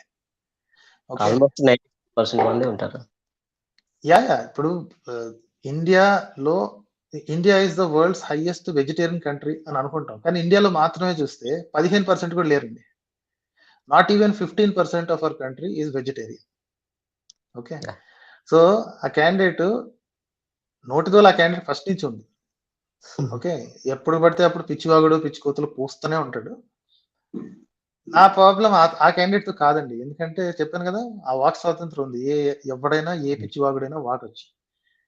కింద కూర్చుని చప్పట్లు కొడతారు చూసారా, వాళ్ళంటే నాకు చిరాకు పడుతుంది. ఎందుకంటే వాడే తింటాడు, వాడు ఇంటికెళ్ళి నీట్ గా చికెన్ బిర్యానీనా లేకపోతే ఇంకోటి వండించుకుని మరీ తింటాడు, చేపలు రొయ్యలు అన్ని తింటాడు.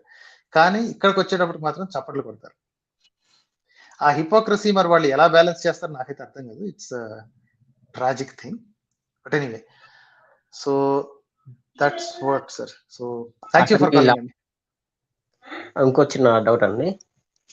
చెప్పండి sir. Last will do it. అయితే హిందూ స్క్రిప్ట్స్ ప్రకారం నార్మల్గా సన్ చుట్టూ భూమి తిరుగుతుందా, భూమి చుట్టూ అంటే వాళ్ళ అప్పటి ఉద్దేశం వాళ్ళు రాసుకున్నదా ఏముందండి? వాస్తు శాస్త్రం ప్రకారం ఆలోచిస్తే సూర్యుడే తిరుగుతున్నాడండి. ఓకే, వీళ్ళు వాస్తు శాస్త్రం కనుక చూసుకుంటే, లేదా వీళ్ళ వాస్తు ఒకటిని, ఇది కూడా ఆస్ట్రాలజీ, వీళ్ళు చెప్పే ఆస్ట్రాలజీ ప్రకారం చూసుకున్నా సూర్యుడు గమనం చేస్తున్నాడు, ఒక సంక్రమణం నుంచి ఇంకో సంక్రమణానికి వెళ్తున్నాడు అన్నట్టుగానే ఉంటుంది ఋగ్వేదం ప్రకారం. దాని మీద దాని కరెక్ట్ ట్రాన్స్లేషన్ ఎవరికి తెలియకపోయేటప్పటికి వీళ్ళు రకరకాల కథలు. ఒకడేమో స్ట్రైట్ లేదు లేదు లేదు మా దగ్గర సూర్యుడి చుట్టూనే భూమి తిరుగుతున్నట్టు రాసింది అంటాడు. ఓకే, ఇంకొకటి వచ్చేసేసి లేదు లేదు ఇది స్టేషనరీగా ఉంచాను, ఎర్త్ స్టేషనరీగా ఉంచాను, సూర్యుడు చంద్రుడు తిరుగుతున్నారు అని ఇంకొక ట్రాన్స్లేషన్ ఇస్తాడు. సో వేదాస్ దగ్గరికి వెళ్ళేసేసి వాళ్ళు ఎచ్చులు పోవడం తెలియదండి. ఎందుకంటే 99% ఆఫ్ ఇండియన్స్ కి వేదాలు తెలియదు. వాళ్ళకి తెలిసేది ఏంటి అంటే ఈ రెండు శాస్త్రాలే తెలుసు. సో ఈ రెండు శాస్త్రాలని పట్టుకొని ఈ రెండు శాస్త్రాలను సింపుల్ గా బేసిక్ దృష్టితో చూసినా సరే. ఋగ్వేదంలో ఈ టాపిక్ ఉందా? యాక్చువల్లీ ఒక పర్టికులర్ చోట ఉందని నాకు గుర్తు, నాకు కరెక్ట్ గా నంబర్లు గుర్తులేవు, కానీ పర్టికులర్ ప్లేస్ లో ఉంటుంది సూర్యుడి చుట్టూరా తిరుగుతున్నాను అని. అంటే చెప్పాను కదా, ఒక ట్రాన్స్లేషన్ ఒక రకంగా, ఇంకో ట్రాన్స్లేషన్ ఇంకో రకంగా ఉంటుంది. వాళ్ళలో వాళ్ళకే అగ్రిమెంట్ లేదు. సో వాళ్ళ అగ్రిమెంట్ నే మనం పట్టించుకోవాలి. కాకపోతే ఈ రెండు శాస్త్రాలు చూస్తే మాత్రం గ్యారంటీగా భూమి సెంటర్ లో ఉండి మిగతా తిరుగుతున్నాయి, మిగతా గ్రహాలన్నీ తిరుగుతున్నాయి వాళ్ళ ఉద్దేశం. అది రైట్ సార్. థ్యాంక్స్ అలాట్ అండి. Thanks for calling. Okay, thanks a lot. So I think we have new person, Karthik ని తీసుకుందాము.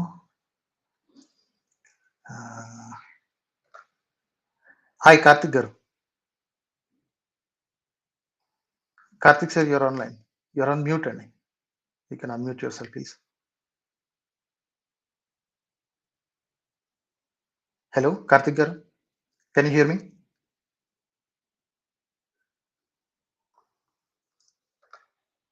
Karthik garu, I am unable to unmute you. You have muted yourself.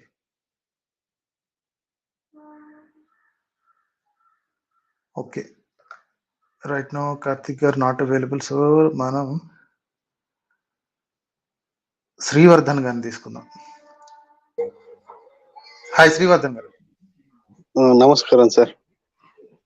Hi Srivardhan గారు, చెప్పండి సార్. ఏం లేదు sir, ఈ human బాడీలో పనికిరాని అవయవాలు కొన్ని ఉన్నాయి కదా. చెప్పండి సార్. అయితే అవి ఎందుకు ఉన్నాయి? ఇప్పుడు ఈ డార్విన్స్ థియరీ కానీ ఇవన్నీ వాటికి కారణాలు వివరిస్తూ ఉంటాయి కొన్ని. అయితే ఆస్తికుల వైపు నుంచి వాళ్ళ నుంచి ఎలాంటి సమాధానం వస్తుంది? అంటే హ్యూమన్ బాడీలో పనికిరాని అవయవాలు ఉన్నాయి కదా, వాళ్ళ ఆన్సర్స్ ఎలాగ ఉంటాయి వాళ్ళ వైపు నుంచి? తెలియదండి, వాళ్ళ సైడ్ ఏమంటారో అయితే నాకు తెలియదు. అదే సార్, ఇప్పుడు ఇది నమ్మను అంటున్నారు కదా, ఇలాంటి ఎన్ని కారణాలు చెప్పినా గానీ, అయితే హ్యూమన్ బాడీలో అంటే మన బాడీలోనే ఎన్నో అవయవాలు పనికిరానికుండా ఉన్నాయి. అవి ఎందుకు ఉన్నాయి? దేవుడు ఎందుకు సృష్టించాడు వాటిని? Right, that's a good question to ask. అంటే వాళ్ళని అడిగినప్పుడు రెమినెంట్స్ కొన్ని నో సీమింగ్లీ అపారెంట్ రీజన్, అంటే క్లియర్ గా కనిపించే రీజన్ లేని కొన్ని అవయవాలు ఏవైతే ఉన్నాయో, చిన్నయో పెద్దయో, అవి ఇంకా ఎందుకున్నాయి అని వాళ్ళని అడగొచ్చాను. I don't know what they answer is. నాకు తెలిసి వాళ్ళ సింపుల్ ఆన్సర్ ఏంటి అంటే పరమాత్ముడికి, I think he dropped off, మళ్ళీ వచ్చినప్పుడు ఆయన అడుగుదాం. ఓకే, maybe they will answer that దేవుడు ఎందుకు సృష్టించాడో దేవుడికే తెలియాలి, మనం అన్నిటిని ప్రశ్నించకూడదు అని అంటారేమో అని. I think that's what they might say. Srivardhan గారు, మేబీ దే విల్ సే దేవుడు ఎందుకు చేశాడో దేవుడికే తెలుసు అని అంటారేమో అని నాకు ఉద్దేశం అండి. నాకు వాళ్ళు ఏమంటారో కరెక్ట్ గా తెలియదు. So I'm just making guess. అదే సార్, అంటే చాలా వాదిస్తారు చాలా వాదిస్తారు కదా. ఎవరన్నా వచ్చినప్పుడు అడుగుతానండి. ఇన్ కేస్ ఎవరన్నా లాస్ట్ లో ఆస్తికులు వచ్చి వెళ్ళిపోయే ముందు జస్ట్ లాస్ట్ లో ఇది అడుగుతాను ఎవరన్నా, చూద్దాం మేబీ మనకంటే క్రియేటివ్ ఆన్సర్ వాళ్ళ దగ్గర ఉంటుందేమో చూద్దాం. Okay sir, okay sir, thank you sir. Okay, thanks అండి, thanks lot for that. Thank you. Okay, thanks lot. Okay, I think Karthik garu is back online. Hi Karthik garu. Karthik garu, are you speaking? We can't hear you. Karthik garu? Hello. Can anybody hear Karthik?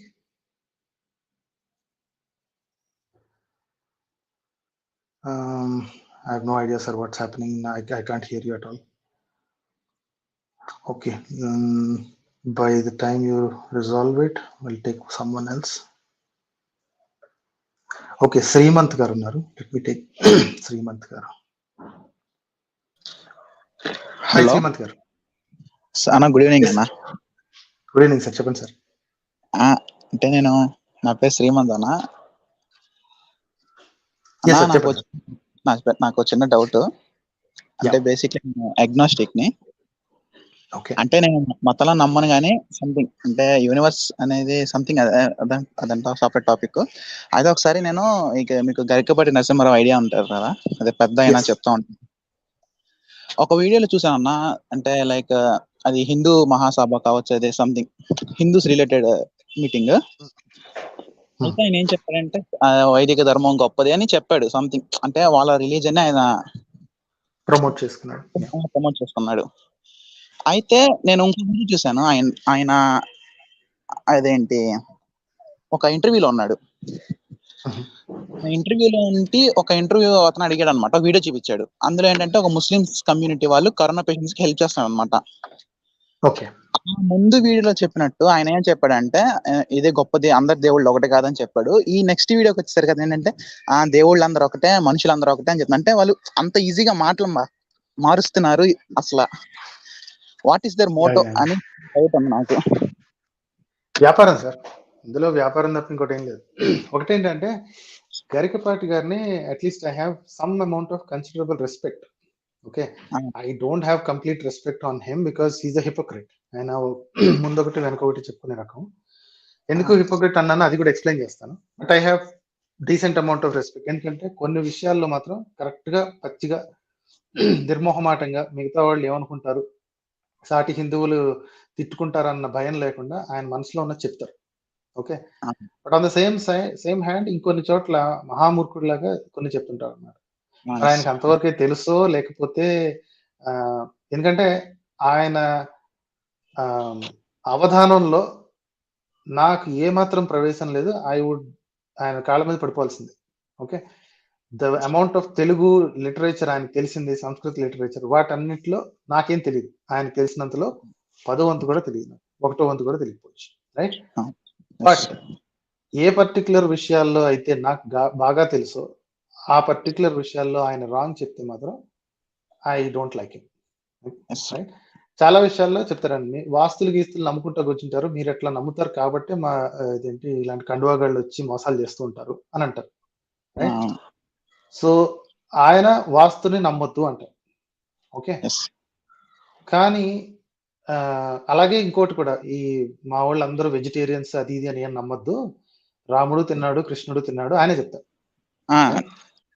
ఇంకొక చోట only ఒక చుట్టూరా గుంపుగా హిందువులే ఉన్నప్పుడు ఒక particular వీడియోలో ఆయన ఇదే మాట అన్నారు, అందరు దేవుళ్ళు ఒకళ్ళే అని ఎలా అంటామండి, ఏది ఏమైనా సరే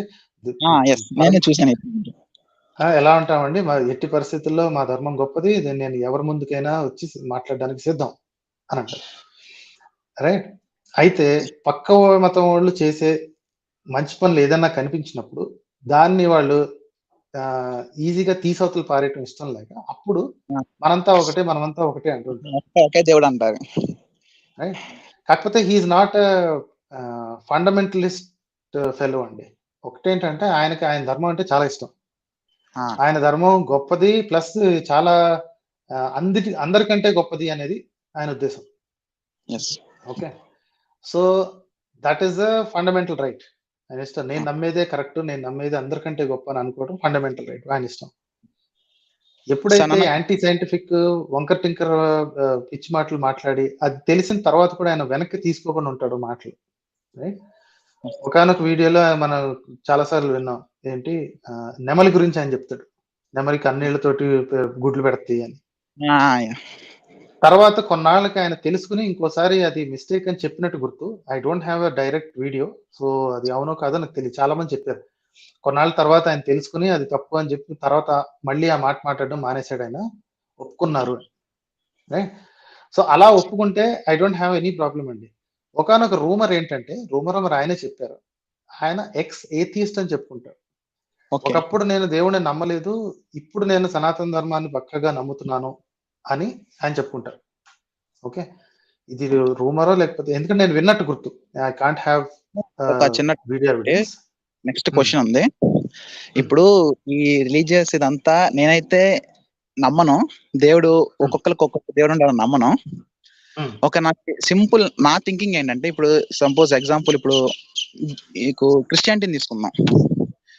అది సంథింగ్ ఇజ్రాయెల్ నుంచి, సంథింగ్ జీసస్ క్రైస్ట్ నుంచి, సంథింగ్ అక్కడి నుంచి వచ్చింది, ఒక స్టోరీ ఉంది దానికి. అదే సేమ్ మనకి ఇప్పుడు నేను నా కంక్లూజన్ ఏంటంటే, రిలీజియస్ మీద ఎవరు తగ్గినట్టు వాళ్ళ జాతికి తగ్గట్టు వాళ్ళు రాసుకున్నది. ఎగ్జాక్ట్లీ నేను అనుకున్నది. ఇప్పుడు హిందూయిజం చూసుకుంటే అది ఓన్లీ హిందూస్ లోనే ఉంటది, అంటే ఇండియాలో సంథింగ్ స్టోరీ ఉంటది. ఇదే మనం జ్యూదాయిజం ఆటికి చూసుకుంటే వాళ్ళ గురించి ఉంటది, ఇజ్రాయెల్ గురించి ఉంటది. అదే మనం నార్త్ గురించి చూసుకుంటే అది మిడిల్ ఎర్త్ దాని గురించి ఉంటది. అంటే రిలీజియన్ అన్నది ఎవడి సొంతగా వాడిని వాడు పొగుడుకోవడానికి రాసుకున్న ఒక చిన్న బుక్ అని నా థింకింగ్. మీరు దానికి ఏమంటారని అది అదే correct. Religion is based on Geography అండి. తర్వాత వాళ్ళు దాన్ని ప్రమోట్ చేసుకోవడానికి వేరు వేరు దేశాలకు వెళ్ళి తిరిగి వెళ్ళారు, కానీ all religions are born locally. వాళ్ళకి ఏంటంటే ఆ పుస్తకాల్లో కూడా వాళ్ళ గురించి మాత్రమే రాసుకుంటారు. ఫర్ ఎగ్జాంపుల్, ఈ స్టార్టింగ్ లో ఆయన ఖురాన్ గురించి మాట్లాడాడు కదా, ఖురాన్ లో కొన్ని చోట్ల స్వర్గం ఎలా ఉంటుందో డిస్క్రైబ్ చేస్తారండి. ఓకే, విచిత్రం ఏంటంటే ఆ స్వర్గంలో అన్ని రకాల, అంటే రాసే ఎలా ఉంటుందంటే అన్ని రకాల ఫ్రూట్స్ ఉంటాయి, అన్ని రకాల చెట్లు ఉంటాయి, అన్ని రకాల సౌఖ్యాలు సుఖాలు ఉంటాయి, అమ్మాయిలు గిమ్మాయిలు అన్ని ఉంటాయి. అయితే విచిత్రం ఏంటంటే అందులో పళ్ళు, ఫ్రూట్స్ ఏమేమి ఉంటాయి కూడా రాసి ఉంటుంది. ఏం రాసి ఉంటుంది ఎక్స్పెక్ట్ చేయండి? ఎగ్జాక్ట్లీ మిడిల్ ఈస్ట్ లో ఏం దొరుకుతాయి అవే రాసి ఉంటాయి. అందులో యాపిల్ లేదు, మ్యాంగో లేదండి. ఆ లిస్ట్ ఆఫ్ ఫ్రూట్స్ లో యాపిల్, మ్యాంగో లేదు. ఎందుకంటే వాళ్ళకి తెలియదు అసలు ఆ ఫ్రూట్స్ ఉన్న సంగతే వాళ్ళకి తెలియదు. అది మరి దేవుడు అంటే తెలియాలి కదా. అంత దేవుడు ప్రపంచంలో ఉన్న ఫ్రూట్స్ లో అన్ని స్వర్గంలో దొరుకుతాయంటే రాయాలి కదా. బేసికలీ నేను మా ఇంట్లో క్రిస్టియన్స్ అన్నా. బేసికలీ అంటే ఎంతంటే ఒక 2-3 జనరేషన్ బ్యాక్ నుంచి అనమాట. ఎర్లీ 20th సెంచరీ నుంచి మా ఇంట్లో మా ఫ్యామిలీ ట్రీ అనేది క్రిస్టియన్స్ అన్నా. ఓకే, అయితే ఇప్పుడు నా ఫోన్ లో ఛార్జింగ్ ఇవ్వదు, తొందరగా అడిగేస్తాను. అయితే నాకు ఇంకో డౌట్ ఉందన్న, ఏంటంటే ఇప్పుడు వాళ్ళు తగినట్టు వాళ్ళు, అంటే నేను ఏంటంటే ఇప్పుడు ఇండియాలో దొరకని వాటి గురించి వాళ్ళు హెవెన్ లో ఎక్స్పెక్ట్ చేస్తారా? అంటే ఎగ్జాంపుల్ చెప్తున్నాను ఏంటంటే, ఇప్పుడు జూదాయిజం ఆ సైడ్ కొంచెం, అంటే ఇజ్రాయెల్ కంట్రీస్ లో కొంచెం గోల్డ్ తక్కువ ఉంటది కాబట్టి, సో వాళ్ళు గోల్డ్ తగ్గట్టు ఆ హెవెన్ ఎక్స్పెక్ట్ చేస్తారా? అంటే భూమి మీద దొరకని వాటి కోసం హెవెన్ లో ఎక్స్పెక్ట్ చేస్తారా అన్న డౌట్ నాకు కొంచెం ఉంది. అంటే డిస్క్రిప్షన్స్ తక్కువ అండి. ఇప్పుడు బైబిల్లో న్యూ టెస్టిమెంట్ లో స్వర్గంలో ఏం దొరుకుతాయి అనేది కొంచెం తక్కువ డిస్క్రిప్షన్ ఉంది, కానీ నరకంలో ఎలా ఉంటుంది అనే డిస్క్రిప్షన్ ఉంది. ఓల్డ్ టెస్టిమెంట్ అయితే ఫుల్ గా ఉంటుంది ఆబ్వియస్లీ. ఓల్డ్ టెస్టిమెంట్ ఎందుకంటే ఫస్ట్ బెదిరింపు. మీ వీడియోస్ చూసానన్నా, చూసి ఒక రియలైజ్ అయ్యాను ఒక్కసారి, నేను క్రిస్టియన్ గా కాదు, ఒక బేసిక్ హ్యూమన్ బీయింగ్ లో ఆలోచిద్దాం. మనం అనుకున్న స్టాండర్డ్స్ కి నిజంగా ఈ మత గ్రంథాలన్నీ తూగుతీయా తోగవా అని అనుకున్నాను. అందుకే నేను 3 years నుంచి ఎక్కడికి వెళ్ళట్లేదు. మనిషికి కనిపించిన మనిషికి సహాయం చేస్తాను, అదే దైవం అని నమ్ముతాను. అది మా ఇంట్లో చెప్తాను. దట్స్ బెటర్ అండి. ఇక మీరు పూర్తిగా నాస్తికులు అయిపోవాలి, దేవుడిని వదిలేయాలి, అసలు ఏది మంచి ఏం అక్కర్లేదు. No problem. As long as you don't, మీకు తెలిసిన వాళ్ళకి, మీకు అంటే మీకు కనిపించిన వాళ్ళకి మీకు కుదిరినంత సహాయం చేసుకుని, రైట్, మీరు ఏం బిలీవ్ చేసినా నో ప్రాబ్లం అండి. Whether you are religious or not, as long as you are helping. ఇంకొకటి ఏంటంటే సూపర్ స్టిషన్. నాకు అదే అనిపించింది. ఇప్పుడు దేవుడు అన్నవాడికి మతాలతో సంబంధం లేదు కదా, హ్యూమన్ మైండ్ అన్నవాడితో వాడికి సంబంధం. అంతే కదా, ఇప్పుడు దేవుడు అన్నవాడు అంత సూపర్ న్యాచురల్ బీయింగ్ అన్నప్పుడు వాడికి ఈడు ఆ మతంకి వెళ్ళాడు ఆ మతంకి వెళ్ళాడు అంటే మనిషిలాగా ఉండదు కదా. ఇప్పుడు వాడు దేవుడు అన్నవాడు అయితే మనిషిలాగా ఎందుకు ఆలోచిస్తాడు? అరే వీడు మా కమ్యూనిటీ, వాడు ఆ రిలీజన్ అలా ఆలోచించాడు కదా. ఒక వాడు అంతా క్రియేట్ చేసినప్పుడు వాడు మనం దగ్గర నుంచి ఏం ఎక్స్పెక్ట్ చేస్తాడు?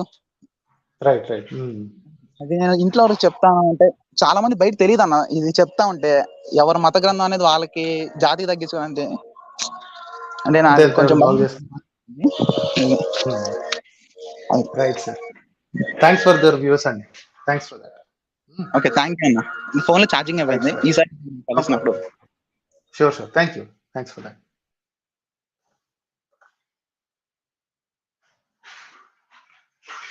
Okay, let's take Karthik Garu. Let's try it once more. Hello, Karthik Garu. Hi, Satya, can you hear me? Yes, I can. Okay, great. Sorry, I had some problems earlier. Yeah. That's okay. Chapman sir, what do we discuss? I don't know. I was told you might have some questions. I had sent over some papers and links earlier. I don't know if you had a chance to look at it. Okay, so maybe you could start off from there. Yeah. Ante, are you the person who ante YouTube name is Karthik Pepakaila? Okay, good. Okay, great. So yeah, మీరు చెప్పిన papers నేను చూడడం జరిగింది. So can you just describe your position అండి, so that others వినే వాళ్ళందరికీ కూడా తెలుస్తుంది కదా. I just want everyone to know the context of it. Correct. So I'll use some very specific language, and I know it's very difficult to get this other than Telugu try చేద్దాం. I'm just Telugu కొంచెం కష్టం అండి, ఎందుకంటే నేను పుట్టి పెరిగింది ఆంధ్రాలో కాదు. నేను మాట్లాడతాను కానీ చదవటం రాయటం అంత సరిగ్గా రాదు, నా లాంగ్వేజ్ కూడా అంత సరిగ్గా అవ్వదు, but I can try. And especially no problem. Also in English, so I don't know how good it can be in Telugu. Yeah. Okay, no problem. Let's do it in English. That's okay. I think my viewers will understand. Yeah. Right. Thank you. Go ahead. So basically, the recent research, especially with the human accelerated regions that I had sent you the links about, that basically falsify the hypothesis that evolution occurs via natural selection. Mind my words carefully. I'm not denying evolution per se, but I'm saying evolution by natural selection is falsified with the evidence we have currently. But basically, the researchers involved, I don't know where the dishonesty starts from, but this dishonesty comes from the very top, from researchers in the West. I'm not sure how many researchers, evolutionary biologists, this is only lately catching up in India right now. And I don't know how many people from India are aware of it, but I just wanted to point this thing out especially. So I don't know how should we proceed with this. Maybe you can open up. Do you have my chats I sent to Arjun? Maybe I can bring them up. Just a second. No problem. I think I have. That's a PubMed NCBI, right? So let's first look at the statement. Is this representative of what you're saying? Correct. Okay, so good that you mentioned that you don't deny evolution, but you think natural selection is not the process by which evolution occurred. Correct. So the thing is, there are sequences which are similar. So say if you have a genome, no, I've read that. This is what I want to say is that if you compare the genome of like a chimpanzee and a human, you will see similarity. I'm not denying that. But the thing is, where there are differences, those are problematic. And that's what human accelerated regions refers to. Yes. Okay, this is the what do you say? Negative statement. Let's put up a positive statement. What do you think could be? Give me some options. In the sense, if you say natural selection is not one of the reasons, what are the reasons that you might think are the reason for evolution? No, I don't want to get into that because that's not my job right now, because the people propagating this are the ones whose job it is. And if they have evidence to falsify it, they should not be hiding it. So I don't want to get into what I think. I made some very specific statements here. And if Okay, you want fine. to get into Let's that, do that. Yeah. yes. No, let's do only this then. Okay, fine. So you're saying a natural selection can be falsified. Correct. Sorry, evolution by natural selection can be falsified by the anomalies found in the HARs. Yes. Or the whatever results found in the HARs, they actually falsify evolution. Correct.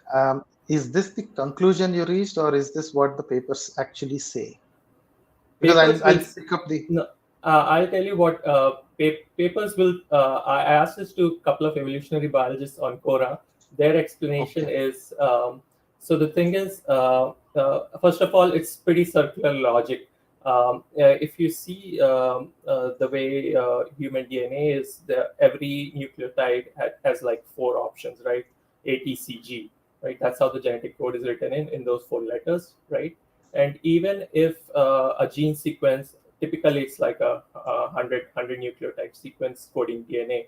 So even for that long a sequence, there are 4 to the power 100 possible sequences you can generate with a 100 nucleotide sequence, right? Is this the I think study that you're is mentioning? 8637. Let me 242-18637. Let me see just a second.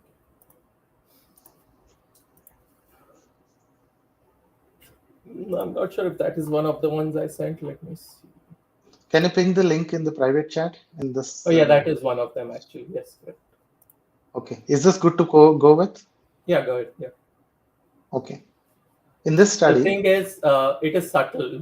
Where the evidence is, how they interpret is not my, it's not my business. But I can show you where the problems is. I've consulted with a couple of evolutionary biologists on Quora. I have posted questions on that. And I've actually seen all your Quora posts, but there is nothing conclusive about that. I've seen Karthik PYLA. Yeah, that's why I'm here. I can help you with that. Yes. Let's do this. On this study, on this page, where do you think I'll find that, at least in passing, that conclusion? Where do you think I'll find it? I'm not going to show you the conclusion. I don't care what conclusion. I can show you my reasoning behind it. Yes, let's do conclusion is it's going to be subtle. It's never going to be outright like that. That's what I'm saying. Okay, let's do that. Where do we find that, please? Which so first of all, it requires much more background. I don't know if you got a chance to research it. Maybe I can explain it to you. Let's start off with maybe you can pull up this link. Let me. Can you see my chat here? Which the private chat? Yes. Go ahead. Yes. Okay. I'll look into that. So let me send. I can show you an older post here from a few biologists. No, just give me the link. I'll open it here. Yeah, let's start off with this link. Can you see it? Yeah, I'm just opening it now.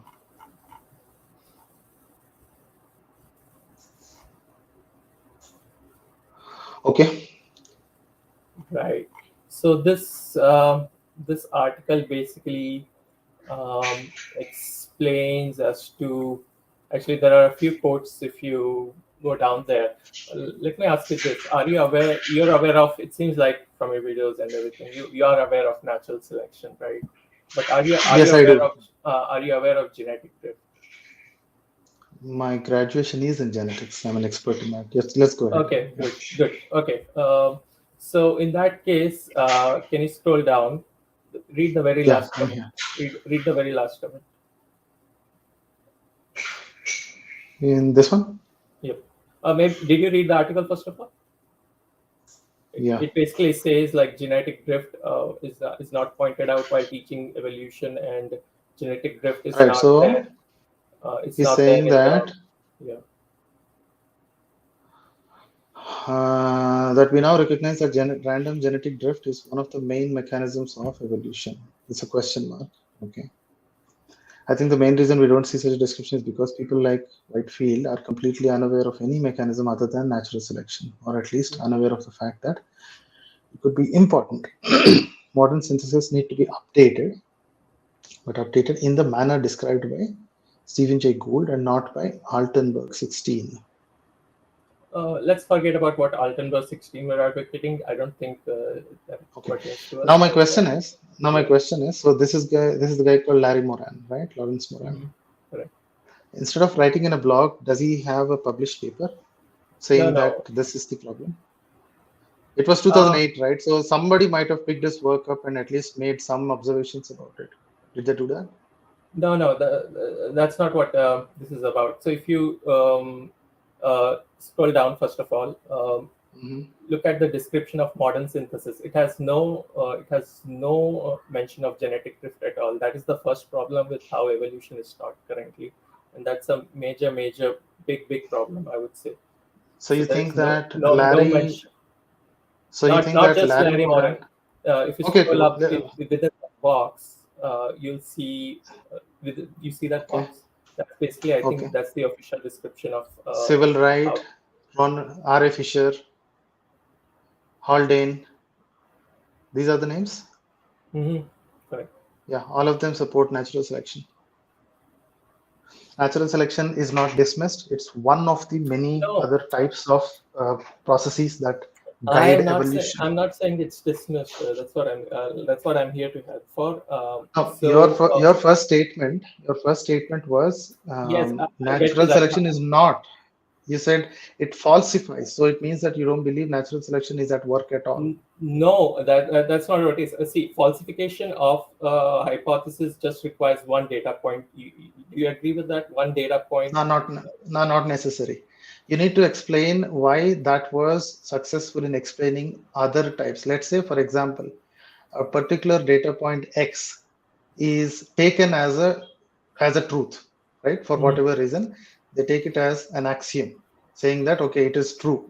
And then, depending on X being the case, if they start making a lot of additional observations and that do correctly explain the reality, let's say now you disproved the first point called X, okay, that doesn't automatically disqualify all the subsequent observations.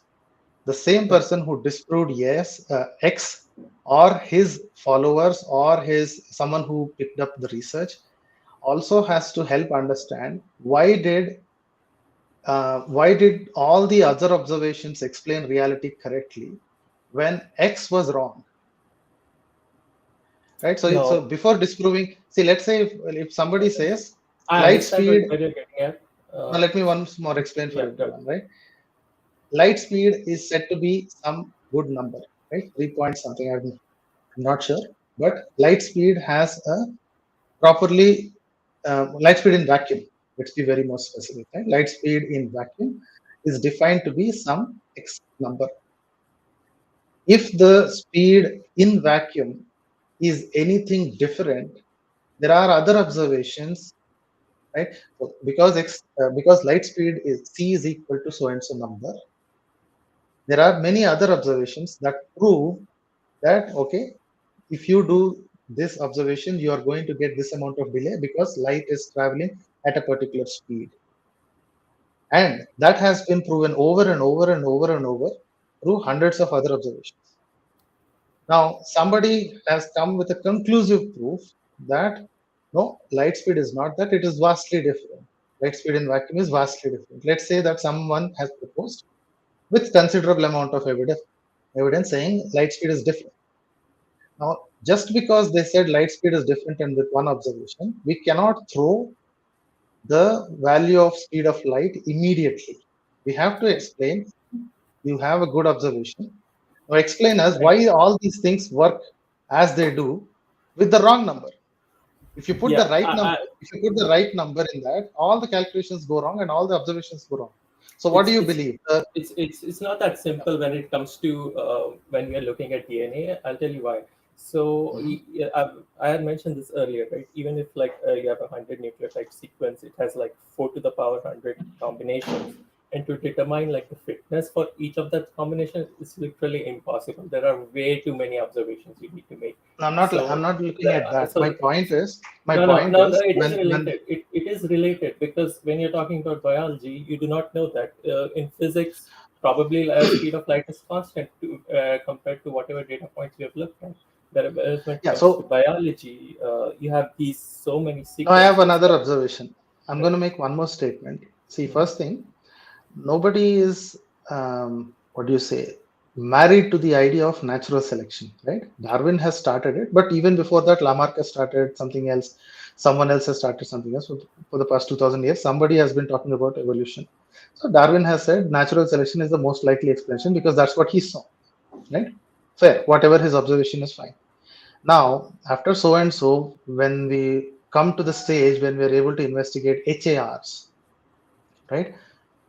HARs, by your statement, and some scientists, for example, you mentioned Larry Moran, for example, here, right? This guy and a couple of others, you're saying that these guys are of the opinion that natural selection is not the correct way of explaining evolution. Now, this is a scientific disagreement, right? How are scientific disagreements sorted out?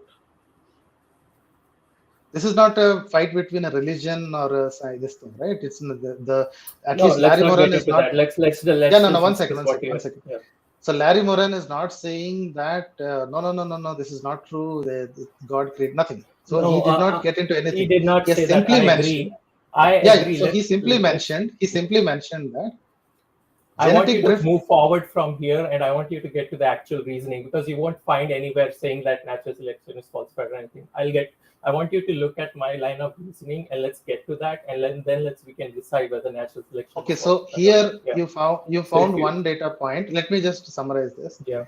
You found Larry That's Moran not all it is. There is a comment. I know. This is one. Important. Yeah. Okay, let's go to that last comment. Yeah.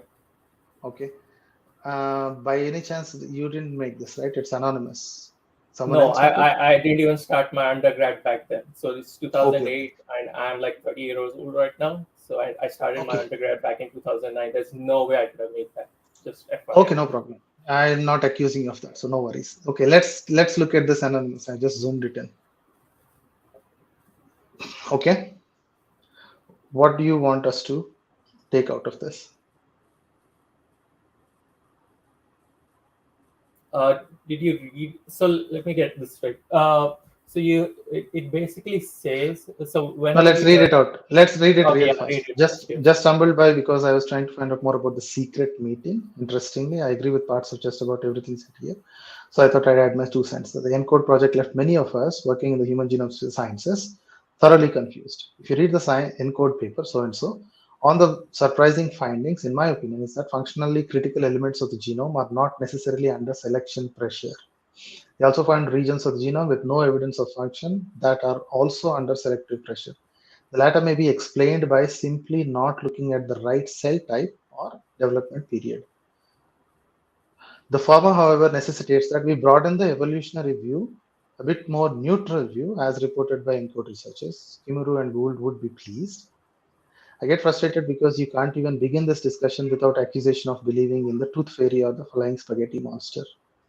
There are some in this discipline who refuse to update or refine a theory based on new evidence, that is scientific method, for fear of this bizarre sect of society known as creationists.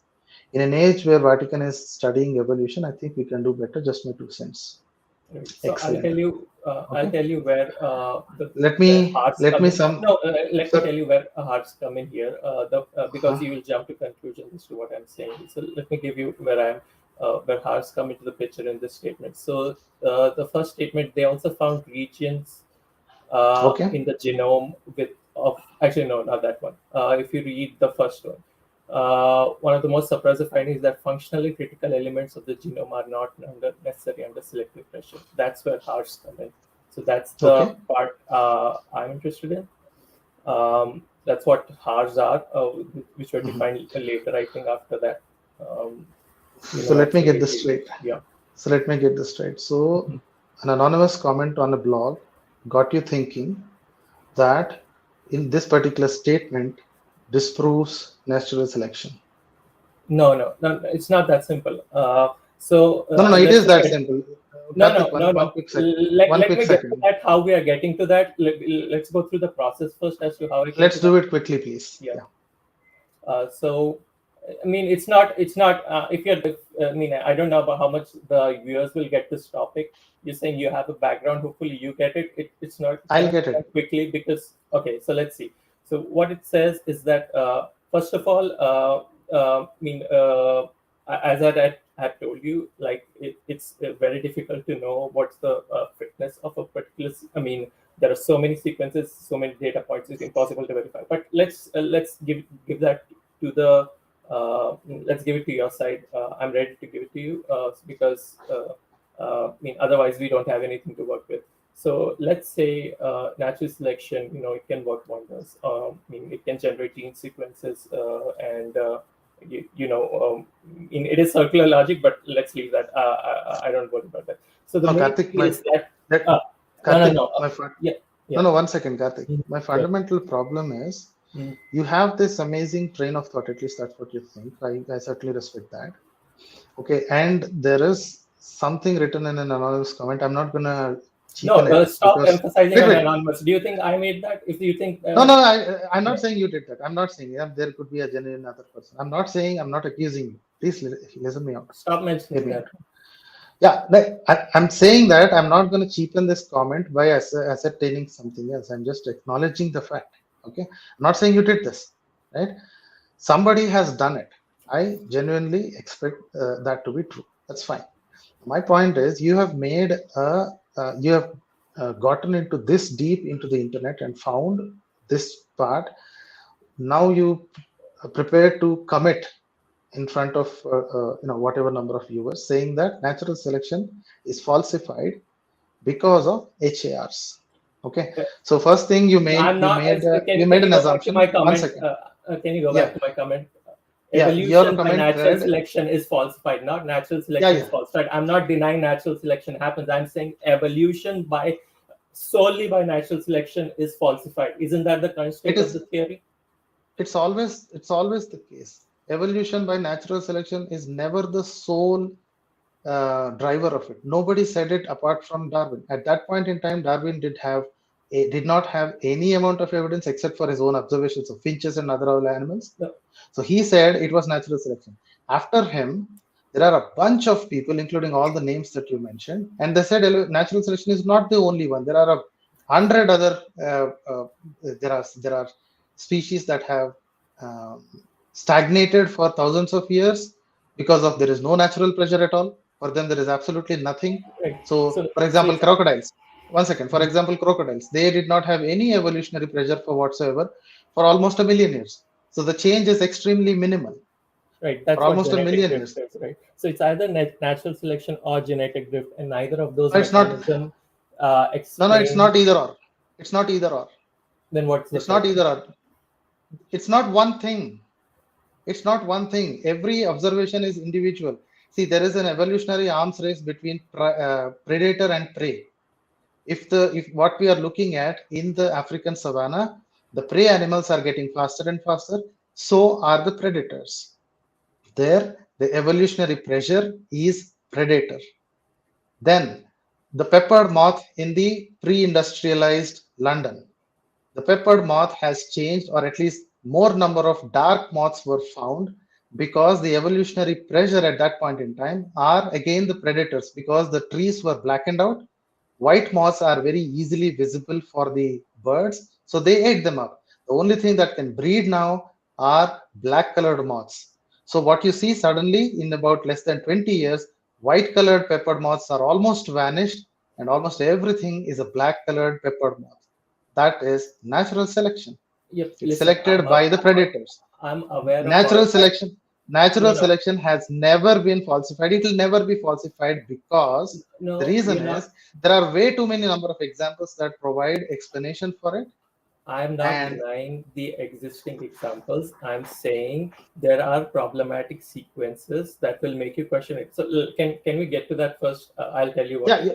No, so, the point you are making is human accelerated regions falsify evolution by natural selection. That's the statement. So what I'm expecting is I'm not denying rest of the data points. Will you hear me out? I'll tell you how it falsifies it. Sir, Karthik, sir, 1 second. Yeah. 1 second, I will hear you out. You say if you have started saying that HARs falsify evolution by natural selection in humans, that would be a specific case. But you said it falsifies evolution by natural selection as a whole. Will you let me post even at least in humans? Will you let me talk about that first? So do you want to update your statement? Do you want to update your statement for humans? Okay, it's fine. Update it to humans. Yeah. No, I'm asking you. I don't want to misrepresent you again. No, because I don't. So this sequencing stuff and analyzing those sequences, I believe, is still going on. Humans were one of the first genomes, I believe, to sequence. No, that's what came Are up. you still?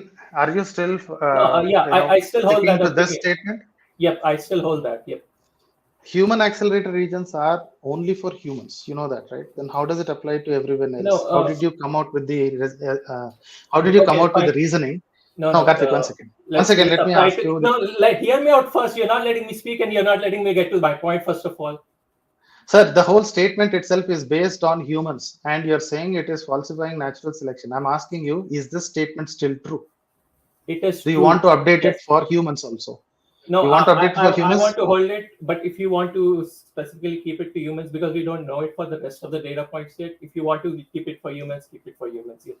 No, this statement itself is false. Human accelerated regions are only found in human accelerated regions. They are the bunch of pieces which are found in only primates, right? And it's not found in reptiles. You're not letting me proceed. I don't know how to handle this situation. Sir, I'm asking you to specify the statement once more. I'm going to let you speak. Put it in humans. Can you do that? And let's proceed first. Okay, so now we are talking exclusively for humans. Yes. Right? Okay. Okay, now my question to you, probably simple one, is why do you think natural selection is the explanation for human evolution? I want to point out that do you want to first understand the data point, which is the problematic, or no? Otherwise, I don't see the point of this discussion. No, you are saying this problematic. No. Would you let me do that? Would you let me do that? Can we do it a little faster? Because I no, really see, know. The data point I'm interested in, and I want you to know you're asking me to do it fast, and it's not that simple. But okay, I'll try. Would you let me do that first? So we have spent half an hour trying to get the first statement right. Okay, let's do it. I'm going to take this out and let's put the other sharing part. Now tell me which website or study do you want me to open? You can just open up Wikipedia for human accelerated regions.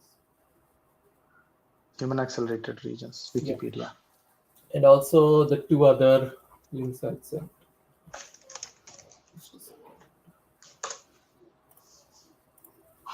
Okay. You want to see this? Oh, sorry, I'm not sharing. Sorry. And do you want to see this? Wikipedia? Yeah, I see that. Just a second. I want to have two other links in there as well. My fundamental question is, why is this not published anywhere else? Why are you talking to me on a blog and on Quora and picking up blogs? It is already published. Human accelerated regions is out there. People are aware of the problems there. I know. But the point is your conclusion. You're making something extra, right? You're saying it falsifies something. Academics, they'll always have a hold on that topic. It's not that simple. Especially when it comes to fields like evolutionary biology. Those fields which rely on evidence, people interpreting that, they'll always have a hold on that topic. So don't ask me why it's not published anywhere. That's not my business. I found the problem. I'm aware of it. I know certain other people are aware of it. On Quora as well, working biologists. So I know this is a problem. Very few people know about it, and I'm sure if I told this to other people, they'll agree with me as well. So that's why I wanted to bring it up.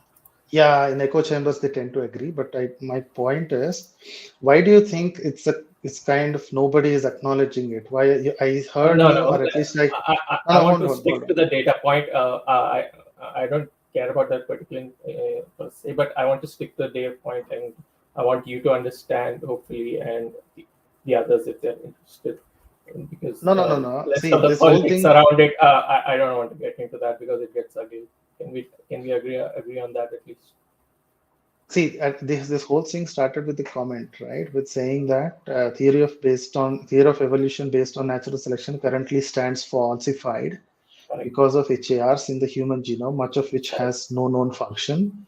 It is a very little known fact. So the model fails for this observation. So the hypothesis needs to be questioned.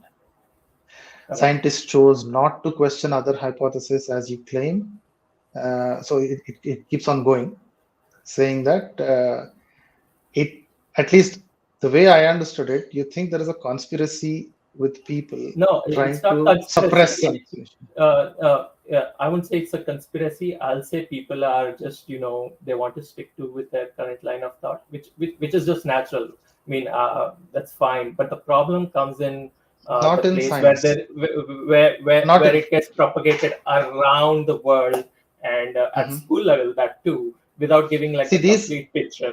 That's what my question is, science is an adversarial system. At least the way we practice science is an adversarial system, right? Anybody who successfully makes a point or which can be verified independently, which falsifies a major position, automatically gets huge press, and everyone will jump on the bandwagon because proving something such significant will get them a Nobel Prize. Now you're saying that these things have been known for decades already, and this Larry has mentioned here, those comments and other scientists that you mentioned, they have been there for about 10 years now, 2008, right?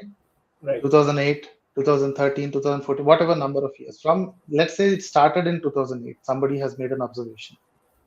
Until 2020, you're saying that nobody picked up this bandwagon that will get them a Nobel Prize. Because they sure will. Nobel Prize, but no, they sure will.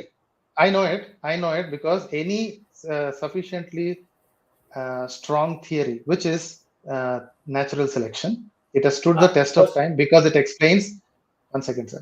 Because it explains a lot of other observations. There never was a theory of natural selection. It's circular logic. That's what I'm saying. It's impossible to verify the fitness of all the gene sequences, even like 100 nucleotide sequence. It's impossible. People do not even know if natural selection might be the reason. You're the only one, and you're the only one who figured this out. No. If you look at that comment, natural selection is easily observable. What do you mean that cannot be ascertained? It's easily observable. Single nucleotide changes, mutations happening. That is fine. So one mutation within 100 gene sequencing, fine. I'm not talking about genes. I'm not talking about genes. I'm talking about natural selection. Natural selection does not care whether a nucleotide is shifted. Natural selection is only applicable when the traits are publicly but on phenotype. Okay, but so there are a lot of no.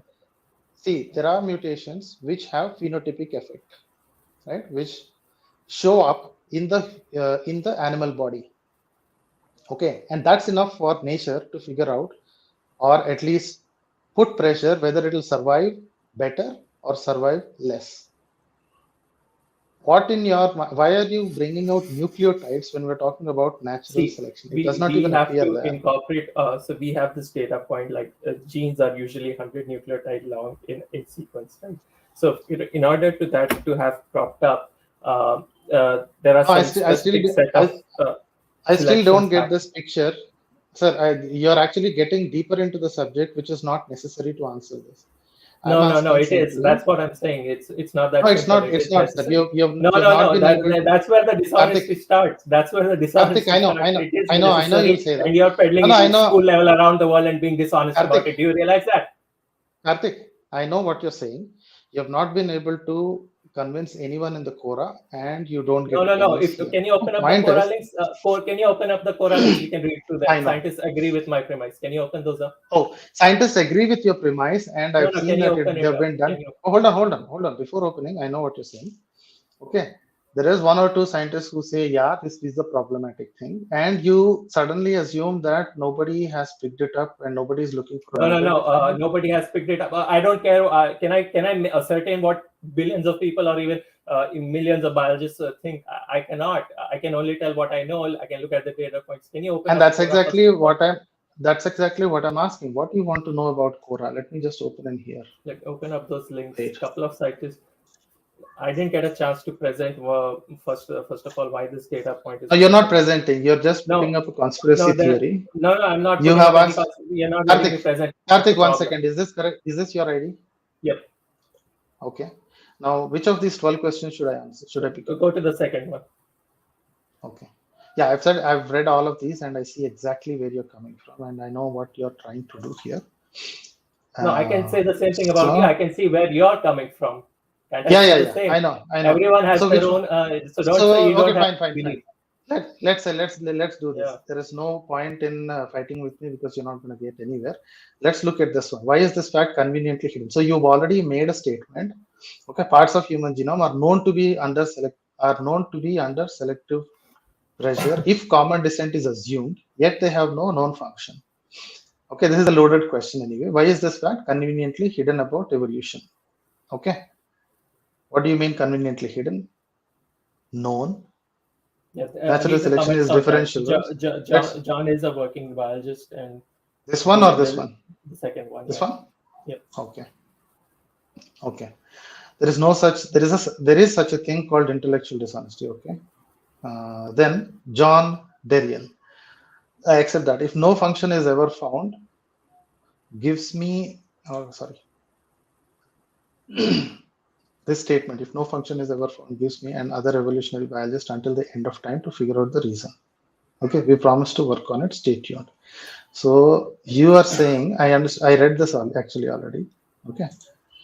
Here you say exactly it gives you until the end of the time, which is pretty convenient, but the fact your kind has already ruined the world. Okay. So now here your real colors come out, Karthik. No. Hold. Colors have been out all this while, and you have been just. Karthik, I need you to shut up and listen. Okay. Yelling will not help here. You have brought down to the exact point where it shows exactly your color. I've muted you. And for a reason, because you're yelling. Here, I'm not a Westerner, fine. Practicing Indian Vaishnavite. Okay. This tells me that you are a God peddler. You want to try and tell me that, no, I'm doing objective science. No, you're not. Okay. Here he's saying, then what are you trying is lying. Nobody agreed with you. Okay. You think this is agreement, saying that it'll take the end of time to figure it out. You put it in such a way that all the sequences of all possibilities should be tested to find out your theory. It's your pet project, Karthik. You have given out what your position is right here. You could have avoided this. Hold on. I don't care. It might be a problem. Karthik, no. Stop muting me first of all. Stop muting me first of all. You can speak. Go ahead. Please make sense. Speak. No. Yeah. So the thing is. Please make sense. What is this comment about? What are you trying to tell me? Stop bringing that up. First of all, and let's talk about the science, okay? Okay, right. John Deriel, you want to see the John Deriel's comment? Yes. Or what you want? Yeah. Okay, so he is saying, yeah, seriously, there is this agenda that most of Western religion has adopted for itself. So, which is to concede science, which is known to science, stake out as a domain of religion, which is unknown to science. It's a problematic agenda. Okay. Blah, blah, blah, blah, blah, blah. Let me tell you. Which part do you want me to read? I can't read the whole thing in front of all people. I'm wasting their time. It's not that part. It's the top one. Basically, he made his point there. It's basically if the function is ever found for those problematic sequences, evolution by natural selection. So this statement gave you the idea that you have challenged biologists and you won.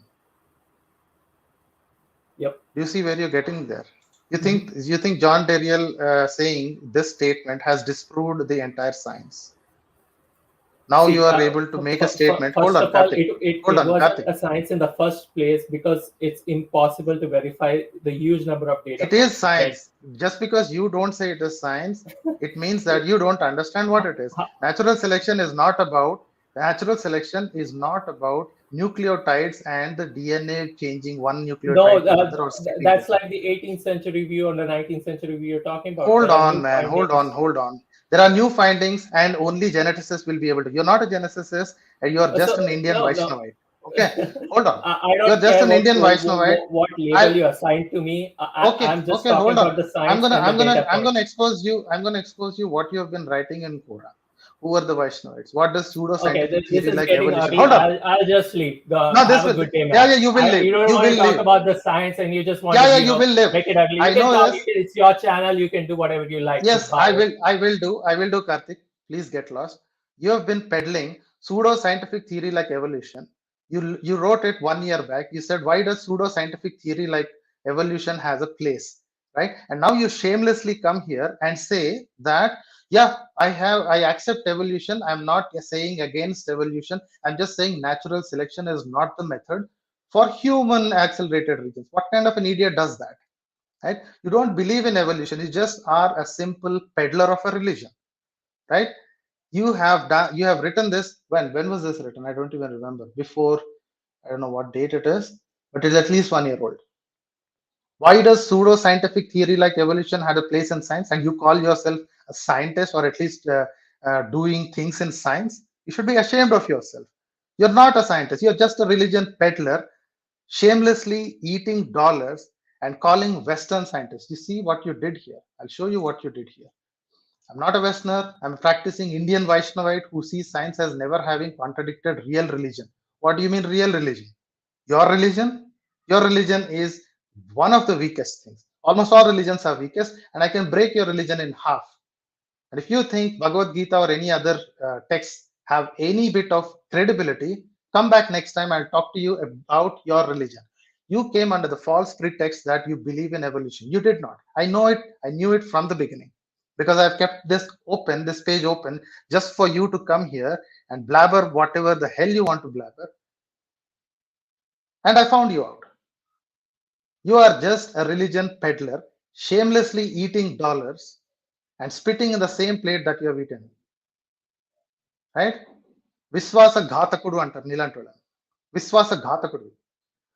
Why do you stay in Washington when you think Western science is not helping you? Western science is some kind of farce thing. And all of your YouTube statements, I'll show you that also. You should be ashamed of existing in the first place. Right? Let me do that.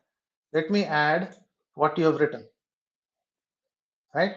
This is what you have written on this particular video. Scientific proof doesn't exist hereby. He made a very good video. Everyone should watch it. Right? It's called Science is Dope. The channel is Science is Dope.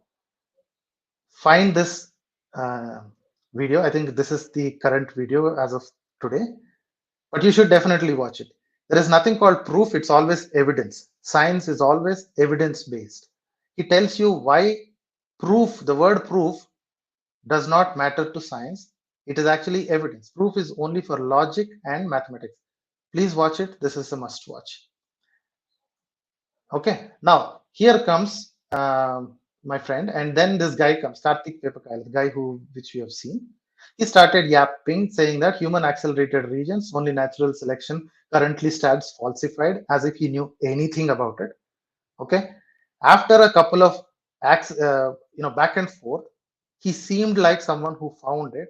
My important question will be, if he found something the science has missed, what is he doing in comment section of YouTube? Then I think someone else asked the same thing. What are you doing here? Right? Yeah, someone has said that, what are you doing in comment section? You should publish this research. Then he said, I constantly talk to biologists on Quora. He talked to one guy. John Dariel, and he thinks he's talking to and debating evolution with biologists.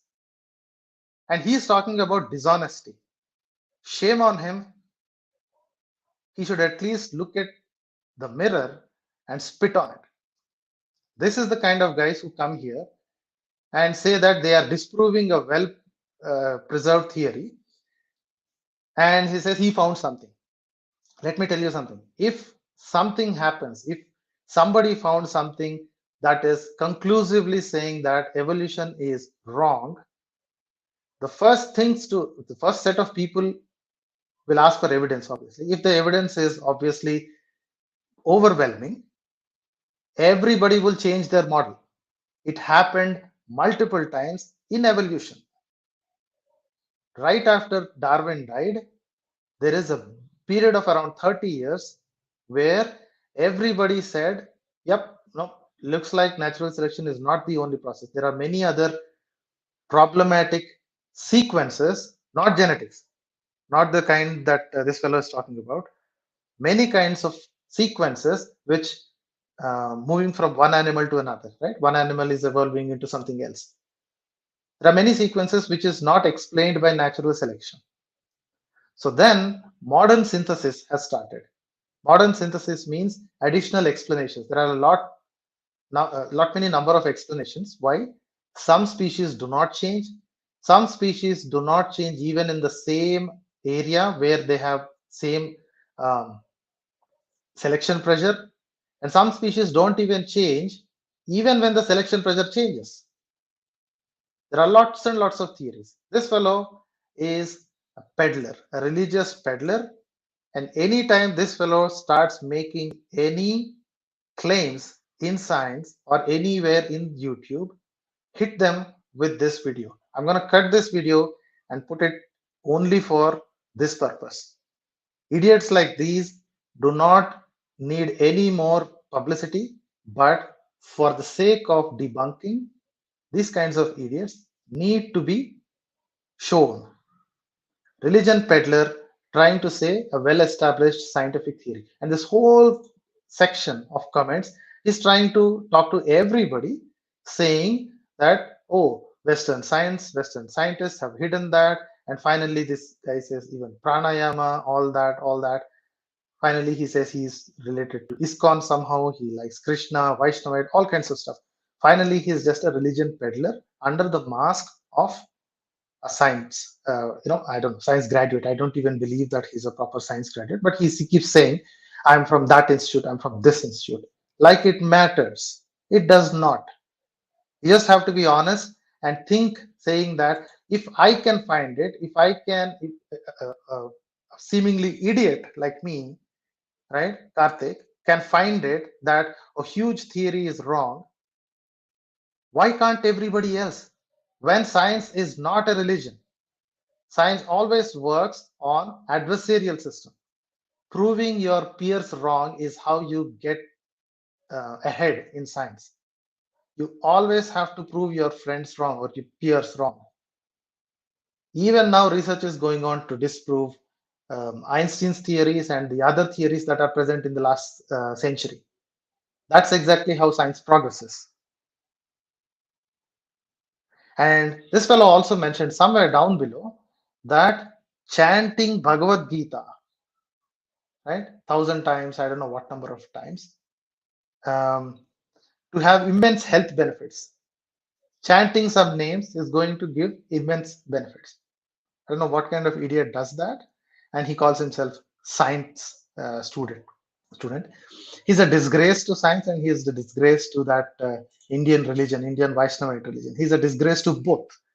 He should have some shame and be a human about it, and at least retract his stupid comments. That's just my expectation. Okay, great. So that's about it for today. I don't have anyone else in the queue. Thanks a lot. Join అయినందుకు అందరికి ధన్యవాదాలు. Next week మళ్ళీ కలుద్దాం.